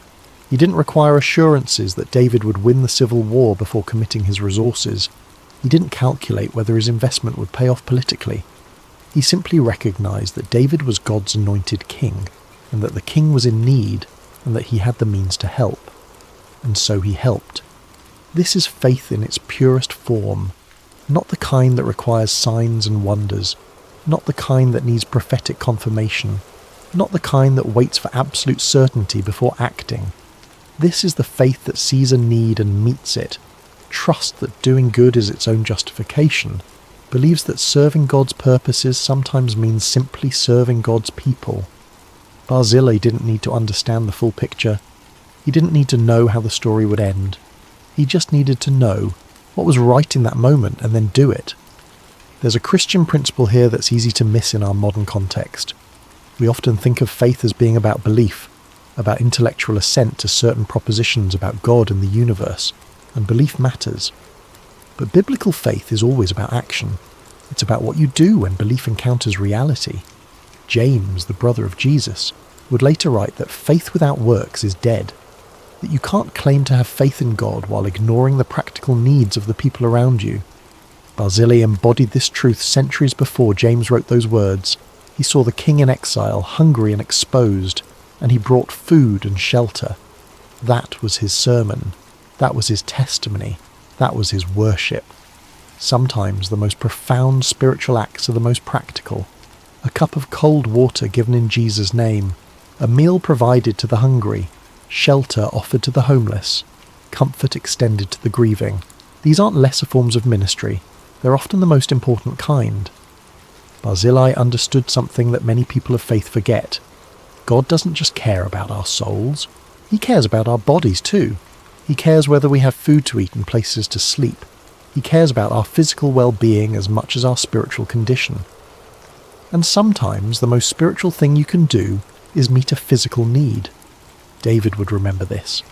Long after the crisis passed, long after he returned to Jerusalem and re-established his kingdom, he would remember the old man from Gilead who helped when helping mattered most. Chapter 5. The Return of the King. The rebellion didn't last. Absalom's charisma couldn't overcome the fundamental problem at the heart of his coup. He was fighting against God's chosen king. David had been anointed by Samuel as a boy. He had defeated Goliath when Saul's army cowered in fear. He had united Israel and Judah. He had brought the ark to Jerusalem. He had made mistakes, grievous ones, but God had not rejected him. The battle came, inevitable and brutal. Absalom's forces met David's loyal troops in the forest of Ephraim. The fighting was fierce, but Absalom's army broke. 20,000 men died that day, many of them killed not by swords, but by the forest itself, lost in the dense woods, falling into ravines, caught in the treacherous terrain. Absalom himself died in a way that seemed almost mythological. Riding his mule beneath the thick branches of a great oak, his hair, his magnificent hair that he had been so proud of, caught in the tree. The mule went on without him, leaving Absalom hanging between heaven and earth, and there Joab found him and killed him, against David's explicit orders. When David heard his son was dead, he wept. The victory was complete, but it tasted like ashes.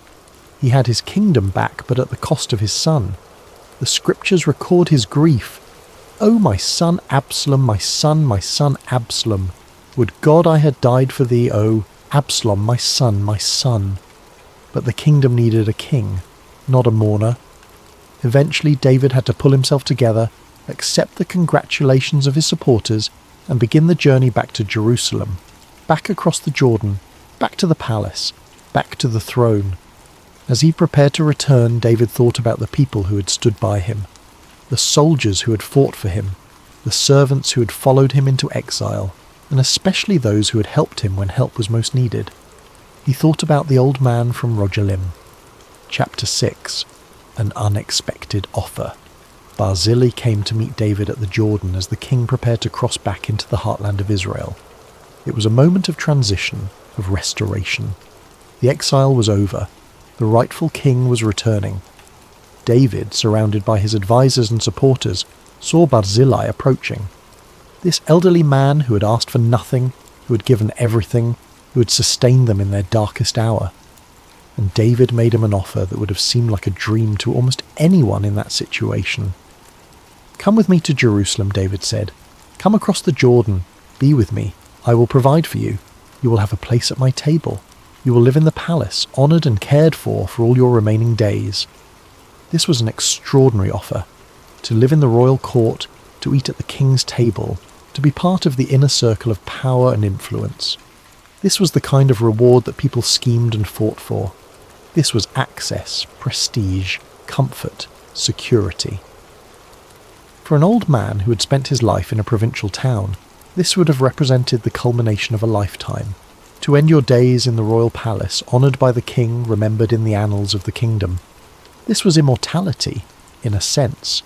This was the kind of legacy that would echo through generations. Anyone else would have said yes immediately. Anyone else would have seen this as God's blessing, the reward for faithfulness, the open door that should never be closed. But Barzillai was not anyone else. Chapter 7. Barzillai's gentle refusal. Barzillai's response is one of the most beautiful moments in Scripture, though it's often overlooked in favour of more dramatic stories. He said to the king, "How long do I have left to live that I should go up with the king to Jerusalem? I am now 80 years old. Can I tell the difference between what is enjoyable and what is not? Can your servant taste what he eats and drinks? Can I still hear the voices of male and female singers? Why should your servant be an added burden to my lord the king?"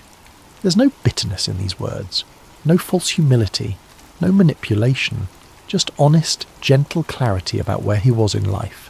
Barzillai knew himself. He knew his limitations. He knew that at 80 years old the pleasures of the royal court would be lost on him. The fine foods would taste like nothing. The music would be difficult to hear. The social dynamics would be exhausting. What seemed like a blessing to a younger person would be for him a burden. But more than that, and this is the crucial point, Barzillai knew what he wanted, and what he wanted was to go home. Not because he was rejecting David's gift, not because he thought less of the honour being offered, but because he had lived long enough to know the difference between glory and peace, between recognition and contentment, between what looks impressive and what actually brings joy. He wanted to die in his own town, near the grave of his father and mother. He wanted to end his days in familiar surroundings, among people he had known his whole life. He wanted the simple pleasures of home, not the complex pleasures of the palace. This is wisdom that can only come with age. The young chase glory. The old seek peace. The young want to be remembered. The old want to rest. But Barzillai didn't leave David without an answer to his generosity. He said, "Here is your servant Chimham. Let him cross over with my lord the king. Do for him whatever you wish." Chimham was likely Barzillai's son or servant, someone younger who could actually benefit from the king's offer. Someone who had years ahead of him, who could taste the food and hear the music and build a life in Jerusalem. Barzillai was passing the blessing forward, taking nothing for himself but ensuring that his household would be connected to the king's favour. It was perfect, selfless, wise, peaceful. David could have been offended. Some kings would have been. But David understood. He blessed Barzillai, agreed to take Chimham, and let the old man go home. Chapter 8. Contentment over glory. Let's pause here and consider what Barzillai chose, because it goes against almost everything our culture tells us to value. He chose home over honour. He chose rest over recognition. He chose peace over reward. He chose the familiar over the prestigious. He chose dying well over living gloriously. In our modern world, this seems almost incomprehensible. We're taught to always say yes to opportunity, to maximise every advantage, to never turn down a promotion, an upgrade, an access pass to a better life. We're taught that contentment is just another word for settling, that peace is what you accept when you can't achieve glory. But Barzillai knew something that we've forgotten. Not every blessing must be accepted to be appreciated. Not every door that opens needs to be walked through. Not every gift needs to be unwrapped to be valued. He appreciated David's offer deeply. He recognised it as the genuine honour it was. But he also recognised that it wasn't right for him, and he had the wisdom and self-knowledge to say so. This is spiritual maturity of the highest order. It's easy to want what you can't have. It's much harder to not want what you can have. It's easy to chase opportunities. It's much harder to discern which opportunities are actually meant for you. Barzillai had spent his life building something meaningful in Rogelim. He had relationships there, history there, roots that went deep into that soil. Jerusalem was glorious, but it wasn't home. The palace was magnificent, but it wasn't where he belonged. There's a Christian principle here that runs counter to much of what passes for Christian teaching today. We often act as if God's blessings always look like advancement, promotion, increase, expansion, more money, more influence, more recognition, more everything.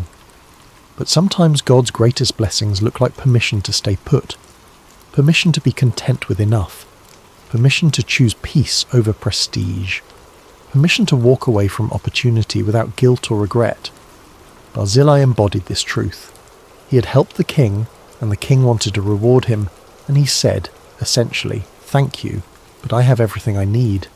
I did what I did because it was right, not because I wanted something in return, and now I want to go home." This is faith that has moved beyond transaction, beyond the expectation that good deeds earn rewards, beyond the need for recognition or validation. This is faith that serves because serving is its own reward, that gives because giving is its own joy, that helps because helping is its own purpose. Chapter 9. A quiet farewell. The goodbye happened at the Jordan River, that same boundary Barzillai had crossed to bring provisions to David in exile. David now crossed to return to his kingdom, and Barzillai went back the other way, back to Rogelim, back to his normal life. David kissed him, the gesture of respect and affection between men who understood each other. The blessing of a king upon a servant who had served perfectly without ever claiming to be anything more than what he was. There was no crowd, no public ceremony, no monument erected in Barzillai's honour. Just two men parting ways at a river, one returning to power and glory, the other returning to obscurity and peace. And yet, there's something profoundly beautiful about this moment, something that captures the essence of true faithfulness. Barzillai had done what needed doing. He had helped when helping mattered. He had expected nothing. And now he was walking away, not in bitterness or disappointment, but in contentment. The scriptures tell us that David did provide for Shimon, though the details are sparse. Barzillai's household was cared for. His kindness was remembered and rewarded, even if he himself didn't stay to experience that reward personally. But Barzillai went home, back to Regelim, back to his own bed, his own table, his own town, back to the graves of his parents and the land he knew, back to the life he'd built over 80 years, and when he died, which could not have been many years later given his age, he died at home, surrounded by family and friends, remembered in his own community as the man who'd helped a king. But more than that, remembered as a good man, a faithful man, a man who knew who he was and what mattered. Epilogue. The faith that leaves no monument. Most people have never heard of Barzillai the Gileadite. His name doesn't echo through history like David's or Solomon's. There are no churches named after him, no famous paintings depicting his deeds, no theological traditions built on his words, but his story is recorded in scripture, preserved for thousands of years, passed down through generations. Why? Because God values faithfulness even when it goes unnoticed by the world. Because the kingdom of heaven operates on different principles than earthly kingdoms. Because sometimes the most important thing you can do is simply help when someone needs help, without calculating what you'll get in return. Barzillai teaches us several profound truths about faith and faithfulness. First, that the right action at the right moment can change everything. David might not have survived his exile without provisions. The entire history of Israel might have been different. One man's generosity rippled through centuries. Second, that faithfulness doesn't require recognition. Barzillai helped because it was right, not because he wanted to be remembered. And yet he is remembered, recorded in the eternal word of God, precisely because he didn't seek that recognition. Third, that wisdom sometimes means walking away from reward. Not every blessing needs to be claimed. Not every honour needs to be accepted. Sometimes the greatest blessing is permission to go home, to rest, to be content with enough. Fourth, that passing blessings forward is as important as receiving them. Barzillai didn't need David's patronage, but Shimon did. So Barzillai made sure the blessing went to someone who could use it. Generosity doesn't end with receiving, it continues with giving. Fifth, and perhaps most importantly, that a life lived in quiet obedience is never forgotten by God. The world may not know your name, history books may not record your deeds, but God sees, God knows, God remembers, and that is enough. As you drift off to sleep tonight, consider Barzillai's example. Not the dramatic moments of your life, but the quiet ones. Not the recognition you've received, but the good you've done that nobody noticed.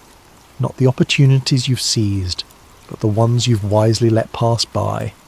There's something deeply peaceful about living the way Barzillai lived, doing good without expecting return, helping without demanding recognition, knowing when enough is enough, choosing home over honour, choosing peace over prestige, choosing contentment over glory. The world will tell you this is weakness. The world will tell you to always want more, achieve more, become more. But Barzillai knew better. He knew that sometimes the greatest strength is the ability to walk away. Sometimes the greatest achievement is knowing when you've achieved enough. Sometimes becoming more means becoming more content with who you already are.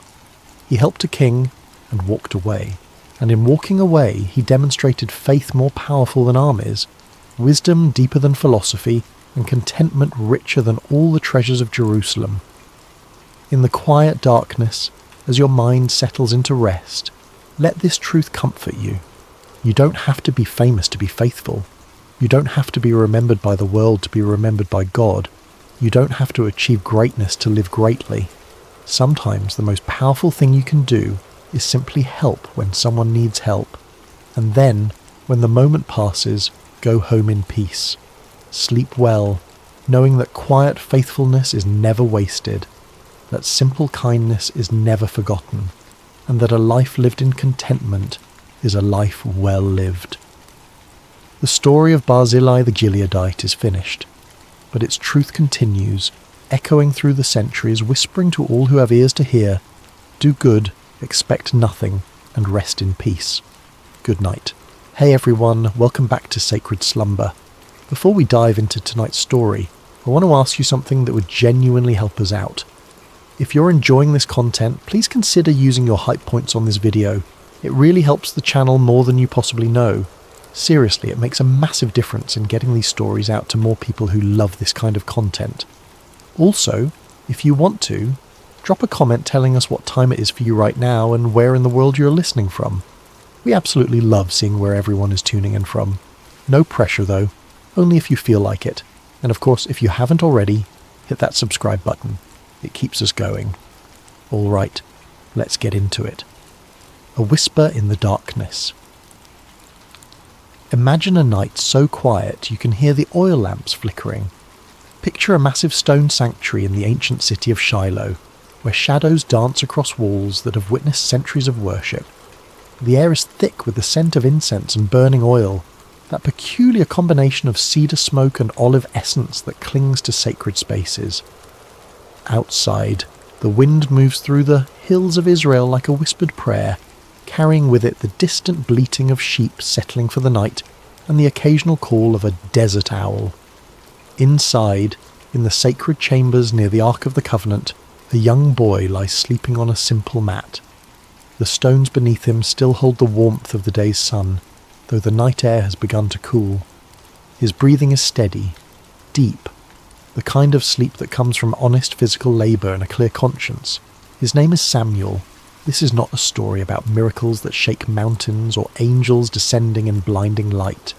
This is a story about something quieter, something more intimate, something that happens in the space between waking and dreaming, where the boundaries of reality become permeable. It is about a voice in the darkness, a child who learned to listen when the entire world had gone deaf, and a moment that would alter the spiritual trajectory of an entire nation. Because sometimes the most profound truths do not arrive with thunder and earthquake. Sometimes they do not announce themselves with burning bushes or pillars of fire. Sometimes they arrive in whispers, in the stillness between breaths, in the gentle calling of a name spoken 3 times before it is finally understood. What you're about to hear is one of the most mysterious and beautiful moments in ancient scripture. A moment when heaven reached down to touch earth, not through spectacular signs, but through the simple act of calling a child's name in the night. But it is also a story about silence broken, about the end of a spiritual drought, about what happens when the divine decides to speak again after generations of absence.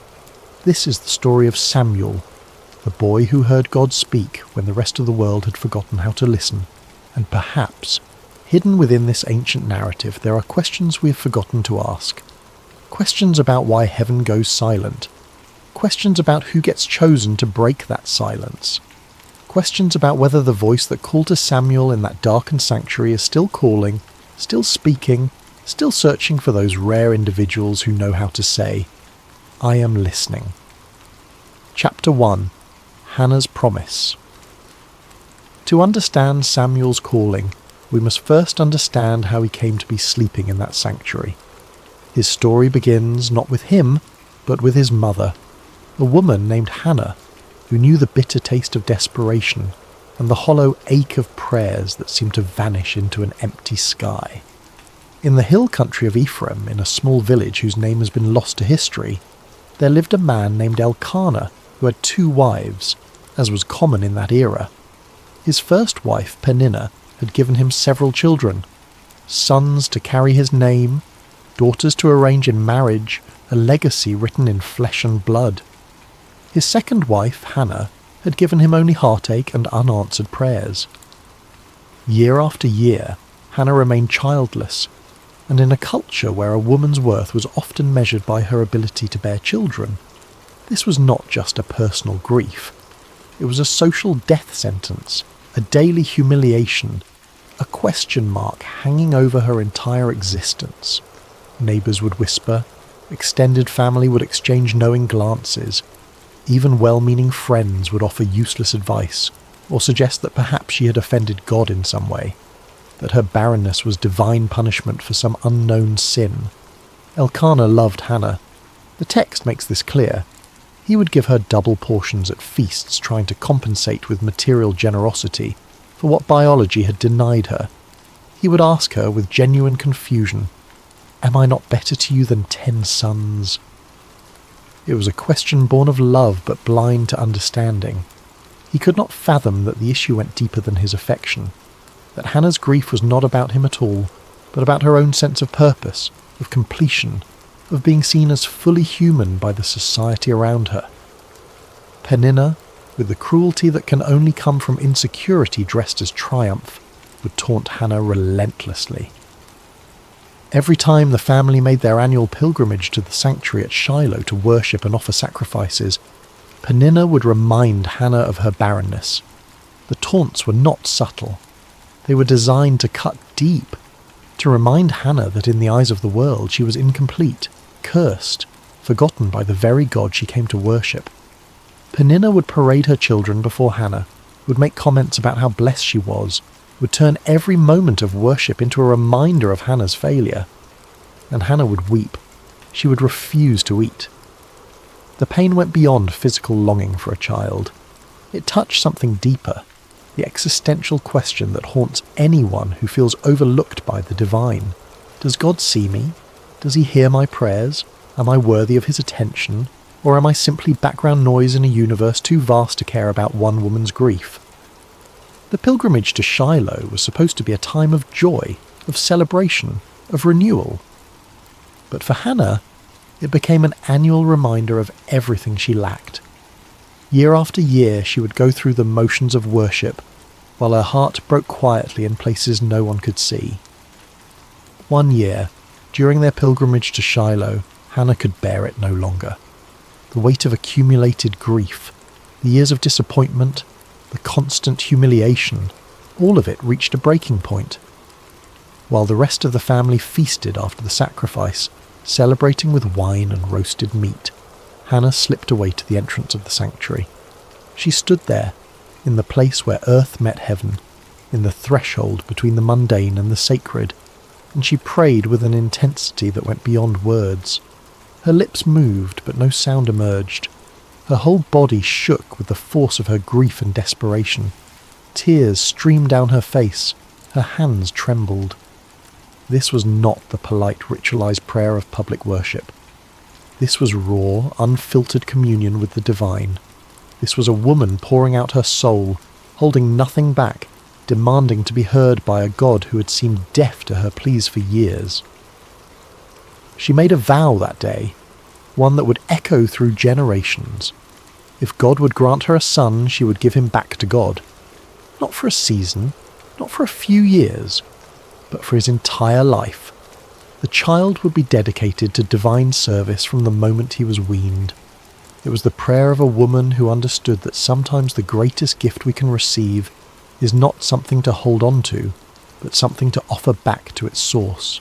She was not bargaining with God so much as she was declaring her willingness to participate in something larger than her own desires. Eli, the high priest, sat by the doorpost of the sanctuary and watched this strange woman swaying and muttering.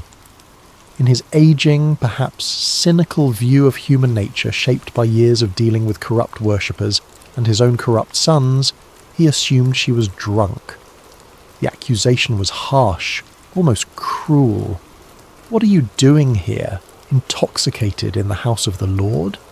How dare you bring your drunkenness into this sacred space? Hannah lifted her eyes, and in them Eli saw not the glaze of wine, but the clarity of absolute desperation, the look of someone who has nothing left to lose, who has stripped away all pretense and pride, who stands naked before God with only their need. She explained that she was not drunk, but deeply troubled, pouring out her soul before God. She had been praying out of her great anguish and grief. Something in her words, or perhaps in her eyes, or perhaps in the raw authenticity of her pain, convinced Eli. His response was both blessing and prophecy. Go in peace, and may the God of Israel grant what you have asked of him.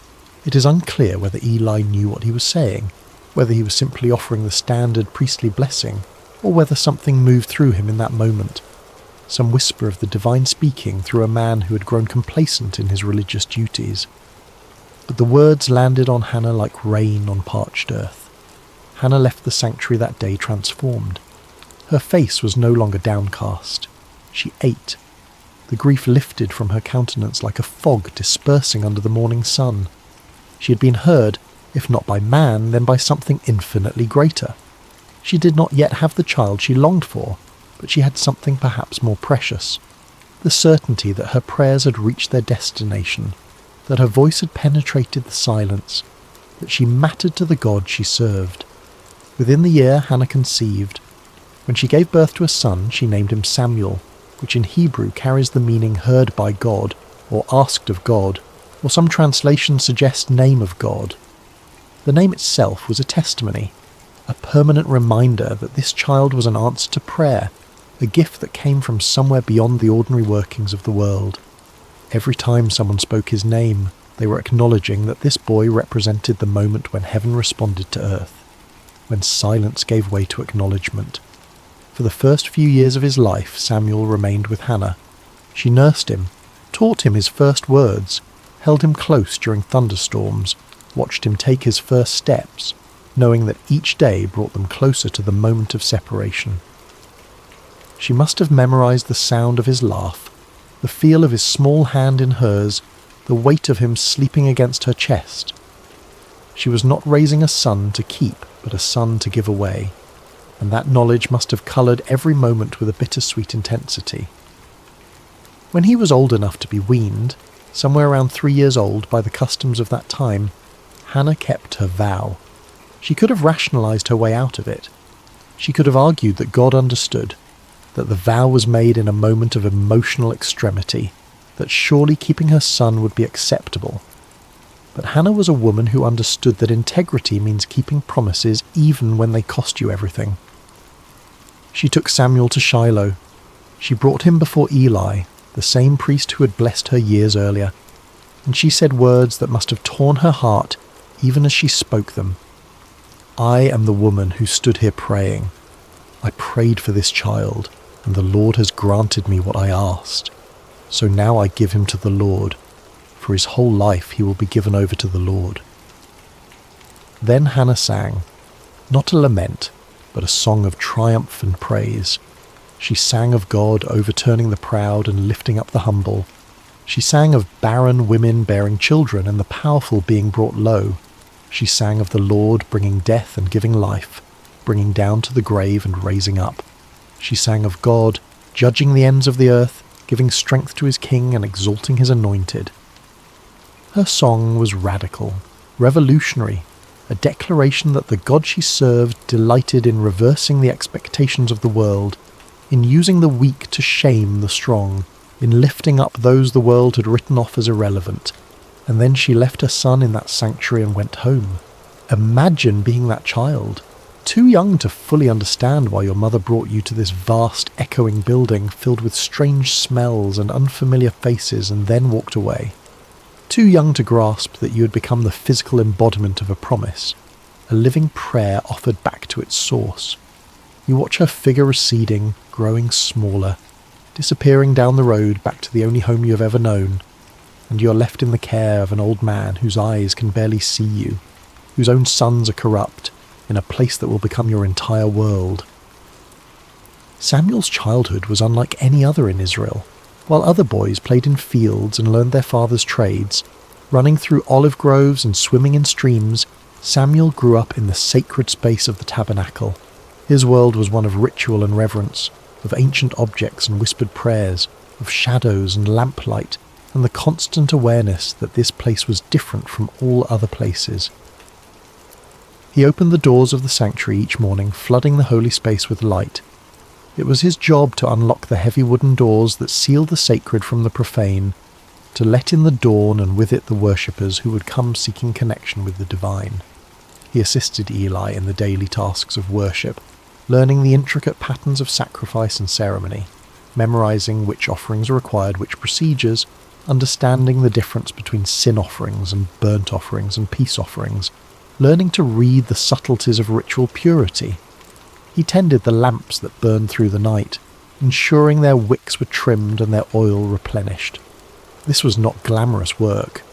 It required attention to detail, a willingness to wake in the darkness to check that the flames had not guttered out, an understanding that these small acts of maintenance were what kept the sacred space functioning.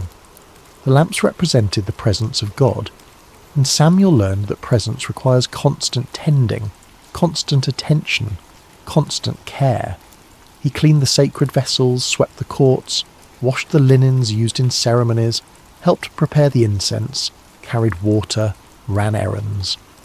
He memorized scriptures, learning to recite the stories of Abraham and Isaac and Jacob, the tales of Moses and the Exodus, the laws given at Sinai.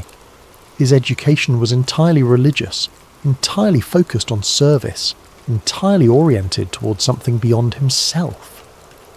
By all accounts, Samuel was a good child, humble, obedient, faithful in small things.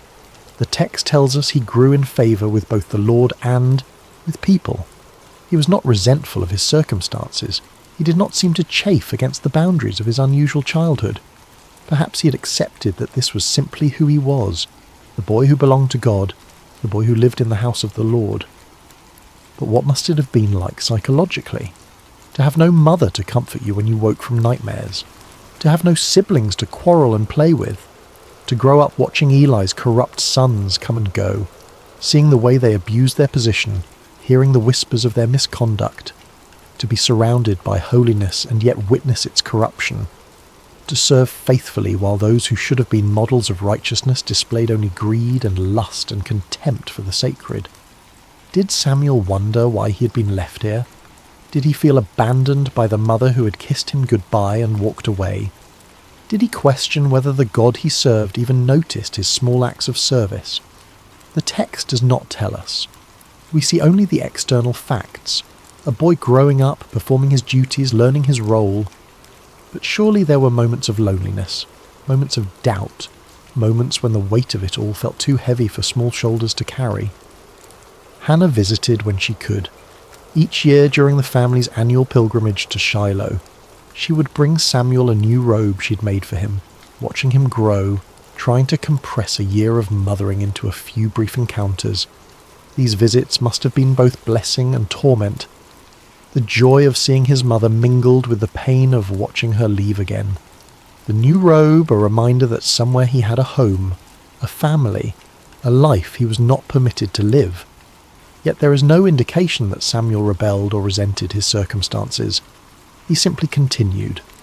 Day after day, year after year, faithful in the small things, present in the sacred space, available to be used however God saw fit. There was no indication in those early years that he would become anything more than a helpful assistant to an aging priest, that he would one day be the voice through which God spoke to an entire nation. But God, it seems, has a habit of preparing his instruments in obscurity before bringing them into the light. Samuel was being shaped by his circumstances, formed by his loneliness, refined by his faithfulness in tasks that no one celebrated. He was learning what it meant to serve without applause, to be obedient without immediate reward, to remain present even when presence felt like punishment. He was learning to listen in the silence. Chapter 2. The State of Israel at the Time. To appreciate what happened on that quiet night when God called Samuel's name, you need to understand the spiritual condition of Israel during this period. It was, to put it simply, a disaster. But the disaster raises uncomfortable questions that the text never fully answers. Questions about divine silence. Questions about why systems of worship become corrupt. Questions about what happens when the mediators between heaven and earth become obstacles instead of conduits. The problem started with Eli's sons, Hophni and Phinehas. These two men had inherited their father's position as priests, but they had not inherited his reverence for the sacred. They were corrupt in ways that went beyond simple moral failing. They actively perverted the worship of God, treating the sacrifices and offerings as opportunities for personal gain, turning the sacred into the profane with a systematic cruelty that suggests something darker than mere greed. When people brought animals to sacrifice at Shiloh, the priests were entitled to a specific portion of the meat according to the law of Moses. But Hophni and Phinehas were not content with their allotted share, with what had been designated as rightfully theirs. They wanted more. They wanted the best. They wanted what belonged to God. They would send their servants to threaten worshippers, demanding the choicest cuts of meat before the fat was even burned on the altar, as required by law. The fat belonged to God. That was non-negotiable in the sacrificial system. The burning of the fat was the moment when the sacrifice became truly sacred, when the offering transitioned from human gift to divine acceptance. But Hophni and Phinehas did not care about divine acceptance. They cared about their appetites. If people objected, if they tried to follow the proper procedures and insist that the fat be burned first, the servants would respond with threats of violence. We will take it by force if necessary. The priests were literally stealing from God, taking what belonged to the altar and consuming it themselves. They were turning worship into extortion, using their position of spiritual authority to exploit the vulnerable and the faithful. But their corruption went even darker, into territories that the text only hints at with uncomfortable brevity. They engaged in sexual immorality with women who served at the entrance to the sanctuary. These were women who had dedicated themselves to service at the tabernacle, who came to worship and serve with sincere devotion. And Hophni and Phinehas exploited them, used their authority and position to prey upon those who should have been under their protection. They turned the house of God into a place of exploitation and abuse, where the very people who were supposed to represent divine holiness became perpetrators of trauma. Worship became a source of fear rather than transcendence. People stopped coming, or when they came with cynicism and resentment, going through the motions but empty of faith. How could you trust a system where the gatekeepers were predators? How could you believe in the holiness of a place where the priests defiled it daily? The sanctuary at Shiloh, which was meant to be the central hub of Israel's spiritual life, became instead a monument to religious corruption. Eli knew what his sons were doing. The text makes this painfully clear. People told him. They came with reports of misconduct, of abuse, of exploitation. He heard the rumours and saw the evidence. He was not ignorant. He was not blind to their crimes. And to his credit, he confronted them. But his rebukes were weak, almost apologetic, carrying no weight and no consequence. Why do you do such things? I hear reports from the people about your wicked deeds. If someone sins against another person, God may mediate. But if someone sins against the Lord, who will intercede? The words acknowledge the problem but offer no solution. There is no threat of removal from office, no stripping of authority, no punishment that might actually deter the behaviour. Just words, just disappointment, just a father hoping his wayward sons might suddenly develop a conscience they had never demonstrated. Hophni and Phinehas ignored their father and continued their corruption. Why wouldn't they? There were no consequences. Eli's position as high priest gave him the authority to remove them, to appoint others, to enforce standards. But he did nothing, and his inaction was itself a form of action, a choice that enabled the continued degradation of worship. The impact on Israel's spiritual life was catastrophic. The text records it with devastating simplicity. The people came to despise the offerings to the Lord. Think about what that means. The sacrificial system was the heart of Israel's covenant relationship with God. It was how sins were atoned for, how gratitude was expressed, how the community maintained its connection with the divine. And people were learning to despise it, to see it as corrupt and meaningless, to associate worship with exploitation rather than with holiness. Faith withered. Cynicism spread. A generation was growing up believing that God either did not care about corruption in his own house, or that he was powerless to stop it, or worse, that he did not exist at all, and the whole system was simply a mechanism for priestly power and exploitation.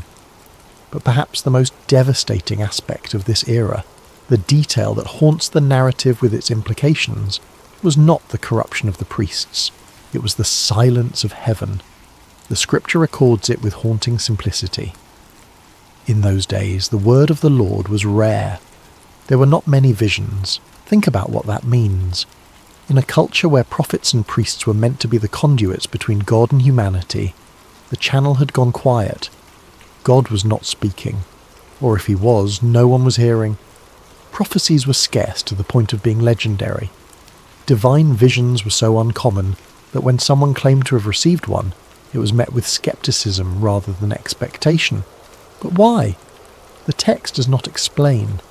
It simply records the fact of divine silence as if it were weather, as if the absence of God's voice was as natural and unremarkable as a drought. But this raises uncomfortable questions. Had God withdrawn because of the corruption?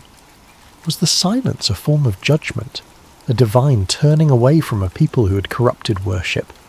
Or had the people simply stopped listening? Had they become so cynical and so wounded by a religious hypocrisy that they could no longer hear what was being said? Or was there another possibility, one that the text does not explore but that hangs in the air like smoke?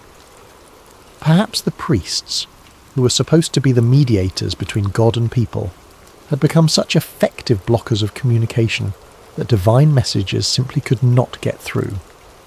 Perhaps Hophni and Phinehas were not just corrupt individuals, but symptoms of a systemic failure, a spiritual infrastructure that had collapsed under the weight of its own contradictions. Israel was spiritually adrift, navigating by dead reckoning through waters where the stars had gone dark. There were no prophets to consult, no clear word from God about how to proceed, no divine guidance about which way to turn, just the daily grind of existence, the hollow rituals performed without meaning, the slow death of a people's faith in the face of institutional betrayal. This was the world into which Samuel was growing up, a world where the representatives of God were corrupt, where worship had become hollow, where heaven seemed distant and disinterested. If you were a young person in that era, what would you believe about the divine? Would you expect God to speak? Would you even know what his voice sounded like? Would you be able to distinguish a divine call from your own imagination or from the voice of a very human priest? Samuel cleaned the lamps each evening, ensuring the light would burn through the night. It was a practical task, a maintenance duty, nothing spiritual about it. He trimmed the wicks, refilled the oil reservoirs, ensured the flames were steady. But in that small act, there was a symbol that perhaps Samuel himself did not fully understand. The lamp of God had not yet gone out. Somewhere in the darkness a light still burned, and into that darkness, cutting through the silence that had lasted for generations, a voice was about to break through. Chapter 3. The night God spoke. The night began like any other. Samuel had completed his duties for the day, working through the familiar routines that structured his life.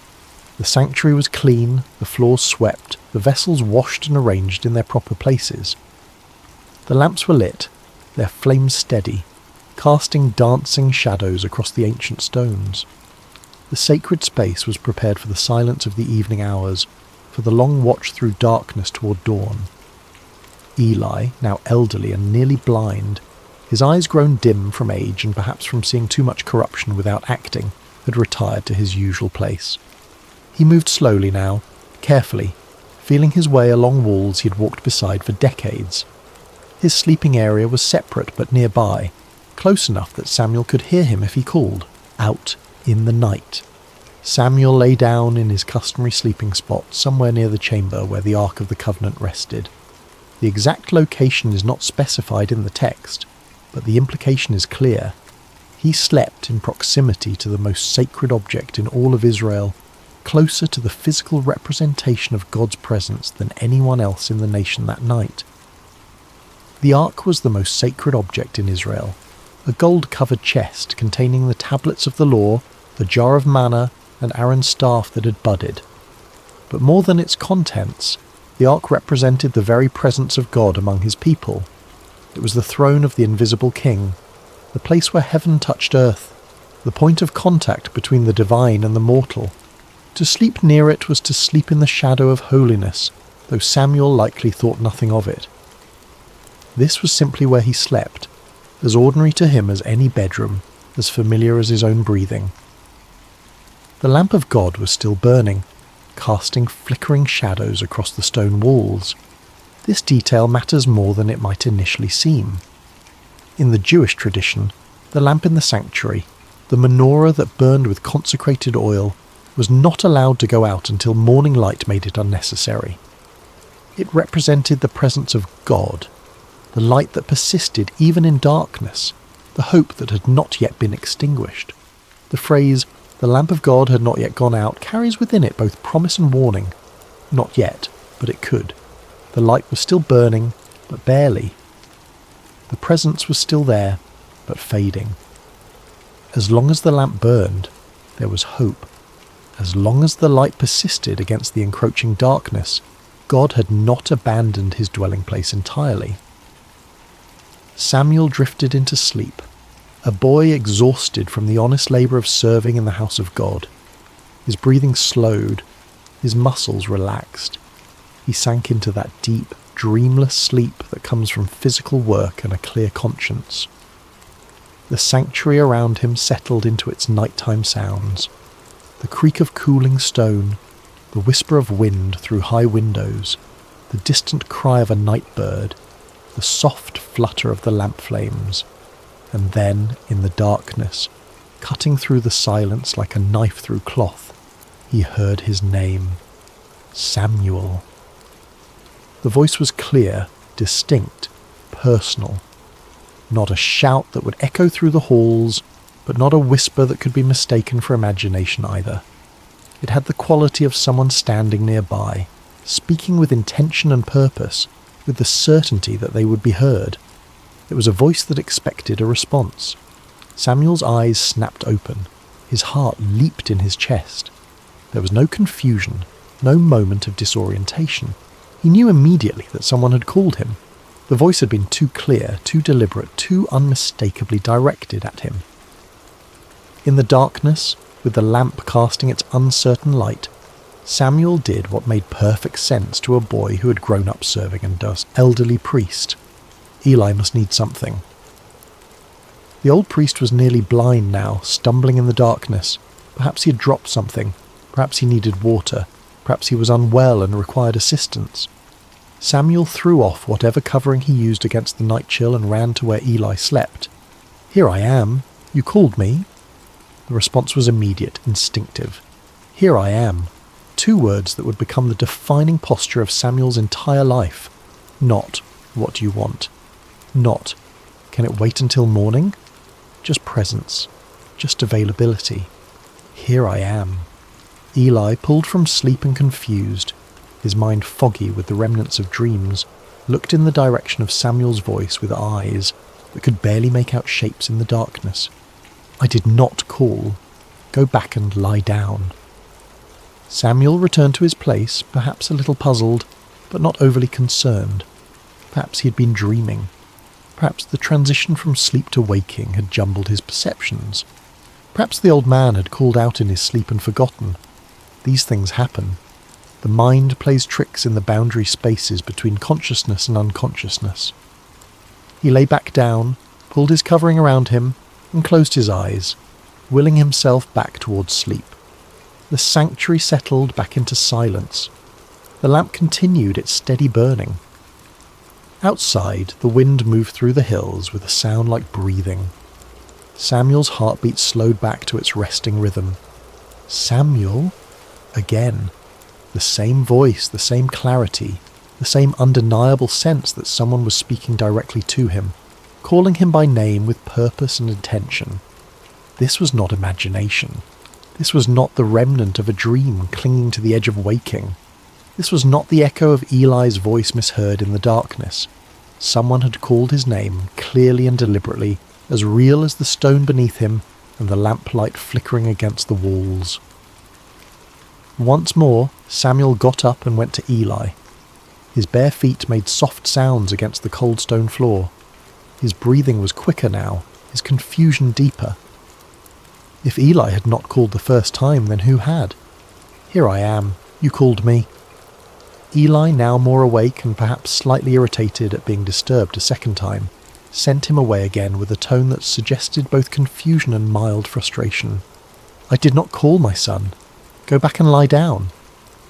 Samuel returned, but now there was a question forming in his mind that would not be silenced. If Eli was not calling him, then who was? Was someone playing a trick? Was there an intruder in the sanctuary hiding in the shadows, calling his name for some unknown purpose? But the voice had not seemed mischievous or threatening. It had been steady, certain, intimate, the kind of voice that knows you, that has the right to call your name. He lay back down, but this time sleep did not come easily. His eyes stayed open, staring into the darkness above him. His ears strained for any sound, any indication of who or what had spoken to him. The lamp flickered. A moth circled near its flame. Time stretched and compressed in that strange way it does when you are lying awake in the dark, unsure whether minutes or hours are passing. Samuel. The third time, Samuel abandoned any doubt or hesitation. Someone was calling him, and if it was not Eli, then perhaps the old priest was confused. Perhaps he was calling out without realizing it. Perhaps his dreams were speaking through him. Samuel got up once more, faster now, urgent, and went to Eli. He stood at the foot of the old priest's sleeping mat, his young face barely visible in the dim light that filtered in from the main chamber. "Here I am. You called me." And finally, after decades of serving in the sanctuary, after years of watching the word of the Lord become rare and vision scarce, after witnessing the corruption of his sons and the slow death of Israel's faith, Eli understood. The realization must have hit him like a physical blow. God was calling the boy, not the high priest, not the experienced religious leader, not the man who had served in this place for decades. The boy who cleaned the floors and tended the lamps and slept near the ark without fully comprehending what that meant. Eli's response is one of the most beautiful moments in the entire narrative. He could have been jealous, wounded by the divine bypassing, bitter that his years of service were being overlooked in favour of a child. He could have been defensive, questioning whether this was really happening, whether Samuel was perhaps confused or making things up. He could have claimed the voice for himself, insisted that any divine communication should come through proper channels, through the established hierarchy of priesthood. But instead, Eli became a teacher in the truest sense. He gave Samuel the gift of understanding and the words that would change everything. He put aside whatever personal feelings he might have had and focused entirely on helping Samuel navigate what was about to happen. "Go and lie down," Eli said, and you can hear in those words both resignation and hope, both the sadness of being passed over and the wonder that God was speaking again at all. And if he calls you, say, "Speak, Lord, for your servant is listening." Those words, "Speak, Lord, for your servant is listening," not "Who are you?" not "What do you want?" not "Prove yourself to me." Just openness, just availability, just the humble acknowledgement that if God is speaking, the only appropriate response is to listen. Samuel returned to his place one more time. He lay down in the darkness, the lamp of God still burning nearby, casting its uncertain light across ancient stones, and he waited. His heart must have been pounding so hard he could hear it in his ears. His mind must have been racing with questions and fears and wonder. What does the voice of God sound like? What will he say? Am I worthy to hear it? What if I do not understand? What if I get it wrong? The silence stretched. The lamp flickered. Outside, the night continued its slow progression toward dawn. And then, for the fourth time, the voice came. But this time there was a difference. This time the name was repeated, spoken twice, with an intimacy and urgency that had not been there before. "Samuel! Samuel!" The repetition is significant. In Hebrew, when a name is called twice, it indicates intimacy, urgency, importance. Abraham, Abraham, Moses, Moses. Now Samuel, Samuel. This was not a casual summons. This was personal, direct, unmistakable. This time, the boy was ready. Following Eli's instructions exactly, word for word, He responded with the words that have echoed through millennia as the perfect posture of faith, the ideal response to divine initiative. "Speak, for your servant is listening." And God spoke. What happened next was not what a child would want to hear. God did not give Samuel a message of encouragement or blessing. He did not reveal some beautiful mystery or share some cosmic secret about the nature of reality or the structure of heaven. He did not offer comfort or promise Samuel a glorious future. Instead, God gave Samuel a prophecy of judgment, and the judgment was against Eli's household, against the man who had been like a father to him, against the only family he had truly known. God told Samuel that he was about to do something in Israel that would make the ears of everyone who heard it tingle. That phrase, ears tingling, suggests something shocking, something that would reverberate through the nation like a physical sensation. This was not going to be a quiet judgment, a private correction. This was going to be public, unmistakable, impossible to ignore. He was going to carry out against Eli everything he had spoken concerning his family, from beginning to end. There had been warnings before. A prophet had come to Eli years earlier with a similar message, speaking of judgment to come, of the priesthood being taken from his lineage, of his sons dying on the same day. That prophecy had been spoken and then seemingly forgotten, filed away as one of those uncomfortable truths that people acknowledge but never really expect to see fulfilled. But God was saying now that the time of fulfillment had come. The warnings were over. The judgment was at hand. The reason was clear and devastating. Eli knew about the sins of his sons. He knew they were blaspheming God, treating the sacred as profane, exploiting women, stealing from the altar, corrupting worship itself. He had heard the reports. He had seen the evidence. He had confronted them, yes, but his rebukes were empty, carrying no weight, leading to no consequences. He had failed to restrain them, failed to use his authority to stop them, failed to choose God's honour over his son's comfort, and that failure, that complicity through inaction, meant that the guilt of Eli's house would never be atoned for by sacrifice or offering. Think about what that means. In a religious system built entirely around sacrifice and atonement, where every sin could theoretically be covered by the blood of animals and the proper rituals, God was declaring that some corruption runs too deep for ritual to reach. Some betrayals are so fundamental that the system itself cannot address them. Eli's family would carry their guilt to the grave and beyond, marked forever by their choice to prioritize family loyalty over divine justice. Imagine being Samuel in that moment. You are a child, perhaps 11 or 12 years old, lying in the darkness of a sanctuary, having just heard the voice of God for the first time in your life. And the message you have been given is not one of blessing or calling or future glory. It is a message of doom for the man who has raised you, who has taught you everything you know about worship and service, who has been your only father figure in a life marked by abandonment and loneliness. The weight of it must have been crushing. How do you speak words of judgment to someone you love? How do you become the bearer of bad news that will break someone's heart? How do you look into the eyes of a man who has shown you kindness and tell him that his family line is cursed, that his sons will die, that everything he has built will crumble? This was the cost of prophecy that no one talks about. This was the burden of truth that cannot be softened or avoided or delayed. Samuel had been given a message, and whether he wanted to deliver it or not was irrelevant. The truth had been spoken to him, and now he was responsible for speaking it to others. This is what it means to be a prophet. Not visions and mystical experiences and spiritual heights, but the grinding, awful responsibility of speaking truths that wound you as deeply as they wound those who hear them. The rest of the night must have been agony for Samuel. The text tells us he lay there until dawn, too afraid to tell Eli what he'd heard. He did not sleep. How could he? His mind must have raced through possibilities. Maybe he had misunderstood.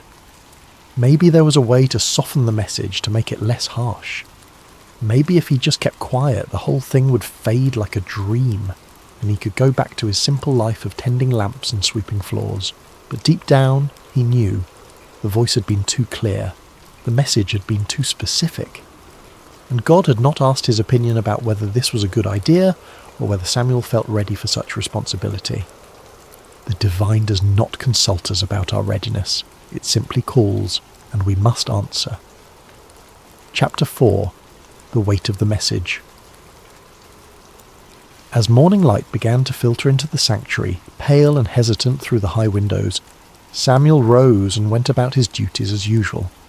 Muscle memory guided him through the familiar routines. He opened the doors of the house of the Lord, pushing aside the heavy wooden barriers that sealed the sacred from the profane, letting in the day, with all its ordinary demands. But everything felt different now. The air was heavier, pressing down on his shoulders like a physical weight. The silence was louder, filled with the words he carried but could not speak. He carried within him words that would change everything, and he was terrified to voice them. His hands shook as he performed his tasks. He fumbled with the lamp wicks, nearly spilling oil on the floor. He could not meet anyone's eyes. Every sound made him jump, expecting Eli to call for him, to demand the message, to force him to speak the unspeakable. Eli, however, knew something had happened. Years of serving in the sanctuary had given him an intuition about spiritual matters that his failing eyesight could not diminish. He could sense the change in Samuel, could feel the weight the boy was carrying. He called Samuel to him, his voice gentle but insistent, and when the boy came, reluctant and pale, the old priest asked him directly, "Samuel, my son, what was it he said to you? Please do not hide it from me." Then he added words that carried the weight of both authority and desperation. "May God deal with you, be it ever so severely if you hide from me anything he told you." It was an oath, a binding formula that made concealment impossible. Eli was not giving Samuel an easy out. He was demanding truth, however painful, however devastating. And in doing so, he was teaching Samuel one of the most important lessons of prophetic ministry: that truth matters more than comfort, that integrity requires speaking even when silence would be kinder. There is something deeply moving about this moment. Eli was giving Samuel permission to speak truth, even painful truth. He was not demanding a comfortable answer. He was not pressuring the boy to lie or soften the message. He was not using his position as high priest to intimidate or manipulate.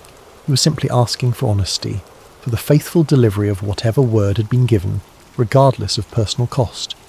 Samuel, to his credit, did not hold back.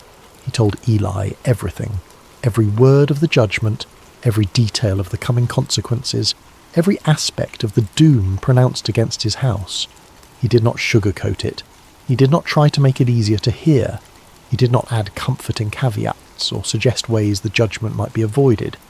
He simply delivered the message as it had been given to him, faithful to both God and to Eli in his refusal to distort the truth. The words must have felt like stones in his mouth, each one heavy and sharp. He would have watched Eli's face as he spoke, looking for signs of anger or rejection or denial. But what he saw instead was something he had not expected. Eli's response is remarkable in its humility and resignation. He did not rage against the pronouncement. He did not question Samuel's experience or suggest the boy had misunderstood or imagined things. He did not blame Samuel for being the messenger or accuse him of disloyalty or ingratitude. He simply said, with a weariness that spoke of years of knowing this moment would come, "He is the Lord. Let him do what is good in his eyes." There is defeat in those words, yes, but there is also acceptance, a kind of peace that comes from finally having the truth spoken aloud, from no longer living in the shadow of unacknowledged reality. Eli had known for years that his sons were corrupt.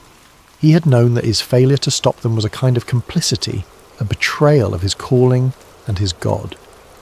The judgment was not a surprise. It was an inevitability finally spoken aloud, a truth that had been hovering unspoken in the air for years, finally given voice and substance. And perhaps in some way, Eli was relieved that the silence had been broken, even if the words spoken were words of judgment. Perhaps there is a relief that comes from knowing, from having certainty, even when that certainty is terrible. Perhaps after years of wondering when the hammer would fall, there was a strange comfort in finally hearing it fall, in knowing the shape of the future even when that future was dark. What Samuel learned that night and that morning was something most of us spend a lifetime avoiding.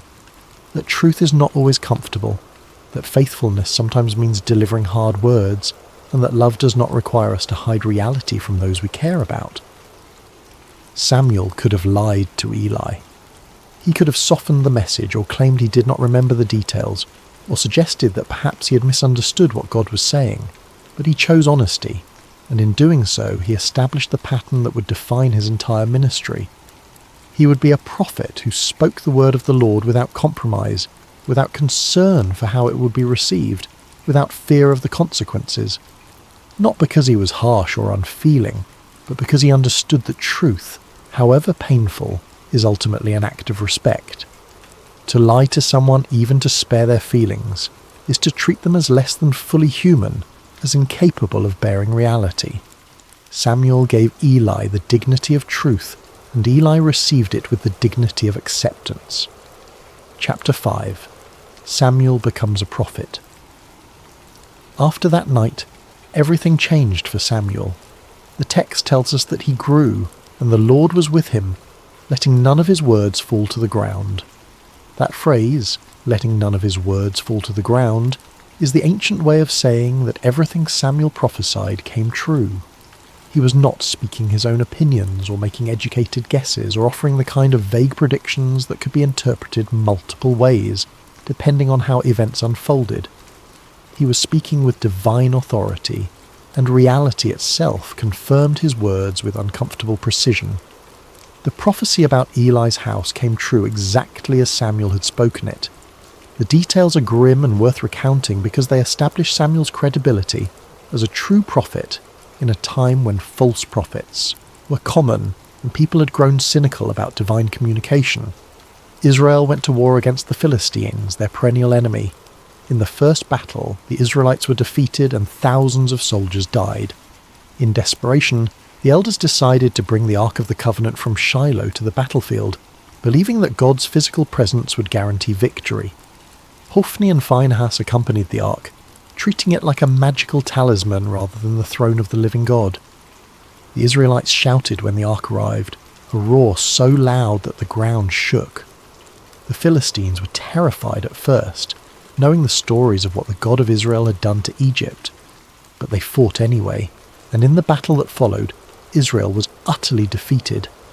30,000 soldiers died, and on that same day, exactly as prophesied, both Hophni and Phinehas were killed. The Ark of God was captured by the Philistines, carried off as a trophy of war. When a messenger brought the news to Shiloh, Eli was sitting by the road, his heart trembling for the Ark of God. When he heard that the Ark had been captured and his sons were dead, the 98-year-old priest fell backward off his chair, broke his neck, and died.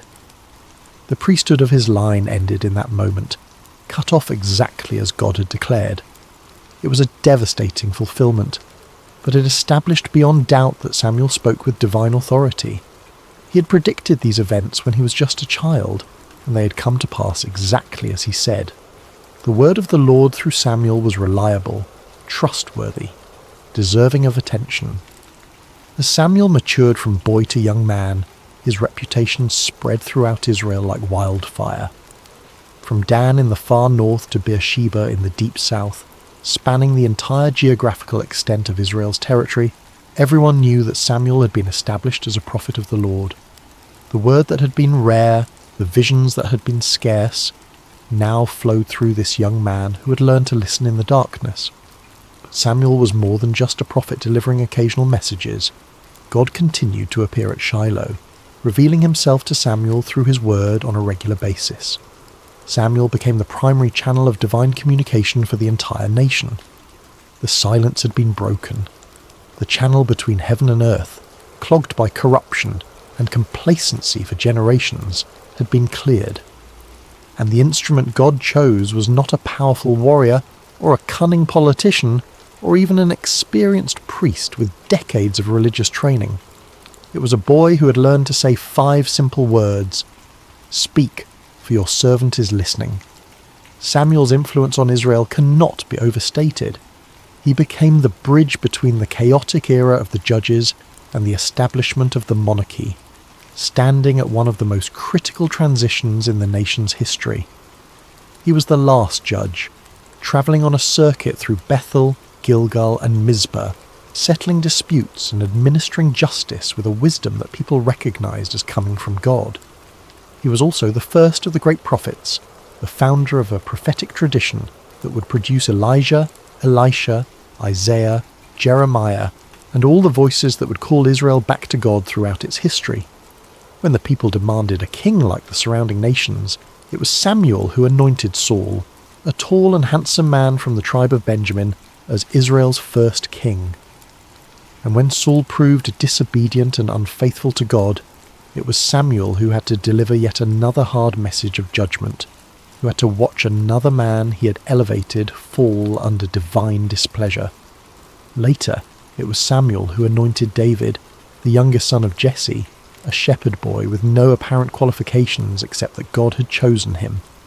That shepherd boy would become Israel's greatest king, the man whose lineage would eventually produce the Messiah. But beyond the political role, beyond the anointing of kings and the settling of disputes, Samuel represented something Israel desperately needed: spiritual integrity in a world corroded by compromise. In a time when the priesthood had become corrupt, when worship had become hollow, when the word of the Lord was rare, Samuel embodied what it meant to hear from God and speak his truth faithfully regardless of personal cost. He reformed religious life throughout Israel, establishing schools of prophets where young men could learn to listen for God's voice and speak his word. He called the people back to authentic worship, challenging them to put away their foreign gods and serve the Lord only. He led the nation in repentance at Mizpah, where they fasted and confessed their sins, acknowledging that they had abandoned God. And when the Philistines attacked during that gathering, Samuel interceded for the people, and God threw the enemy into confusion with thunder and lightning, giving Israel a decisive victory. Samuel demonstrated that God had not abandoned his people, that the silence had been circumstantial rather than permanent, that divine presence and power was still available to those who would seek them with integrity. The boy who once cleaned floors and trimmed lamp wicks became the conscience of a nation.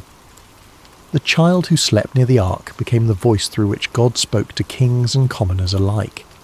His authority came not from position, or political power, or military might, but from the simple fact that he had learned to listen and had the courage to speak what he heard, even when speaking cost him dearly.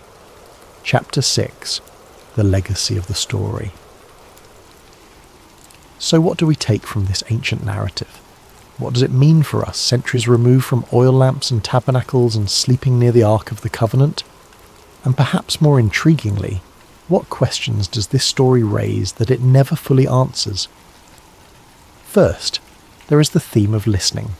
God can speak in quiet places, in ordinary moments, when we least expect it. Samuel was not performing some elaborate spiritual ritual when God called his name.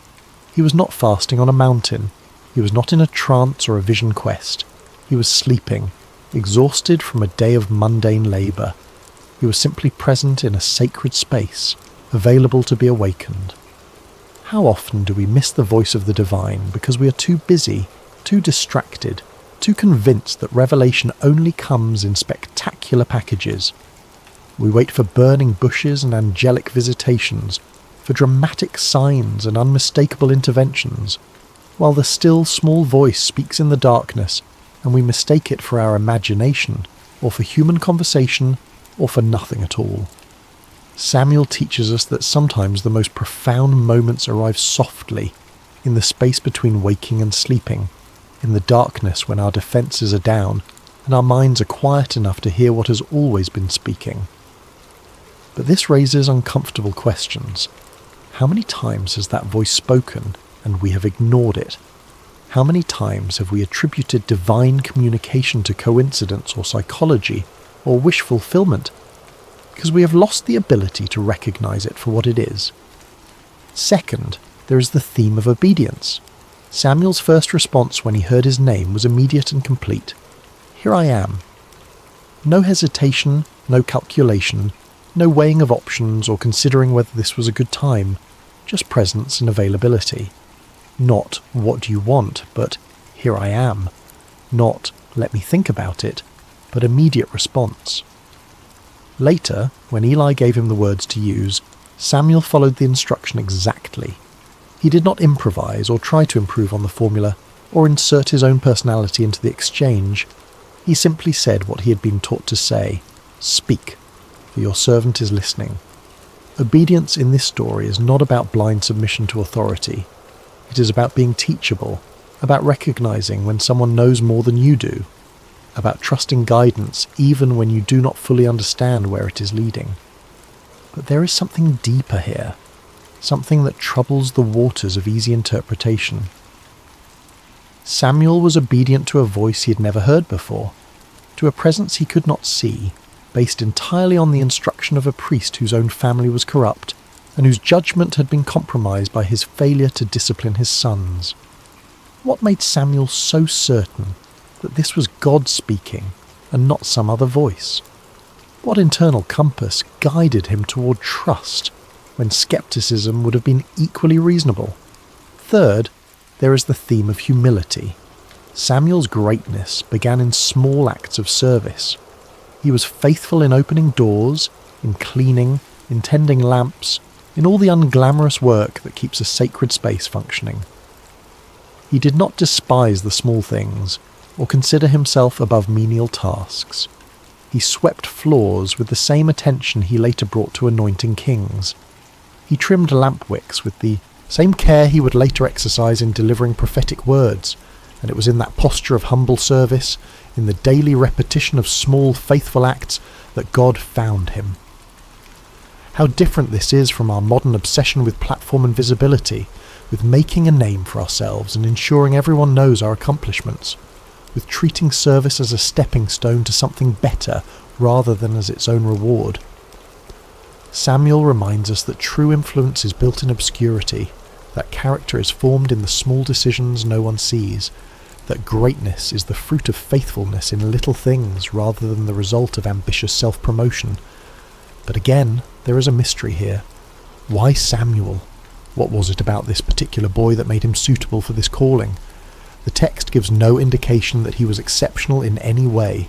He was simply there, simply faithful, simply available. Which raises the question, are there others who are equally faithful, equally available, who never heard their name called?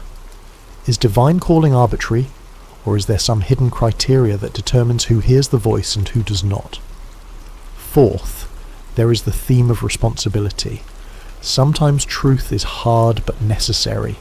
Samuel's first message from God was a message of judgment, and he had to deliver it to someone he loved. This is the cost of being a conduit for truth. You do not get to choose which messages are convenient and which are difficult. You do not get to edit reality to make it more palatable. You do not get to withhold hard truths, because speaking them might damage relationships or cost you social capital. If you are going to be a voice for something beyond yourself, whether you call that voice God or conscience or truth, or simply what is, you have to be willing to speak even when the words cut you as deeply as they cut those who hear them.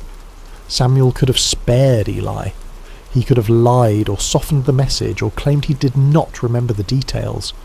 But he chose the harder path of honesty, and in doing so he honoured both Eli and himself. Yet this raises ethical questions that the narrative does not resolve. What is the balance between truth and compassion? When does speaking hard truths become cruelty disguised as honesty? Samuel was a child delivering a message he did not create and could not change.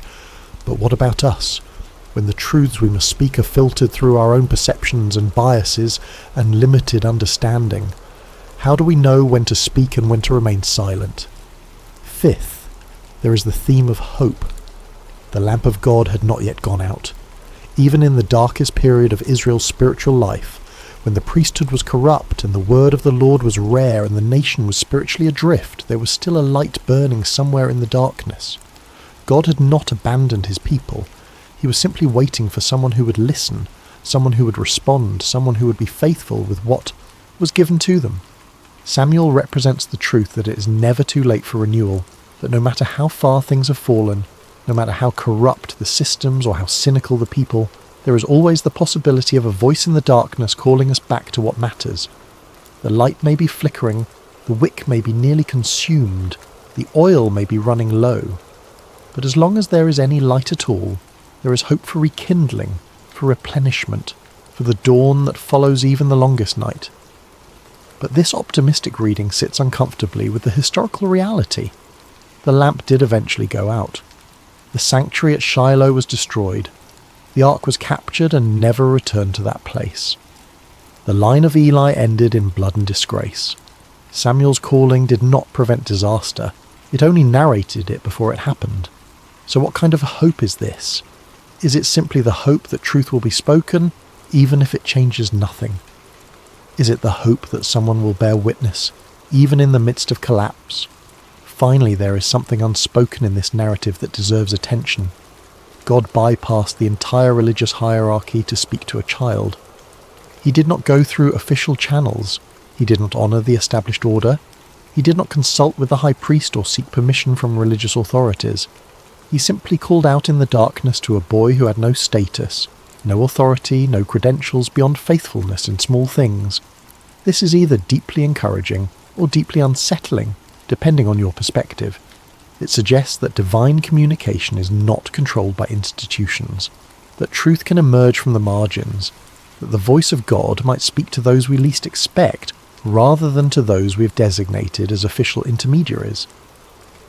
But it also raises anarchistic questions about authority and order, about how we distinguish genuine divine calling from delusion or manipulation, about what happens when everyone claims to hear the voice of God speaking contradictory messages.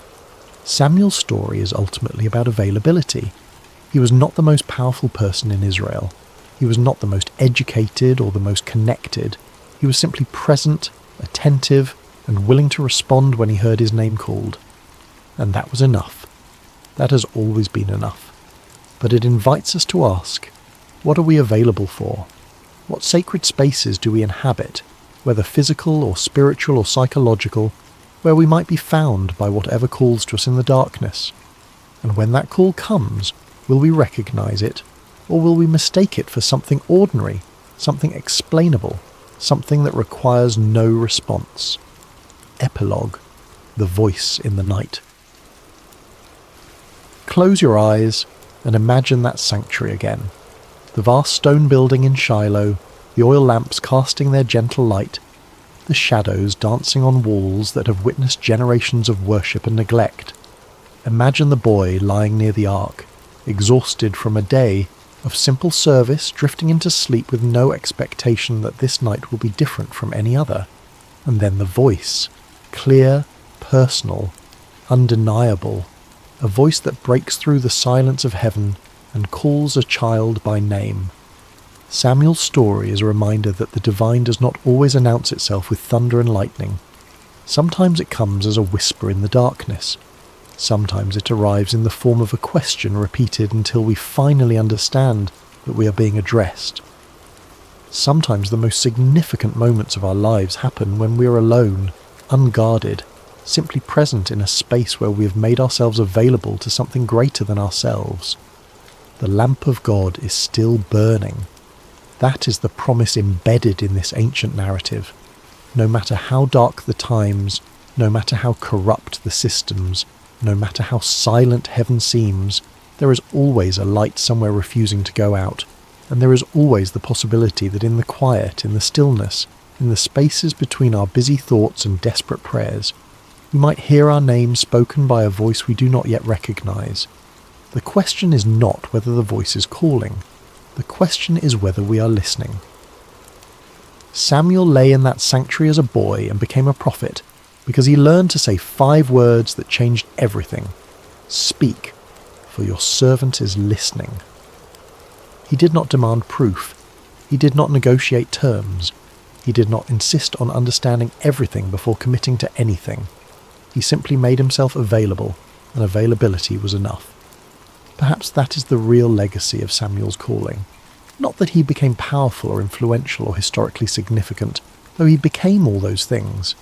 The real legacy is that he teaches us what it looks like to be genuinely open to transformation, to be willing to hear hard truths, to be faithful in small things while waiting for larger purposes to reveal themselves. In our age of constant noise and perpetual distraction, where silence is something to be feared rather than cherished, Samuel's story feels almost subversive. It suggests that the most important communications might not come through our devices or our carefully curated information streams. They might come in the quiet, in the dark, in the moments when we stop performing and simply exist in the presence of something that knows our name. So tonight, as you drift towards sleep, consider the possibility that you, too, might be lying in a sacred space, even if you do not recognize it as such. Consider the possibility that there might be a voice, gentle and persistent, calling your name in the darkness. Consider the possibility that the most profound transformation of your life might not begin with a grand revelation or a spectacular sign, but with the simple decision to respond to that voice with 5 words. Speak, for your servant is listening. The lamp is still burning. The voice is still calling. The only question is whether we have ears to hear.